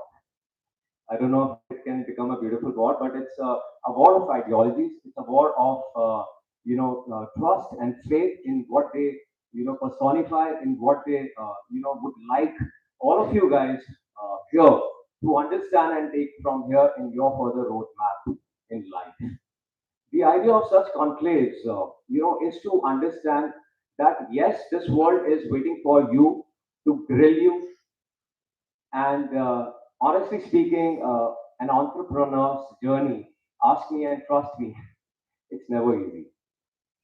I waited for a while with my HR, to give me a handsome option of something, in the ranges of double digits and, an easy peasy life where I would take on as a so-called a board of director or a profile which will personify my image, my plan of actions which were already planned prior to even me leaving the forces.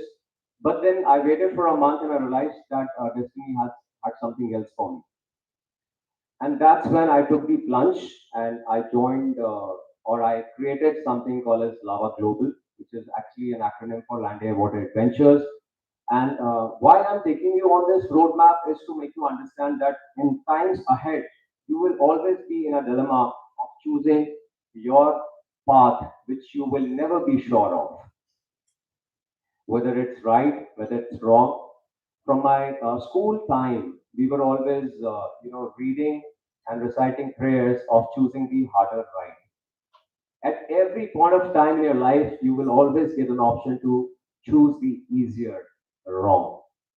And that's where your ethics will come and play. That's where your real metal will come out. And I don't know if you will choose the wrong, easier path, how this particular choice will become a cascading, turn in terms of your journey ahead in future.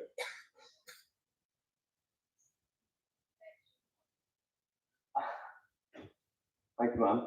I think I will quickly come on to the panelists and what I've been made to understand. The thing that I've captured about Rahul sir here, that he's been having a fantastic journey this past 13 years and he's been a part of you.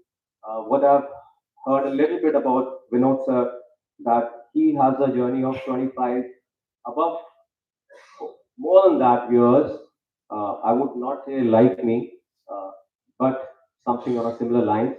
And with ma'am, I had the opportunity to interact with her and understand how she had beautifully, turned around tea tables from the fashion industries to even FMCG to even now her own entrepreneur journey.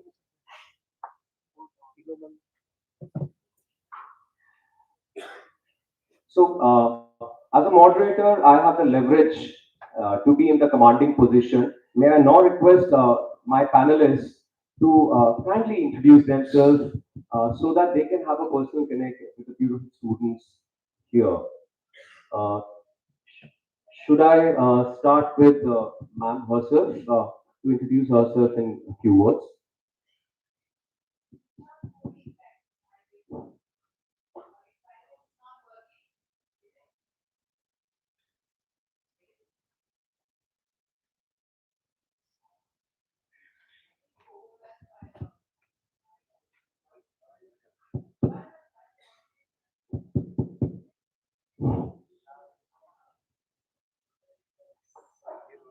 Hello. Yeah. So thank you for that introduction and your own introduction. Okay. Guys, absolute privilege and pleasure being here. I'm going to keep it short. My name is Aradhika, and I started my personal journey, I would say, in fashion and beauty and personal care. I worked with various brands, mostly international, some Indian. You can all can check them out. But I think the interesting part about me is before all of that, I come from a place which is pretty famous now. For a long time, it was a very obscure, but the largest district of India in Uttar Pradesh, and made very infamous by this person called Anurag Kashyap. Can you guess which district is this? Sorry? Come on, you can guess. It's Mirzapur. I'm from Mirzapur. So, small town, small place, small thinking, and all of that, and I came to Delhi. And I think my journey is fairly, is pretty much documented. Don't want to bore you with all of that.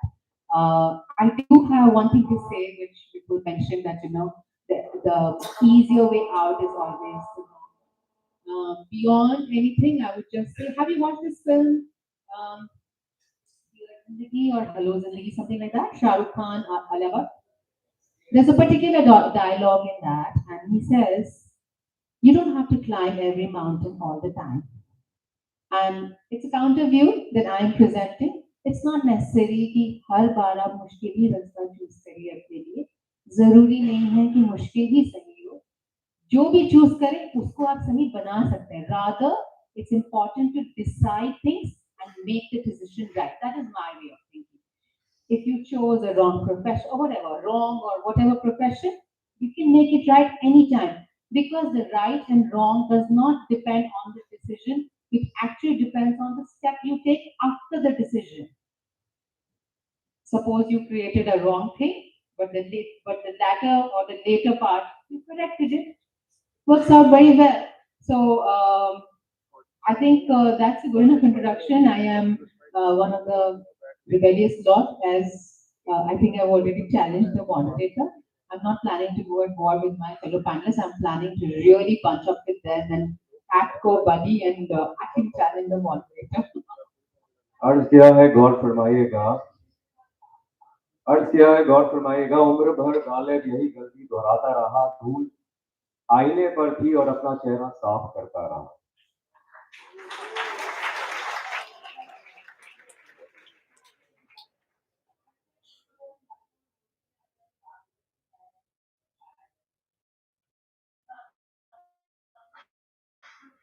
May I now request Dr. Vinod for himself.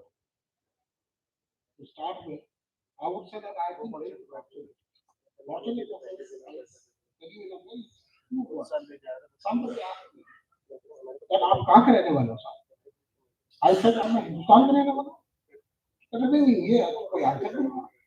कहाँ के रहने वाले हो? So then I said you can listen. I was born in Lucknow, Uttar Pradesh. Okay. I did my schooling from Calcutta, Bangla. Okay. And then after some time, I did my post-graduation from Haryana. And ये मेरी कर्म भूमि दिल्ली. मैं कहाँ का रहने वाला? मुझे नहीं मालूम. पर इतना मालूम है मुझे कि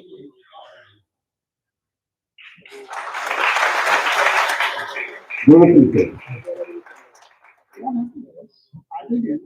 हम बात करते हैं. We all agree. Can you anyone tell me when you say marketing grew, what names come to your mind? Yes. कौन सा नाम आपके दिमाग में हम कहेंगे marketing grew किसको बोलते हैं? Everybody. चलिए और बोलिए. It can be somebody in lines of the books that have been written by professors. देखिए, sorry, बहुत सारे लोग बोलते हैं कि वो फ्लिपकार्ट, ओके, लेकिन मैं आज आपको ऐसे व्यक्ति से मिलवाने वाला हूँ, उनका नाम याद दिलाने वाला हूँ, जो कि एक्चुअली में मार्केटिंग, हम उनको भूल गए और हमको याद नहीं कर पा रहे, लेकिन अगर आप उनको याद करेंगे, then that is the real person, the philosophy, the core system. It was Gandhi, rightly said.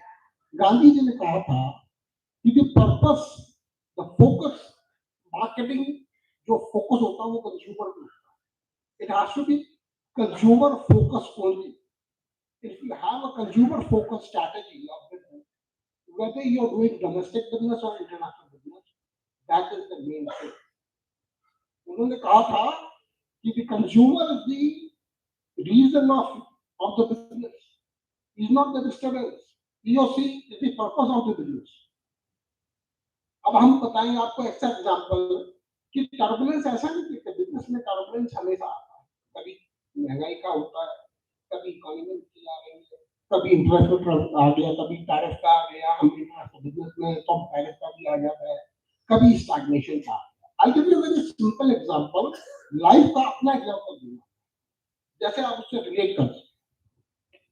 1995 में I was a young man और मैं as this beautiful lady was saying, हम सारे यंग जो होते हैं वो शुरू में रिबाइंडर्स ही होते हैं.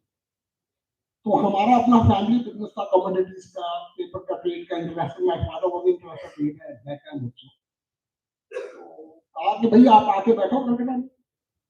हमने कहा नहीं, किसने बैठा, हमने जर्नलिज्म किया हुआ है. I started my life as a journalist. तो हमने कहा जर्नलिस्ट है और जर्नलिस्ट बन गए. डिग्री टीचर भी बने नहीं थे, पर ये लगता था कि हम तो अभी धरती को तो बदल दें, संसार को बदल दें, पत्रकार बन गए. अब भेजा तो आई ज्वाइन अवर न्यूज़पेपर, नाम नहीं लूंगा उनका. तो वहां पर एडिटर साहब ने कहा कि आइए पत्रकार जी, आप ऐसा कीजिए, पुलिस बीट पे लगा दिए. अब पुलिस बीट पे हम बड़े एक्साइटेड हो रहे हैं, पुलिस बीट पे अभी क्या होगा. वहां जाके पहुंचे हम पुलिस स्टेशन पे. उसने कहा भाई साहब आप कौन हो. पत्रकारों में सब बात है. कहने लगा वहां बैठ जाओ, साहब चाय कॉफी पिलाते रहो, जब कोई खबर बड़ी अच्छी नौकरी यार छोड़ दी. उसी time I started my advertising agency. Now here we come brand. उसी दिन मैंने कहा यार ये पत्रकार ही है, पुलिस वाले के साथ बैठ के पुलिस बीट में भी नहीं करता था. छोड़ दी.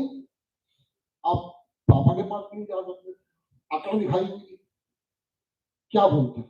तो अब क्या करें, क्या क्या कहें कि भाई अब वहां से छोड़ के आ गए, अब आप अपने पास ले लीजिए. हमने कहा यार एडवर्टाइजिंग स्टार्ट करते हैं. पर एक एडवांटेज था कि पापा के एक पुराना ऑफिस पड़ा हुआ, हमने कहा खोलने दरवाजा खोलते अपना ऑफिस स्टार्ट करते. Unfortunately, because of my father, what I'm saying, I'm the fortunate man. Because of my father's connection, I got a very good first client. वो बहुत ही फेमस कंपनी आप समझते, बांगड़ ग्रुप मुझे मिली. जो भी इंडिया में आज है वो सब जानता. बांगड़ ग्रुप पहले भी बहुत अच्छा. तो उनका सीमेंट प्लांट था जामनगर. जामनगर से गुजरात. सीमेंट इंडस्ट्री में बड़ी इंटरेस्टिंग बात है, बड़ी स्टैग्नेशन आ गई थी. माने नहीं बिका. उसको आप टर्बुलेंस बोल रहे हो, आज इंटरनेशनल टर्बुलेंस टैरिफ की वजह से. तो स्टैग्नेशन भी टर्बुलेंस है. तो उन्होंने कहा वहां पर उनके वहां से उस टाइम के एमबीए किए हुए थे, उनके जानना, उनको पता नहीं मुझे मैं क्यों अच्छा लगा. उन्होंने कहा यार young man come here, let us work out something और इसको कुछ करके दिखाते हैं. चलिए यार ये तो भी तू जामनगर. जामनगर में सबसे अच्छी खूबी क्या, इंटरनेशनल ट्रेड में you will notice apart from the product the most important thing is logistic. Logistic cost हमारी जो है इंटरनेशनल, अगर आप देखेंगे जीडीपी 14%. जबकि इंटरनेशनल ट्रेड जो है वो 1% होना चाहिए। तो हम गए तो हमने देखा उसमें खूबी क्या थी, वहां पर एक उसकी प्राइवेट जेटी थी। जेटी अंडरस्टैंड, जेटी एक छोटा सा पोर्ट होता है, उसमें शिप आता है और उसमें लोड हो जाता है और फटाफट चल जाता है। दैट मीन्स अपनी प्राइवेट जेटी होने से the turn around time would be very very minimum. तो हमने उसे पता नहीं था, मैंने पूछा सर ये आपकी क्या की गई, तो उन्होंने बताइए ये था। ओ यार मेरे को दिमाग में बत्ती जल गई। Then we launched a campaign of our बहुत अच्छे उस समय जब कोई डिजिटल मार्केटिंग नाम की कोई, तो हमने क्या किया भैया, बैठ के नक्शे पर और हमने ये कहा कि पैसिफिक रिम की कंट्रीज कौन कौन, नक्शे में पैसिफिक रिम की कंट्रीज ढूंढे, ऑस्ट्रेलिया, जिबूटी, थाईलैंड और ये 15 कंट्री ढूंढी। पैसिफिक रिम का मतलब पैसिफिक सी के चारों तरफ ढूंढी, वेरी गुड कंट्रीज ढूंढी। उसमें जेटी का एडवांटेज देखो आप, लॉजिस्टिक हमारे पास है, प्रोडक्ट बहुत अच्छा है, अब हमारा टर्न अराउंड टाइम बहुत फास्ट होगा। And we launch the campaign, कौन सा कैंपेन, हाँ डिजिटल कैंपेन तो था नहीं, तो हमने भी लॉन्च द कैंपेन। मैं आपको इसलिए तैयार कर रहा हूँ कि all difficulties, difficult time, turbulence is also a launch. आपको नई चीज चाहिए मिलती है ना काम करने का, और हमने उस समय 45 दिन का एडवांस पेमेंट दिया वहां के कंट्री में न्यूज पेपर, और एक ऐड दिया 100 सेंटीमीटर का बड़ा सा, इतना बड़ा कि कोई मिस ही ना कर सके, फ्रंट पेज का। और अब आप बहुत उसकी इंटरेस्टिंग बात कैसे आइडेंटिफाई करें, तो उसकी कॉपी हमने लिखी। अब जर्नलिस्ट होने का ये फायदा, मैंने इसकी कॉपी लिखी, स्टार्ट करी, growth by quality, the chemistry of success. की क्वालिटी हम देंगे आपको। आप उसमें फोटो दिया ताज का, हेडलाइन क्या थी ऐड की, like Taj, we make cement beautiful. World में ताज को सब जानते हैं, खड़ाक से कैप्चर कर लिया उसने। एंड आई, आपको बहुत अच्छा लगेगा, उस समय हमने मिनिस्ट्री ऑफ कॉमर्स से बेस्ट सीमेंट का एक्सपोर्टर्स अवार्ड दिया, एक campaign. What I am trying to tell you is कि कितना भी डिफिकल्ट का टाइम हो, अगर आप स्टडी कर लें और 3 चीजों को, ब्रांड क्या है, कॉम्पिटिटिव सीमेंट को ब्रांड करके बेचा यार। Cement is a commodity, is not a brand, but we make a brand, उसका नाम रखा Lotus. And Lotus used to buy, Lotus ऐसी चीज है वर्ल्ड में, लोटस को सब पहचानते, ताज को सब पहचानते, you can identify and it was ट्रेमेंडस। Wonderful, sir. So this is my small input कि आप जब कोई भी बात सोचें, ब्रांड क्या, मैं एक बात का विश्वास करता हूँ, my firm belief that product sells and brand profits. Brand से ही प्रॉफिट मिलेगा भाई, प्रोडक्ट देने वाले बहुत कॉम्पिटिटिव पीस भी है। We'll take it on as a discussion during the panel, part, panel discussion comes over. I could just resonate to what Vinod sir was talking, since I've stayed in Jamnagar for almost 2 years. And the jetty that he mentioned is every ship that comes alongside needs a place where it can be tied along. So when you have a private jetty, your turnaround times gets a little, of course, drastically down, primarily because you're not dependent on the external factors. It's your own baby. Apart from that, he mentioned about a lot of things regarding, going across various ports, including Djibouti, where I used to do anti-piracy missions. So I'm one of the bodies who's done 3 anti-piracy missions, each clocking to 3 months, and staying away from families when there were no satellite ports. I would now quickly request Sri Rahulji to introduce himself in short.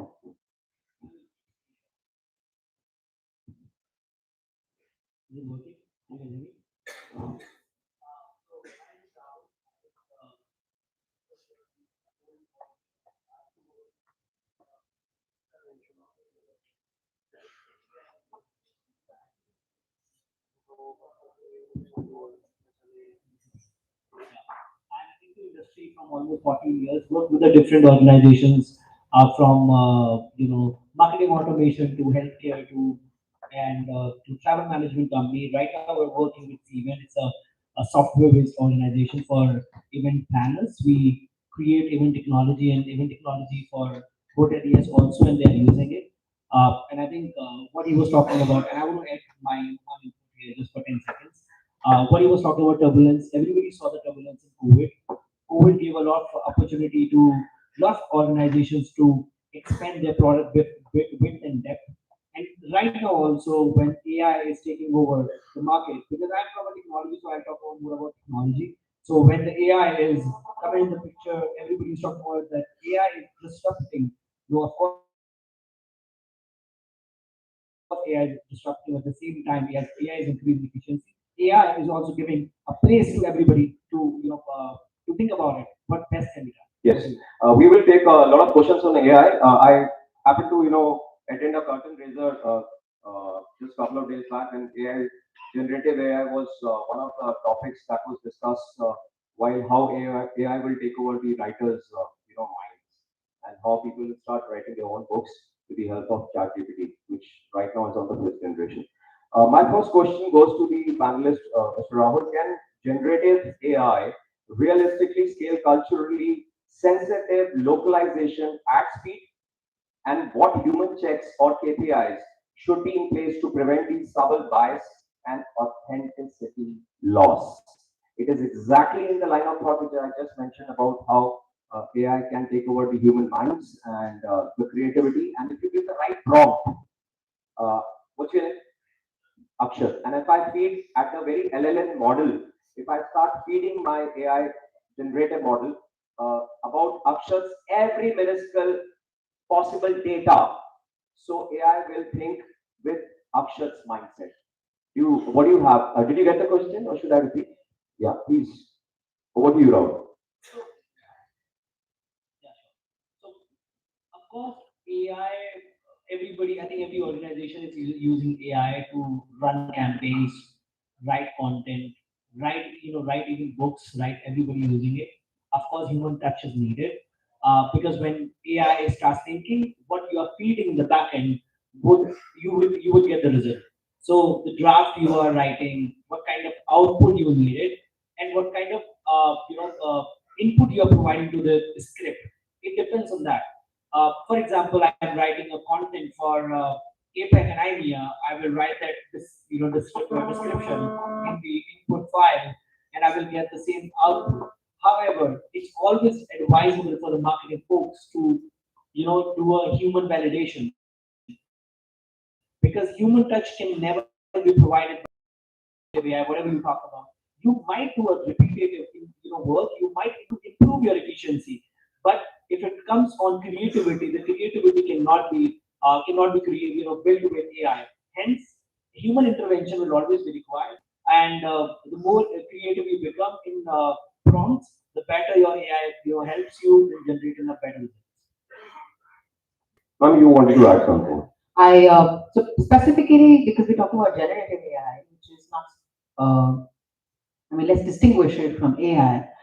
We've been using AI for a long time in different names. It has started to really blow over like in the last 2 years, but specifically generative AI, which we're using for campaigns, for copywriting, for creating images and videos, etc. While it is very much capable and is currently also really scaling up campaigns way faster, way more efficiently, the only catch therefore remains is you need to deftly handle it. You need to have very sharply defined structure of it, and you need to have very clear guardrails. It's a bit like you can imagine it to be like spider's web. If you give it a space, you need to clearly define the space, and then you leave the spiders, and then they can completely populate it with a web as intricate, as nuanced, as beautiful as can be. But you need to really be sure that you have the crevice clearly defined. I'll give you an example. We used to run influencer campaigns, and the maximum one would go, like for example, at Lenskart, when I joined Lenskart, we did our first influencer campaign. So far, at scale, Lenskart had not done influencer campaigns, and I came from the body shop where we routinely did a lot of influencer campaigns because beauty influencers have been at the helm of influencers. So we did 20 influencers at that point of time. Last year, the need started coming for, give me a random number, how many influencers we were engaging for one particular campaign. Yeah. Random number. Any random number from the last guy on the left hand Don't corner? put them in Yeah. a spot. कोई Give भी a random number, please. This is not a class. कोई भी 5,000 influencers were engaged. No human can actually validate and verify.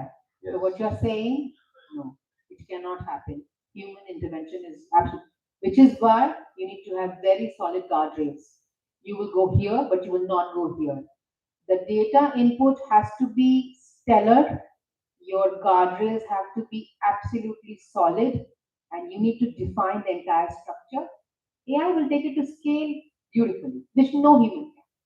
5,000 influencers, अरे 50 लोगों के video check करने में ही बेचारी टीम को 1 महीना लग गया जब तक हम सबको वो कर Yes, correct. So that's the point I'm trying to make. Anybody of you who has started engineering prior to joining management studies? Sir, we have a lot of questions because I think we are running out of time and we have 14 questions and I have aligned some questions specifically meant for you too. And there are actually, foundations where you will be able to contribute. So any engineering student here? Yeah, 1, 2, 3, 4, 5, 6, 7, 8, 9, 10. Okay, so right now, which stage of AI are we dealing with in just not the Indian continent and beyond? Any idea? It's narrow intelligence. What is the next generation? It's general intelligence. What is the third generation of AI? Super intelligence. When super intelligence comes in, what happens? Who will take the decisions? Humans or AI or the machines? Right. So we are sitting in the narrow intelligence. That's why we give prompts, right? It doesn't matter if you're an engineering student or not, but if you study and if you read a little bit around, I think you can gain that kind of confidence. And you can stand here as a moderator too. Okay, I gave it a bravo Zulu to Aradhika ma'am because she has beautifully said that we need to define the boundaries, right? And these boundaries, if are not defined today, it will become a big issue for tomorrow. Here's a question for Vinod sir. The question goes like this: when decentralizing supply chains for resilience, we are decentralizing the supply chains for resilience. What branding trade-off? It can include cost, speed, price perception. Do brands accept? I say, what branding trade-offs, including cost, speed, price perception, do brands accept, and how do they communicate this model shift to the consumers without undermining their trust? You're the manufacturer. If you're manufacturing, say, for example, snacks or you say biscuits, what happens is manufacturing biscuits has many inputs. Now, there are so many things, and the price keeps varying. To control it, or not to disturb your target audience or your consumer who are buying, and it always is a price point. Like a pack of biscuit, say, if it is 15 rupees per packet, 10 biscuits. But if my price increases by raw material price, and if I reduce one biscuit from it, and still the price is 15, I satisfy my consumer, I protect my brand, and I am, what to say, okay with the variation of it. So what my take is, normally companies are already doing. Let me tell you, all the companies are doing. Yes. If your price go up, then they say, okay, new launching new pack, new advertising, new brand, and the biscuits come 15 once again. And if it goes down, we have to take care of this health concept. The communication is the key. I think I agree because the Parle-G size has become smaller and smaller, right? Yeah, it's a hand-in-hand strategies. I think how I perceive this question was when I talk about decentralizing the supply chains for resilience, it's all about giving it or handing over to different companies and understanding that your main brand, like it is Parle-G, and who starts decentralizing it to various other people in the forum, then the trust in the Parle-G doesn't go away. That was my perception, but yes, sir has added a different value to it. So thanks to sir. My third question goes. I would add one more point. Yes. I would answer question. Yes. What happens is consumers are smart, no doubt. They will understand. But consumers also want assurance from that. That is the beauty of the brand. They say, okay, 9 biscuits is okay. That doesn't matter, but at least the biscuit is there. Yes. That is very, See, very over a period important. of time, if you do that, Please never forget that the power of brand, the power of what we are taking across borders, beyond borders. If you have a power of brand, you tell me why everybody knows, most of the people know that Zara gets their clothes manufactured in China. Why are you paying money? there are some things which matter and some things that don't. This is what I'm saying. No, Sometimes if you want to I say have a that- counterpoint. I'm sorry, but I have a counterpoint, which is when the consumer discovers it. See, one is telling them transparently, which is a brand like. Do you guys use this brand called The Whole Truth? Yes. Overwhelming yes.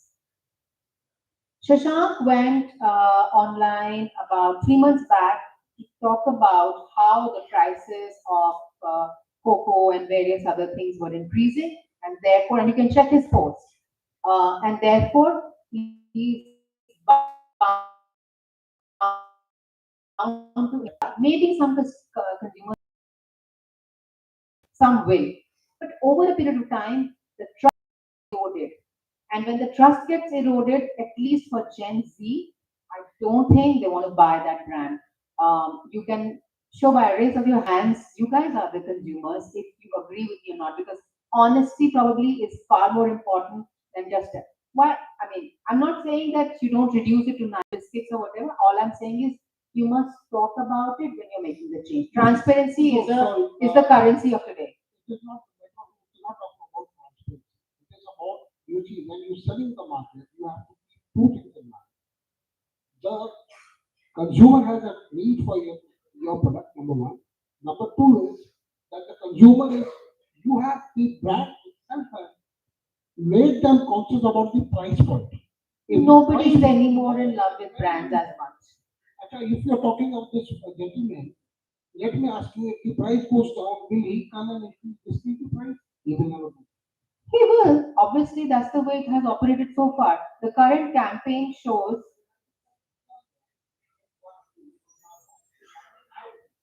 So I definitely feel if you want the young consumer, transparency is probably far more important than anything else. And Gen Zs, I think, we can, right? I'm not talking of transparency. I'm saying that if you are a marketing person, if any one of us is a marketing person, has the responsibility to do a sustainable sales year again, day and day after,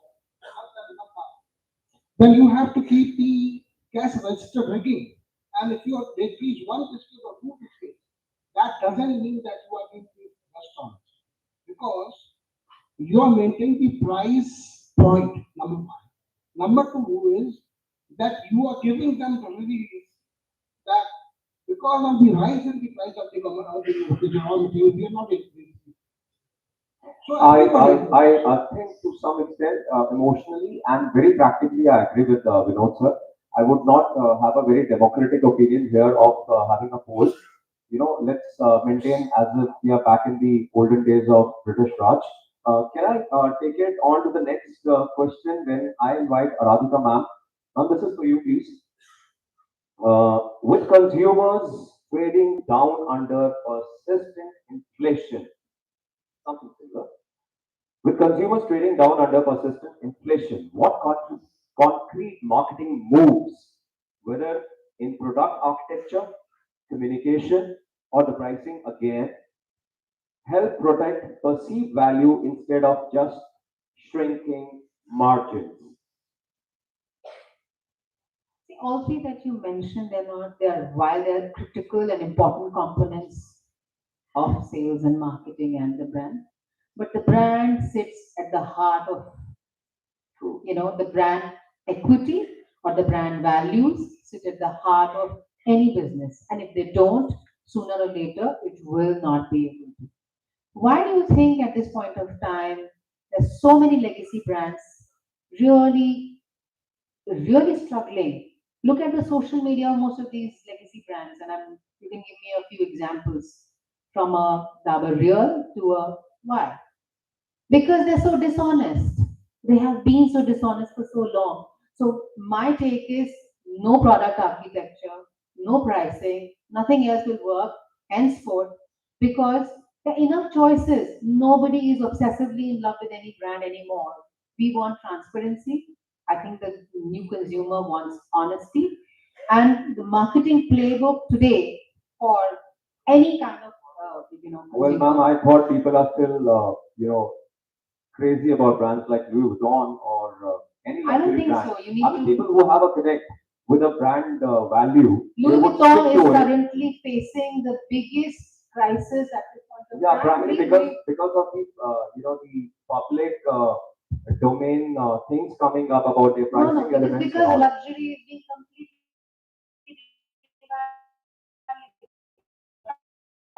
I think Right. It is about perceived value. It is not about that. It is not about a. Exactly. So that's why they've built the brand. They have built the brand.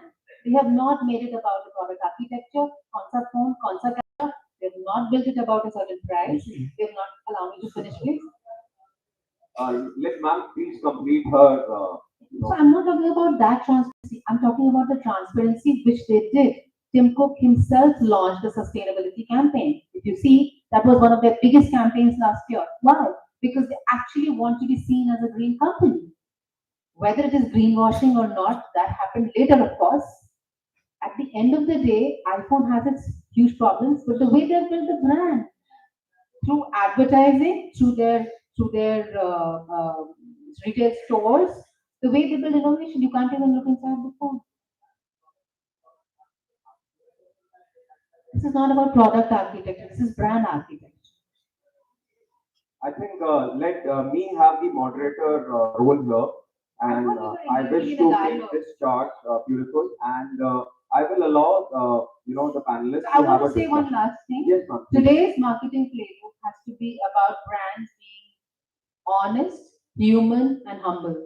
I think the three H's, if they do not exist, I can give you at least a dozen case studies of legacy brands who are currently not surviving and have actually gone down. That's beautifully put across. They have to be transparent. That is foremost thing, and I think today's consumer understand these values very, very well. Well, you talked about Shashank, you talked about the whole truth. For my upcoming marathon that I'm organizing, I've reached out to Max Putty. The marketing head is Mr. Rajesh Dave. He's told me that he'll sponsor my IP. So it's always nice to connect with the names that you just mentioned about the Dabur. I've been in touch with Mr. Yeah, thank you. And I've been in touch with Mr. Mohit also. And there are certain shortcomings of various brands. I tried to reach out to Mr. Ramdev also, and they have certain legacy, issues. But the next question here is to Mr. Rahul once again. I think he will be able to, after listening to you, I think this basically is that for you. The question is like this: which brand elements must remain globally non-negotiable to signal stability, and which should be handed to the local teams to secure cultural relevance during the crisis moments? You can pick up any brand you like. It can be KFC, it can be McDonald's, it can be iPhone, wherever. Okay, I would take. Yeah, I would have gone into tech, but yeah, if you if you ask me, about What more can be expected from a SaaS brand? exactly. So, if you ask me about any brand you mentioned, I would say, for example, Netflix. They were going through crisis few years back when they had to shut down a couple of their retail stores in India. I think 84 stores were shut. Yeah. In Delhi NCR. In Delhi NCR. And I'm just trying to relate what marketing would do behind when this whole shit is happening all around the world. Generally, the corporate decisions are being taken by corporate houses like global offices, the global heads, which are sitting in the corporate places. However, the regional flavor is always needed because what's happening in the ground, what's happening there on ground, what is impacting? Is it a human nature impacting? Is it consumer behavior impacting? Is it the flavor of the people, what they are looking at? Is that impacting?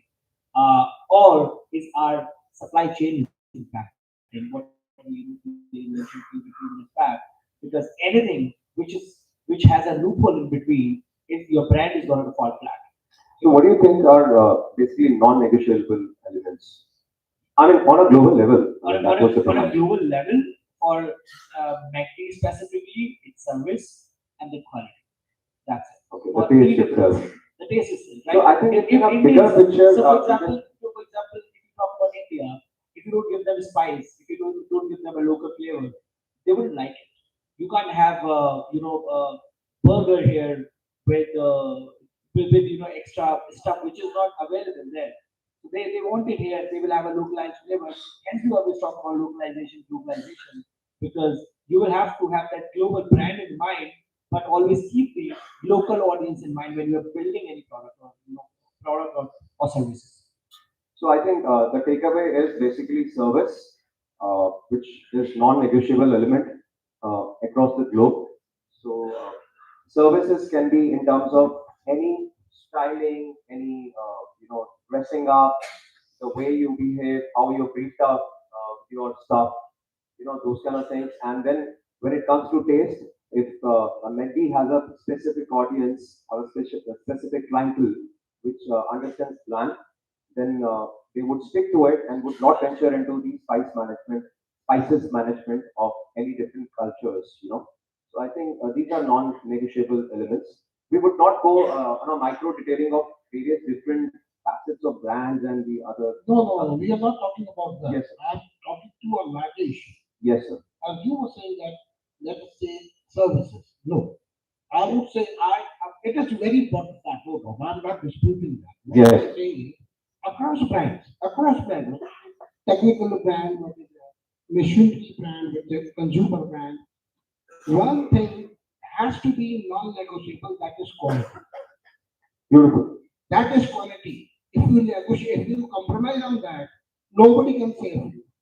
Let me tell you one thing. Sir, sorry. We have been also in corporate world, which is crisis management. Right. What happens in your other part of the coaching? Yes. That sometimes what happens?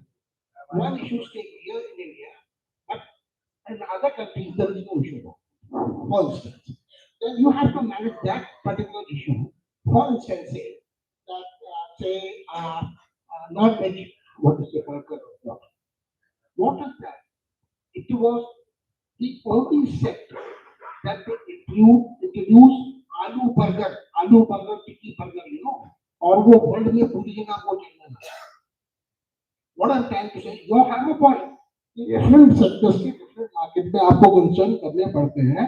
I think, sir, you are On a very right. humorous note, वैसे भी आप कुछ भी India में introduce करो, वो आप पूरे वर्ल्ड में वैसे भी लॉन्च कर सकते हो. इतनी आबादी है कि वो जाएगी भी I think दुनिया में. Vinod Okay, sir's I point. had the last bit, which was the two things that I feel that are non-negotiables are: one, brand story. You cannot change the brand story anywhere across the world. You have to keep your story the same. And two is brand experience.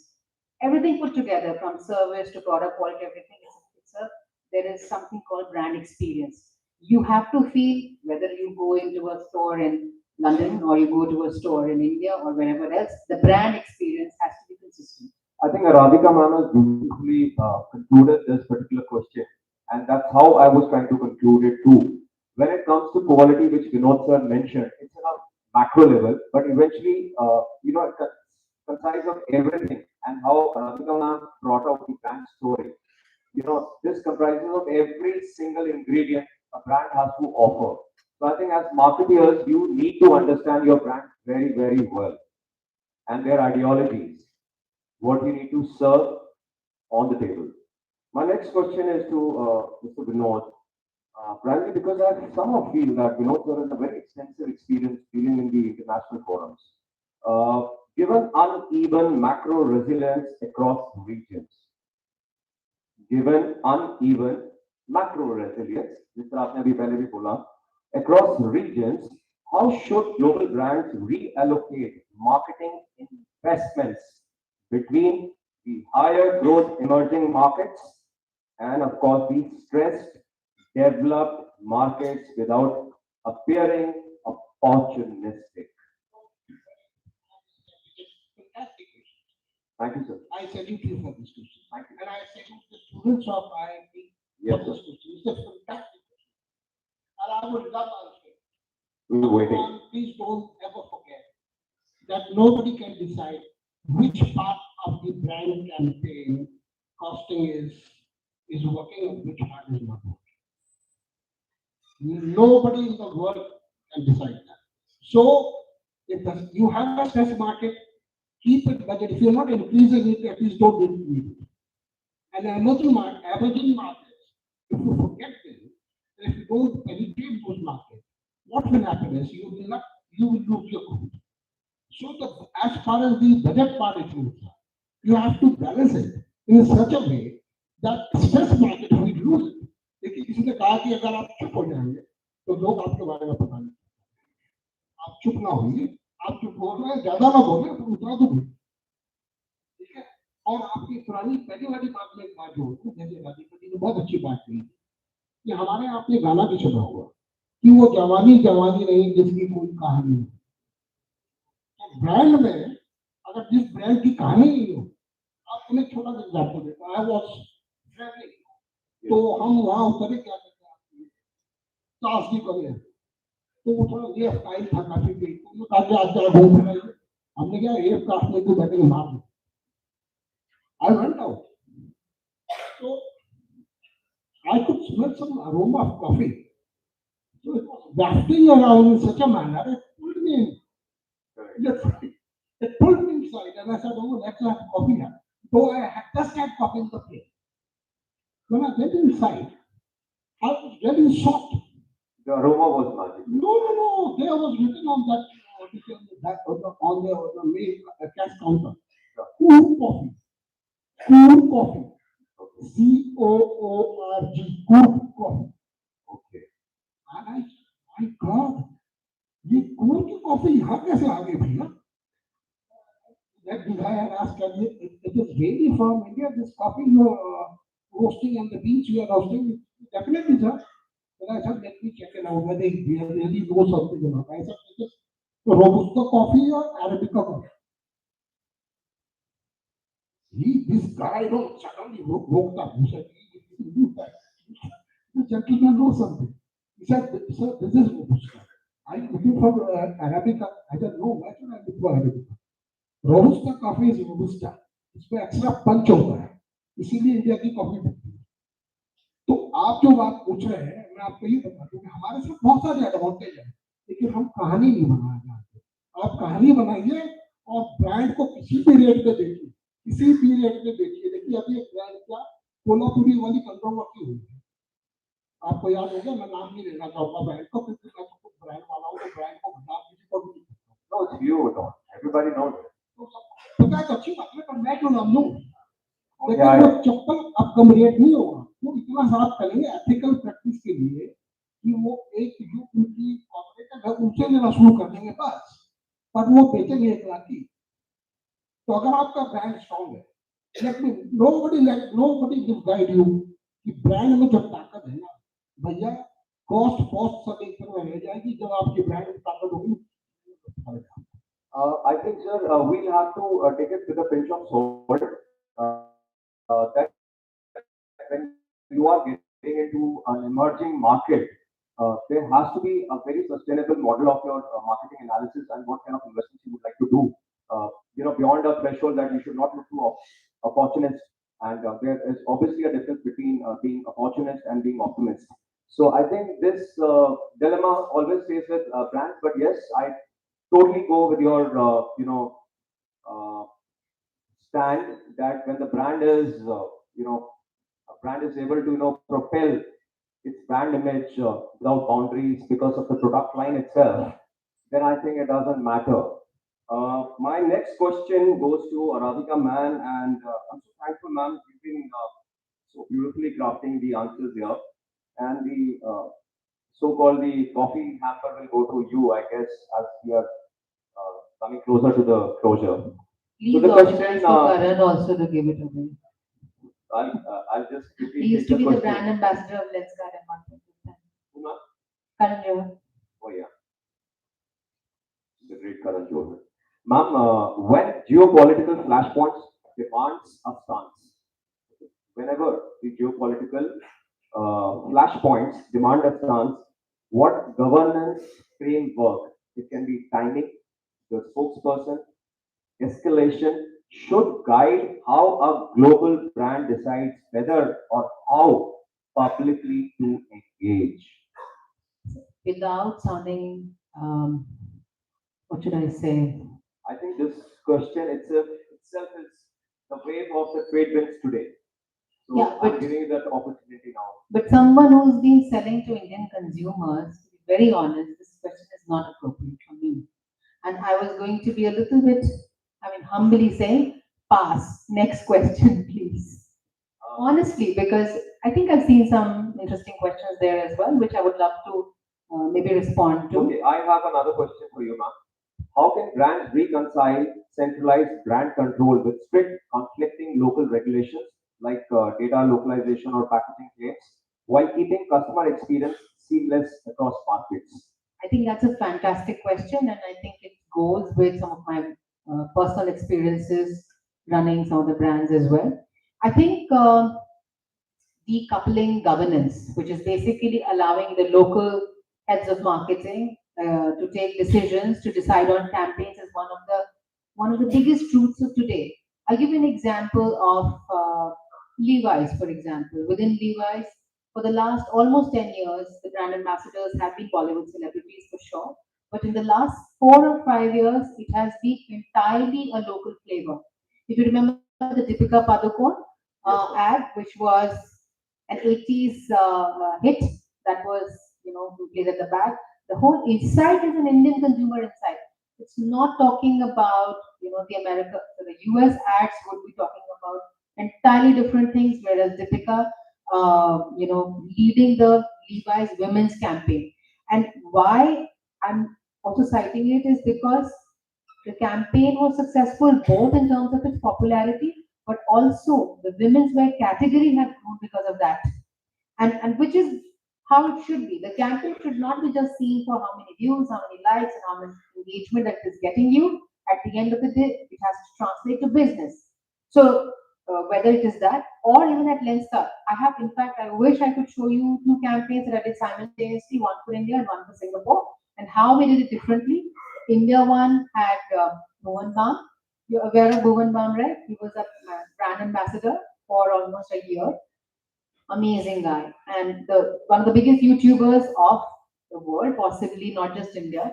And we ran a campaign with him, and the same campaign we actually shot with two Indians only, but they looked obviously a lot more Asian than just Indian for Singapore, because we went to the Singapore market. But the storyline was entirely different. So I think, especially for marketers, when they are leading communication, it becomes very important for it to be extremely global, which is global story, but with local flavor. I hope I have been able to satisfactorily answer A or B. Kya mil raha hai mujhe grade? I think, would you like to vote for it? No? I think ma'am has beautifully crafted once again, yet again, because I somehow personally also connect with the concept which ma'am brought out when Deepika's woman brigade or the woman's, campaign, was taken off, and I followed it for a while because of my interest in marketing, strategies. And while I was also part of the gang sitting in front of me, Dr. Preeti Duck was my most, adorable teacher and my professor. And it goes without saying that, we have to understand the local market regulations. And if it, I'll give you another example. So there was this Kingfisher packaged water, and Deepika did a very similar campaign with another big Bollywood. You must look this up, guys, because this is clear contrast of two brands using the same brand ambassador, similar sort of Bollywood hit and those kind of moves and everything. The But different Kingfisher results. water campaign completely was a disaster because there was no story. Pani ka story with her standing next to one gadi and looking glamorous doesn't help, So it completely tanked. Whereas Levi's campaign was what it was. Must look it. Sometimes you have to go beyond that Lala mentality and understand crafting a story, which ma'am said so beautifully, is so integral part of the marketing strategies of any company. So since we are running short of time, I had few more questions, but I would like to get on the ceasefire now. And I think it's been a good thing for me too, as part of the so-called the Indian Armed Forces, as a veteran here, when I felt that the discussion was just heating up and there was SAMs and SSMs being fired at each other, a surface to air missile and a surface to surface missile. I was there to take charge. So without you guys complimenting me, I think I've done the self appreciation.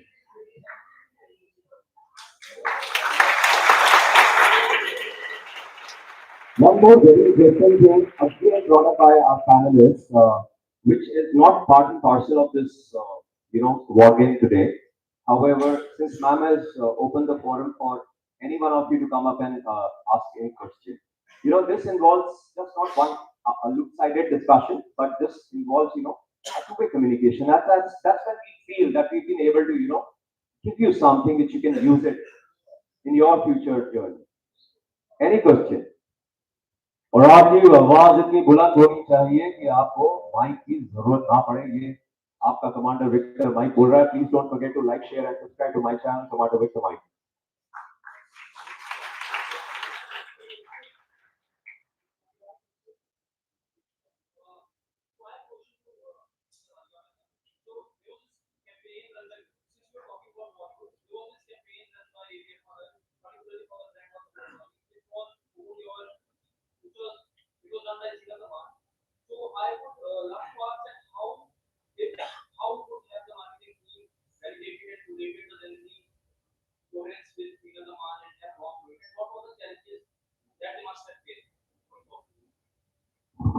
Look, I can only imagine because I've not been the head of marketing for Allen Solly.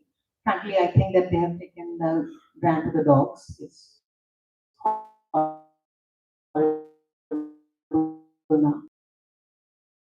and for the last 3 years or what she joined so Instagram has been really, her whole content, her story, her manner of short form content has been so current, so modern, and very refreshing. Also, she's very less scripted. Today's generation really identifies with a certain spontaneity, and she has that.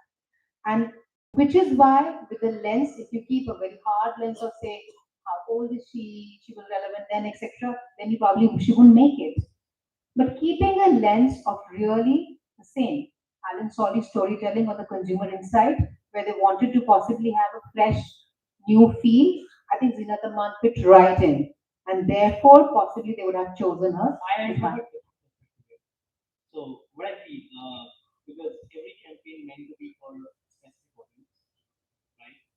For example, you would remember earlier Maggie used to be just having a campaign around kids. Then they introduced, I think if I'm not wrong, they brought somebody who was younger. Is this for Alan Solly women or men? What are you talking about?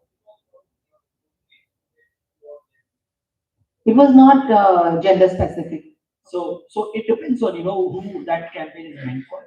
Probably this time they wanted elder Zintaman because they wanted to target the audience who is older and able to basically afford. The Alan Solly TG is not old. Ma'am, just for my knowledge, whether this particular campaign was a success or was it a failure? I wouldn't know. I have not Does been anybody very have a working clue for here? Alan Solly like I admitted in the first instance. Hot and cold.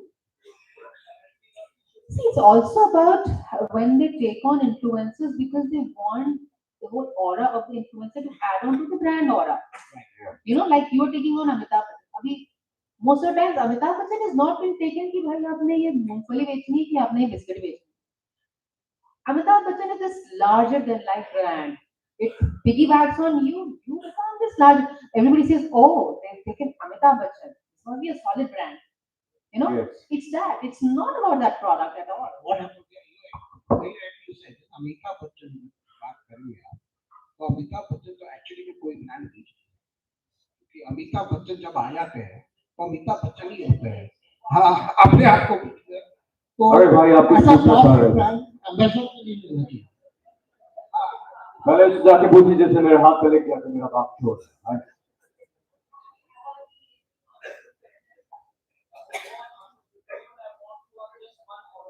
Tell me, please.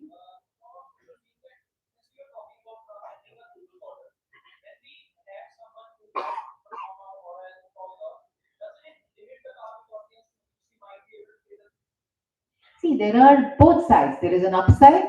You will be limiting it, but then you are sharp targeting. So you will have more loyalists. It always is like that. Like, for example, Lenskart, you know, we launched this collection called Lenskart Air. And Lenskart Air came from a consumer insight, जो कि हमने बहुत cleverly use किया. Lenskart was seen as cheap glasses. Lenskart was not seen as a good quality glass. When I joined Lenskart, we wanted to build a brand. And one of the first things that came out of the brand health survey was that consumers thought कि Lenskart की चटनी बहुत light है, they're not sturdy, they're not good quality. And we wanted to change. Now there are two ways of doing it. या तो हम product बदल देते, we could have taken it, you know, like a heavier glass and all of that. We actually did a spin, which wherein we launched this collection called Lenskart Air, which we said this is a higher technology, which it was. Every pair of glasses will not weigh more than 10 to 20 grams, and we went to town talking about it. See, it's that whole thing. When you have something which is a differentiating factor, how you communicate it, whether you communicate it as a, you know, as a challenger. You know, we also have that. Or when you be the leader and say, boss, we got higher technology. So in fact, at that point of time, every other optical brand also had the 10 gram, 20 gram glasses. We were not exactly cutting edge, but we went ahead and went 40% of our collection on Lenskart Air. We put it in the stores, we started talking about it on hoardings, we went to town, we did the overbound ad with it.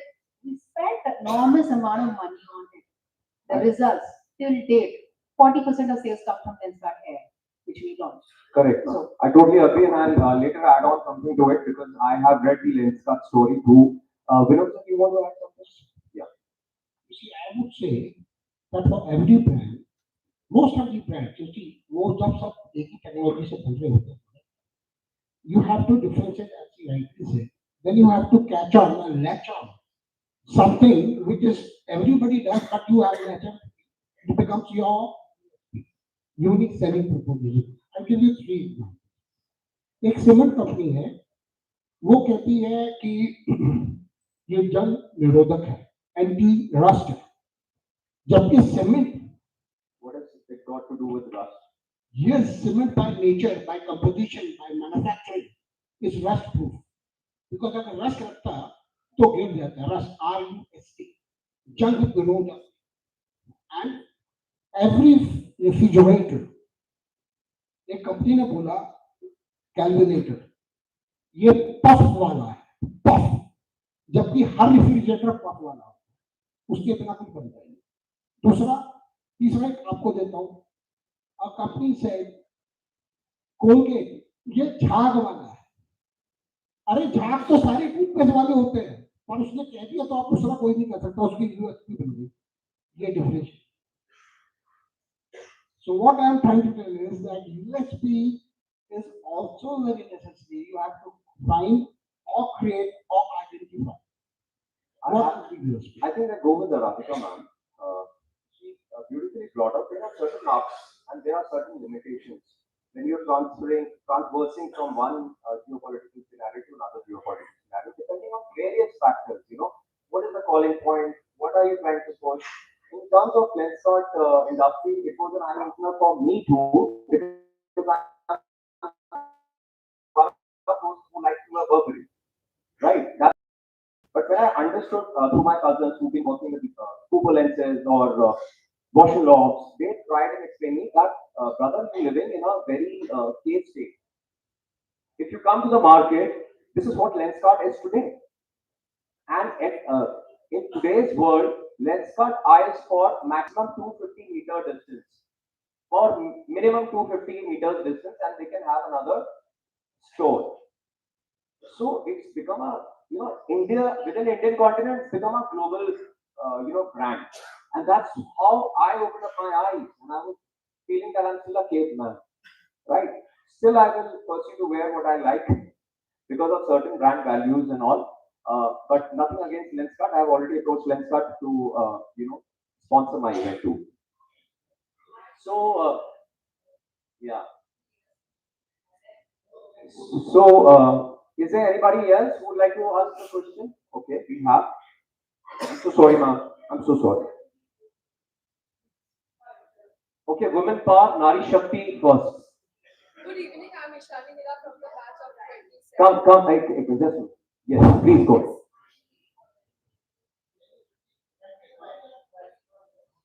It's all right. Yes. Good evening, I'm Ishani Mira from the batch of 27. I would like to have a question for Anadika ma'am. How can young marketeers prepare themselves to build brands to stay consistent and relevant throughout crisis and across cultures?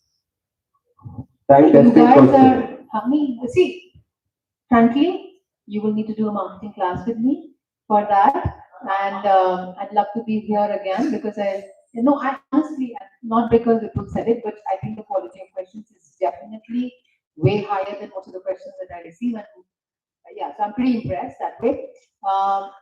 To answer the short answer to your question is, like I said at that point in time, today a brand has to be human, honest, and humble. There are no two ways about it, no matter what everybody may say. I have also been seeing the Indian consumer. I have understood you cannot really lie to the consumer anymore. We don't appreciate it. The second thing is your campaigns and your marketing.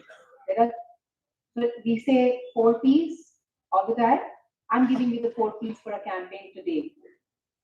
Rather, there are 3 P's. It has to be personal. It has to mean something to you. मेरे लिए क्या है ये brand? मेरी Maggi, मेरा whatever. So personal, persistent. You have to see it everywhere.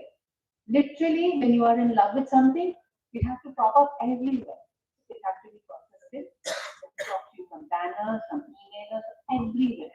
And then you will say, oh my God, And the third thing, which is actually what a lot of brands are not able to do, your brand has to be peculiar. Your campaign has to be peculiar. And on that, I won't give you a long example. You go check it out. If you're not aware, there's a campaign done by Nykaa wherein they took a virtual influencer called Ganji Chudel. Are you aware of Ganji Chudel? Those who are not, please go rub up your marketing skills because Nykaa into Ganji Chudel was one of the best campaigns I saw peculiar. A beauty brand, they take a bald influencer. A beauty brand, they take a ugly looking woman. A beauty brand taking on a woman with horrible clothes, and in fact, the one who was talking about something which was entirely about non-beauty. So, personal, persistent, and peculiar. So that's my whole playbook. The brand has to be human, honest, and humble. Humble, very important. That's beautifully and answered. the last, I think your campaign has to be personal, persistent, and peculiar. So you from- manage this, you will make the world's best brand. So from 7 P's, we came down to 4 P's. Now we are at 3 P's. So please forget about price, product, place, and promotion. Now listen to ma'am. Okay. No, these will eventually help you on ground operations. Trust me, because I struggle with this in my entrepreneur journey every single day. I might be sounding a little funny, but when it comes to the real business, there are certain basics which need to be ingrained inside us, in our thoughts, in our mind, in our subconscious. And how many senses do we have, may I ask all of you? Go back and read about the other 10 senses. How much will it become now? It will become 15 senses, right? Ma'am, you go ahead for the next question. But Palak wants me to wrap up now. Yeah. Who's Palak? Okay. No. Yeah, yeah. You first go ahead.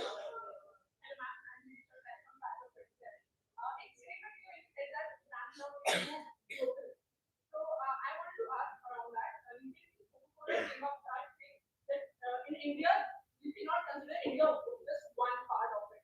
You need to consider each and every region, and then also it comes up with a new brand strategy that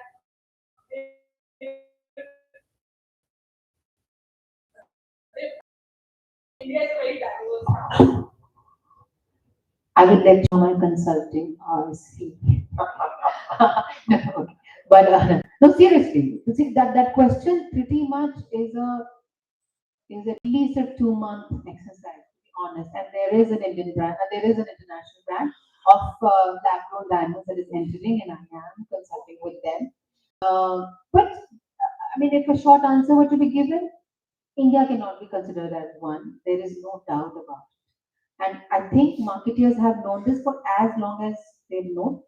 But the what has changed in the last 10 years is पहले जिस category में 3 brand होते थे 4 brand होते थे अब वहाँ 400 4,000 brand आ चुके हैं which is why everything has to become sharper. You have to become finer in your marketing skills. You have to become finer in your communication skills. You have to become finer in your brand strategy. So when you say you want to create a global brand, and oh, I must give you this. Today's marketing group. How many of you are who are aware of the most current and the most relevant marketing guru today's time? Anybody give me a name? Give me a name. Who do you read? Give me a name, guys. Come on, don't feel shy. I don't think it's Seth Godin. SETH. Seth Godin. And his is a playbook that really works. When you want a big market, start with small. You can start with really small, perfect it. Perfect it to the point that it can fly sleeping. Those consumers will buy you sleeping.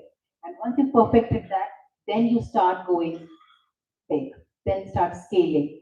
But you have to get everything right. पहले marketing easy था, because too many brands, too much competition, too many consumers.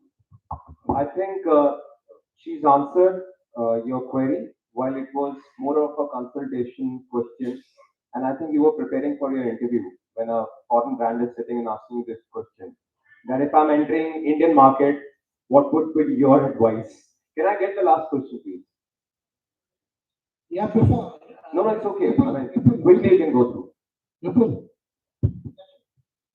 Before, you see, as you were rightly saying there, Sir. I'm asking that young person that there are so many India huge countries, different regions, and Vipul added a very interesting thing. I must add on that there are 400 local brands coming. They're also competing for this attention. So what happens is this international brands, what they have to do is they cannot let they are very progressive about their consumers, about the brand. What they say, okay, you want to fight us?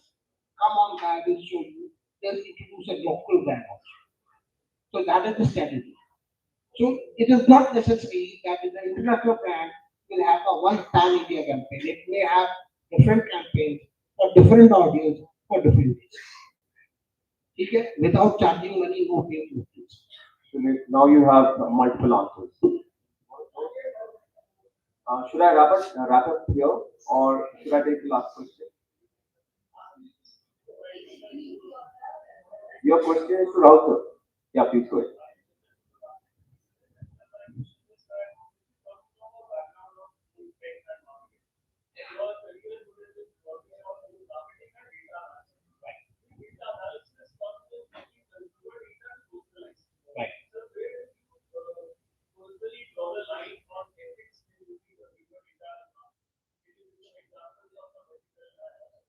Fantastic question. Indeed, fantastic. For companies like us, it always always becomes important that how we are leveraging the data that we have it and how much data we should secure. Of plethora of options and platforms available, right? But what we can use, because right now if you talk about each and every most of the companies who have the data privacy rules and regulations.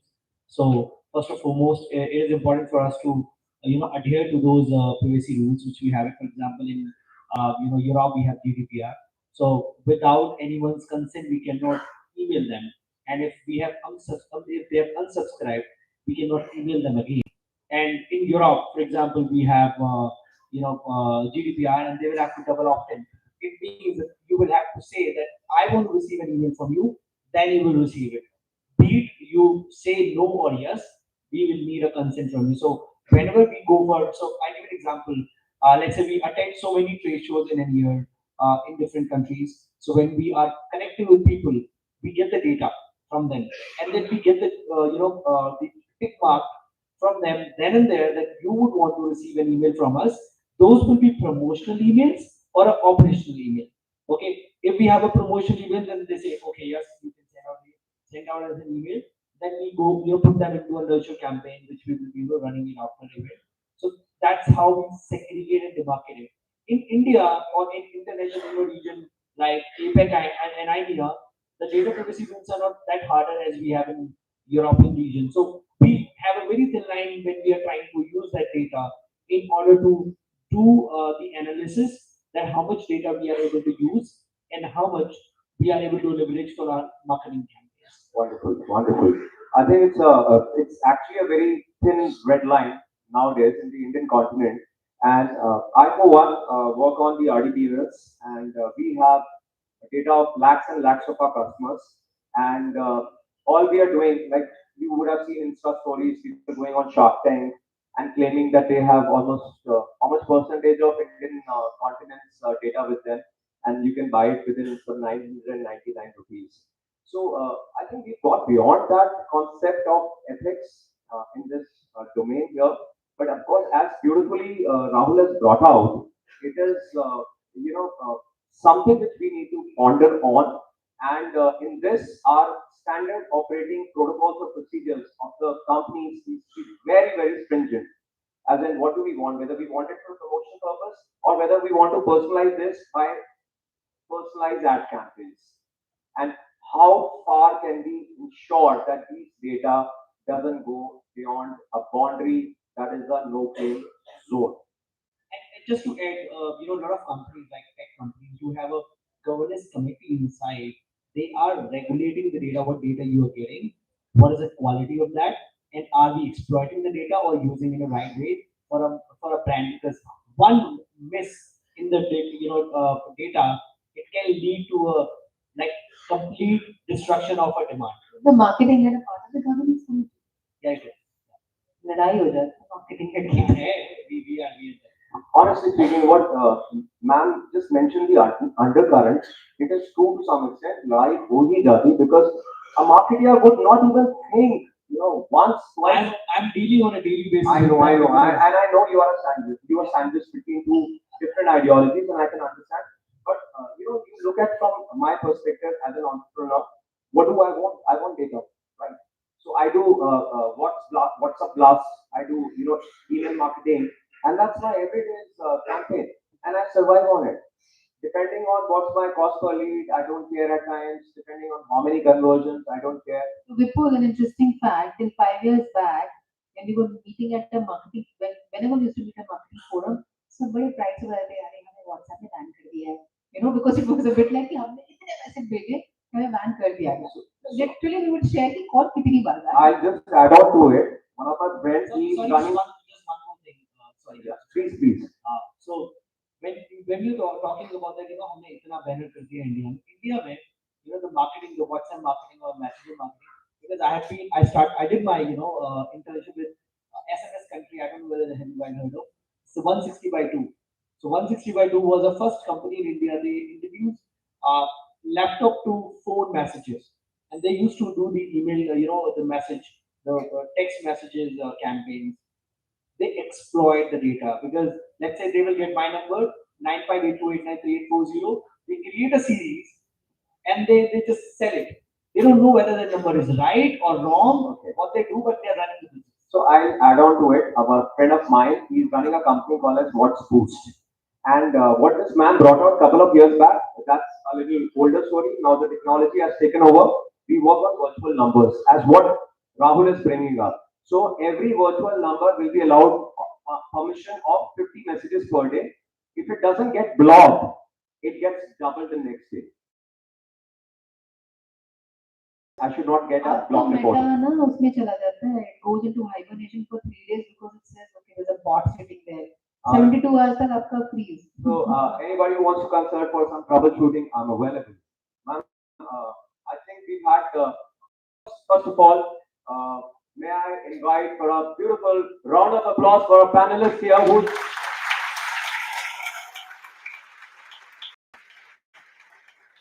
and of course the moderator. I'm just so humbled. Give applause.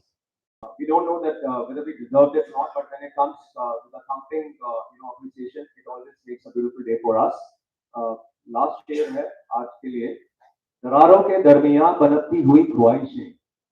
दरारों के दरार समझते हैं ना उनके बीच में दरारों के दरमियां बनती हुई ख्वाहिशें तोड़ ही देती है शाम ढलते.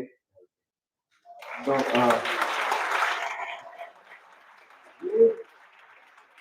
it can be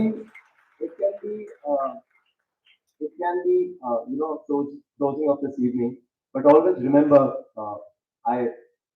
अगर मेरी टाइम पे शादी हुई होती तो शायद मेरा बच्चा भी यहाँ बैठा होता. So guys and girls, please do remember that you are the youth of the nation and you are the future of this nation, and never ever forget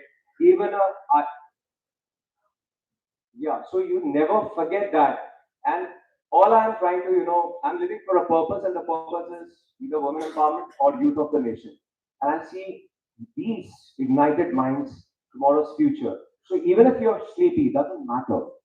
Subconsciously, something will trickle down in your minds and will stay for a while, and it eventually lies in your perspective how you take it further.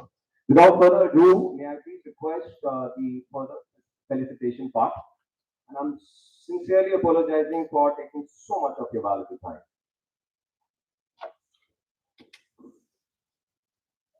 Thank you so much to our esteemed panelists for such a fascinating and thought-provoking conversation. You didn't just talk about marketing, you made us experience it to its depth and dynamism, from resilience and creativity to ethics and innovation. Today's discussion truly embodies the spirit of branding beyond borders. We're walking away with several powerful insights. How AI may drive efficiency, but the human touch remains irreplaceable, and how creativity in prompts and structured thinking can scale campaigns faster. The spiderweb analogy beautifully captured that once your foundation is clear, your brand can expand infinitely. We also learned that communication is no longer about messaging but assurance. Consumers today value honesty, transparency, and trust. The three A's, honest, human, and humble, define the modern marketing playbook. And further, from McDonald's localization lessons to Levi's shift towards more relatable brand storytelling, every example today reminded us that brand equity sits at the heart of every business, and authenticity remains its strongest currency. This panel was truly engaging and left us with ideas that will stay with us well beyond today. We now like to express our heartfelt gratitude with token of appreciation for our speakers.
will go way beyond the so-called realm of language.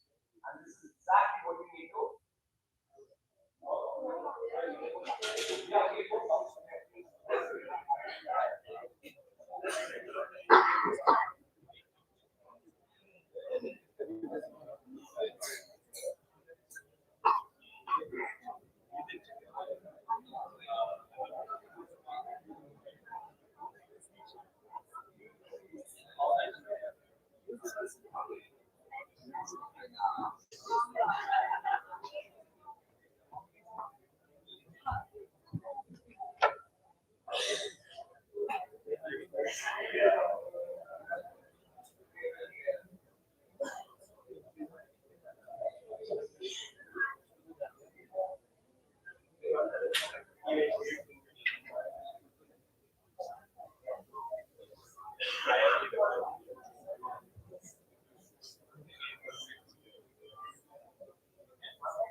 Mike is MIC.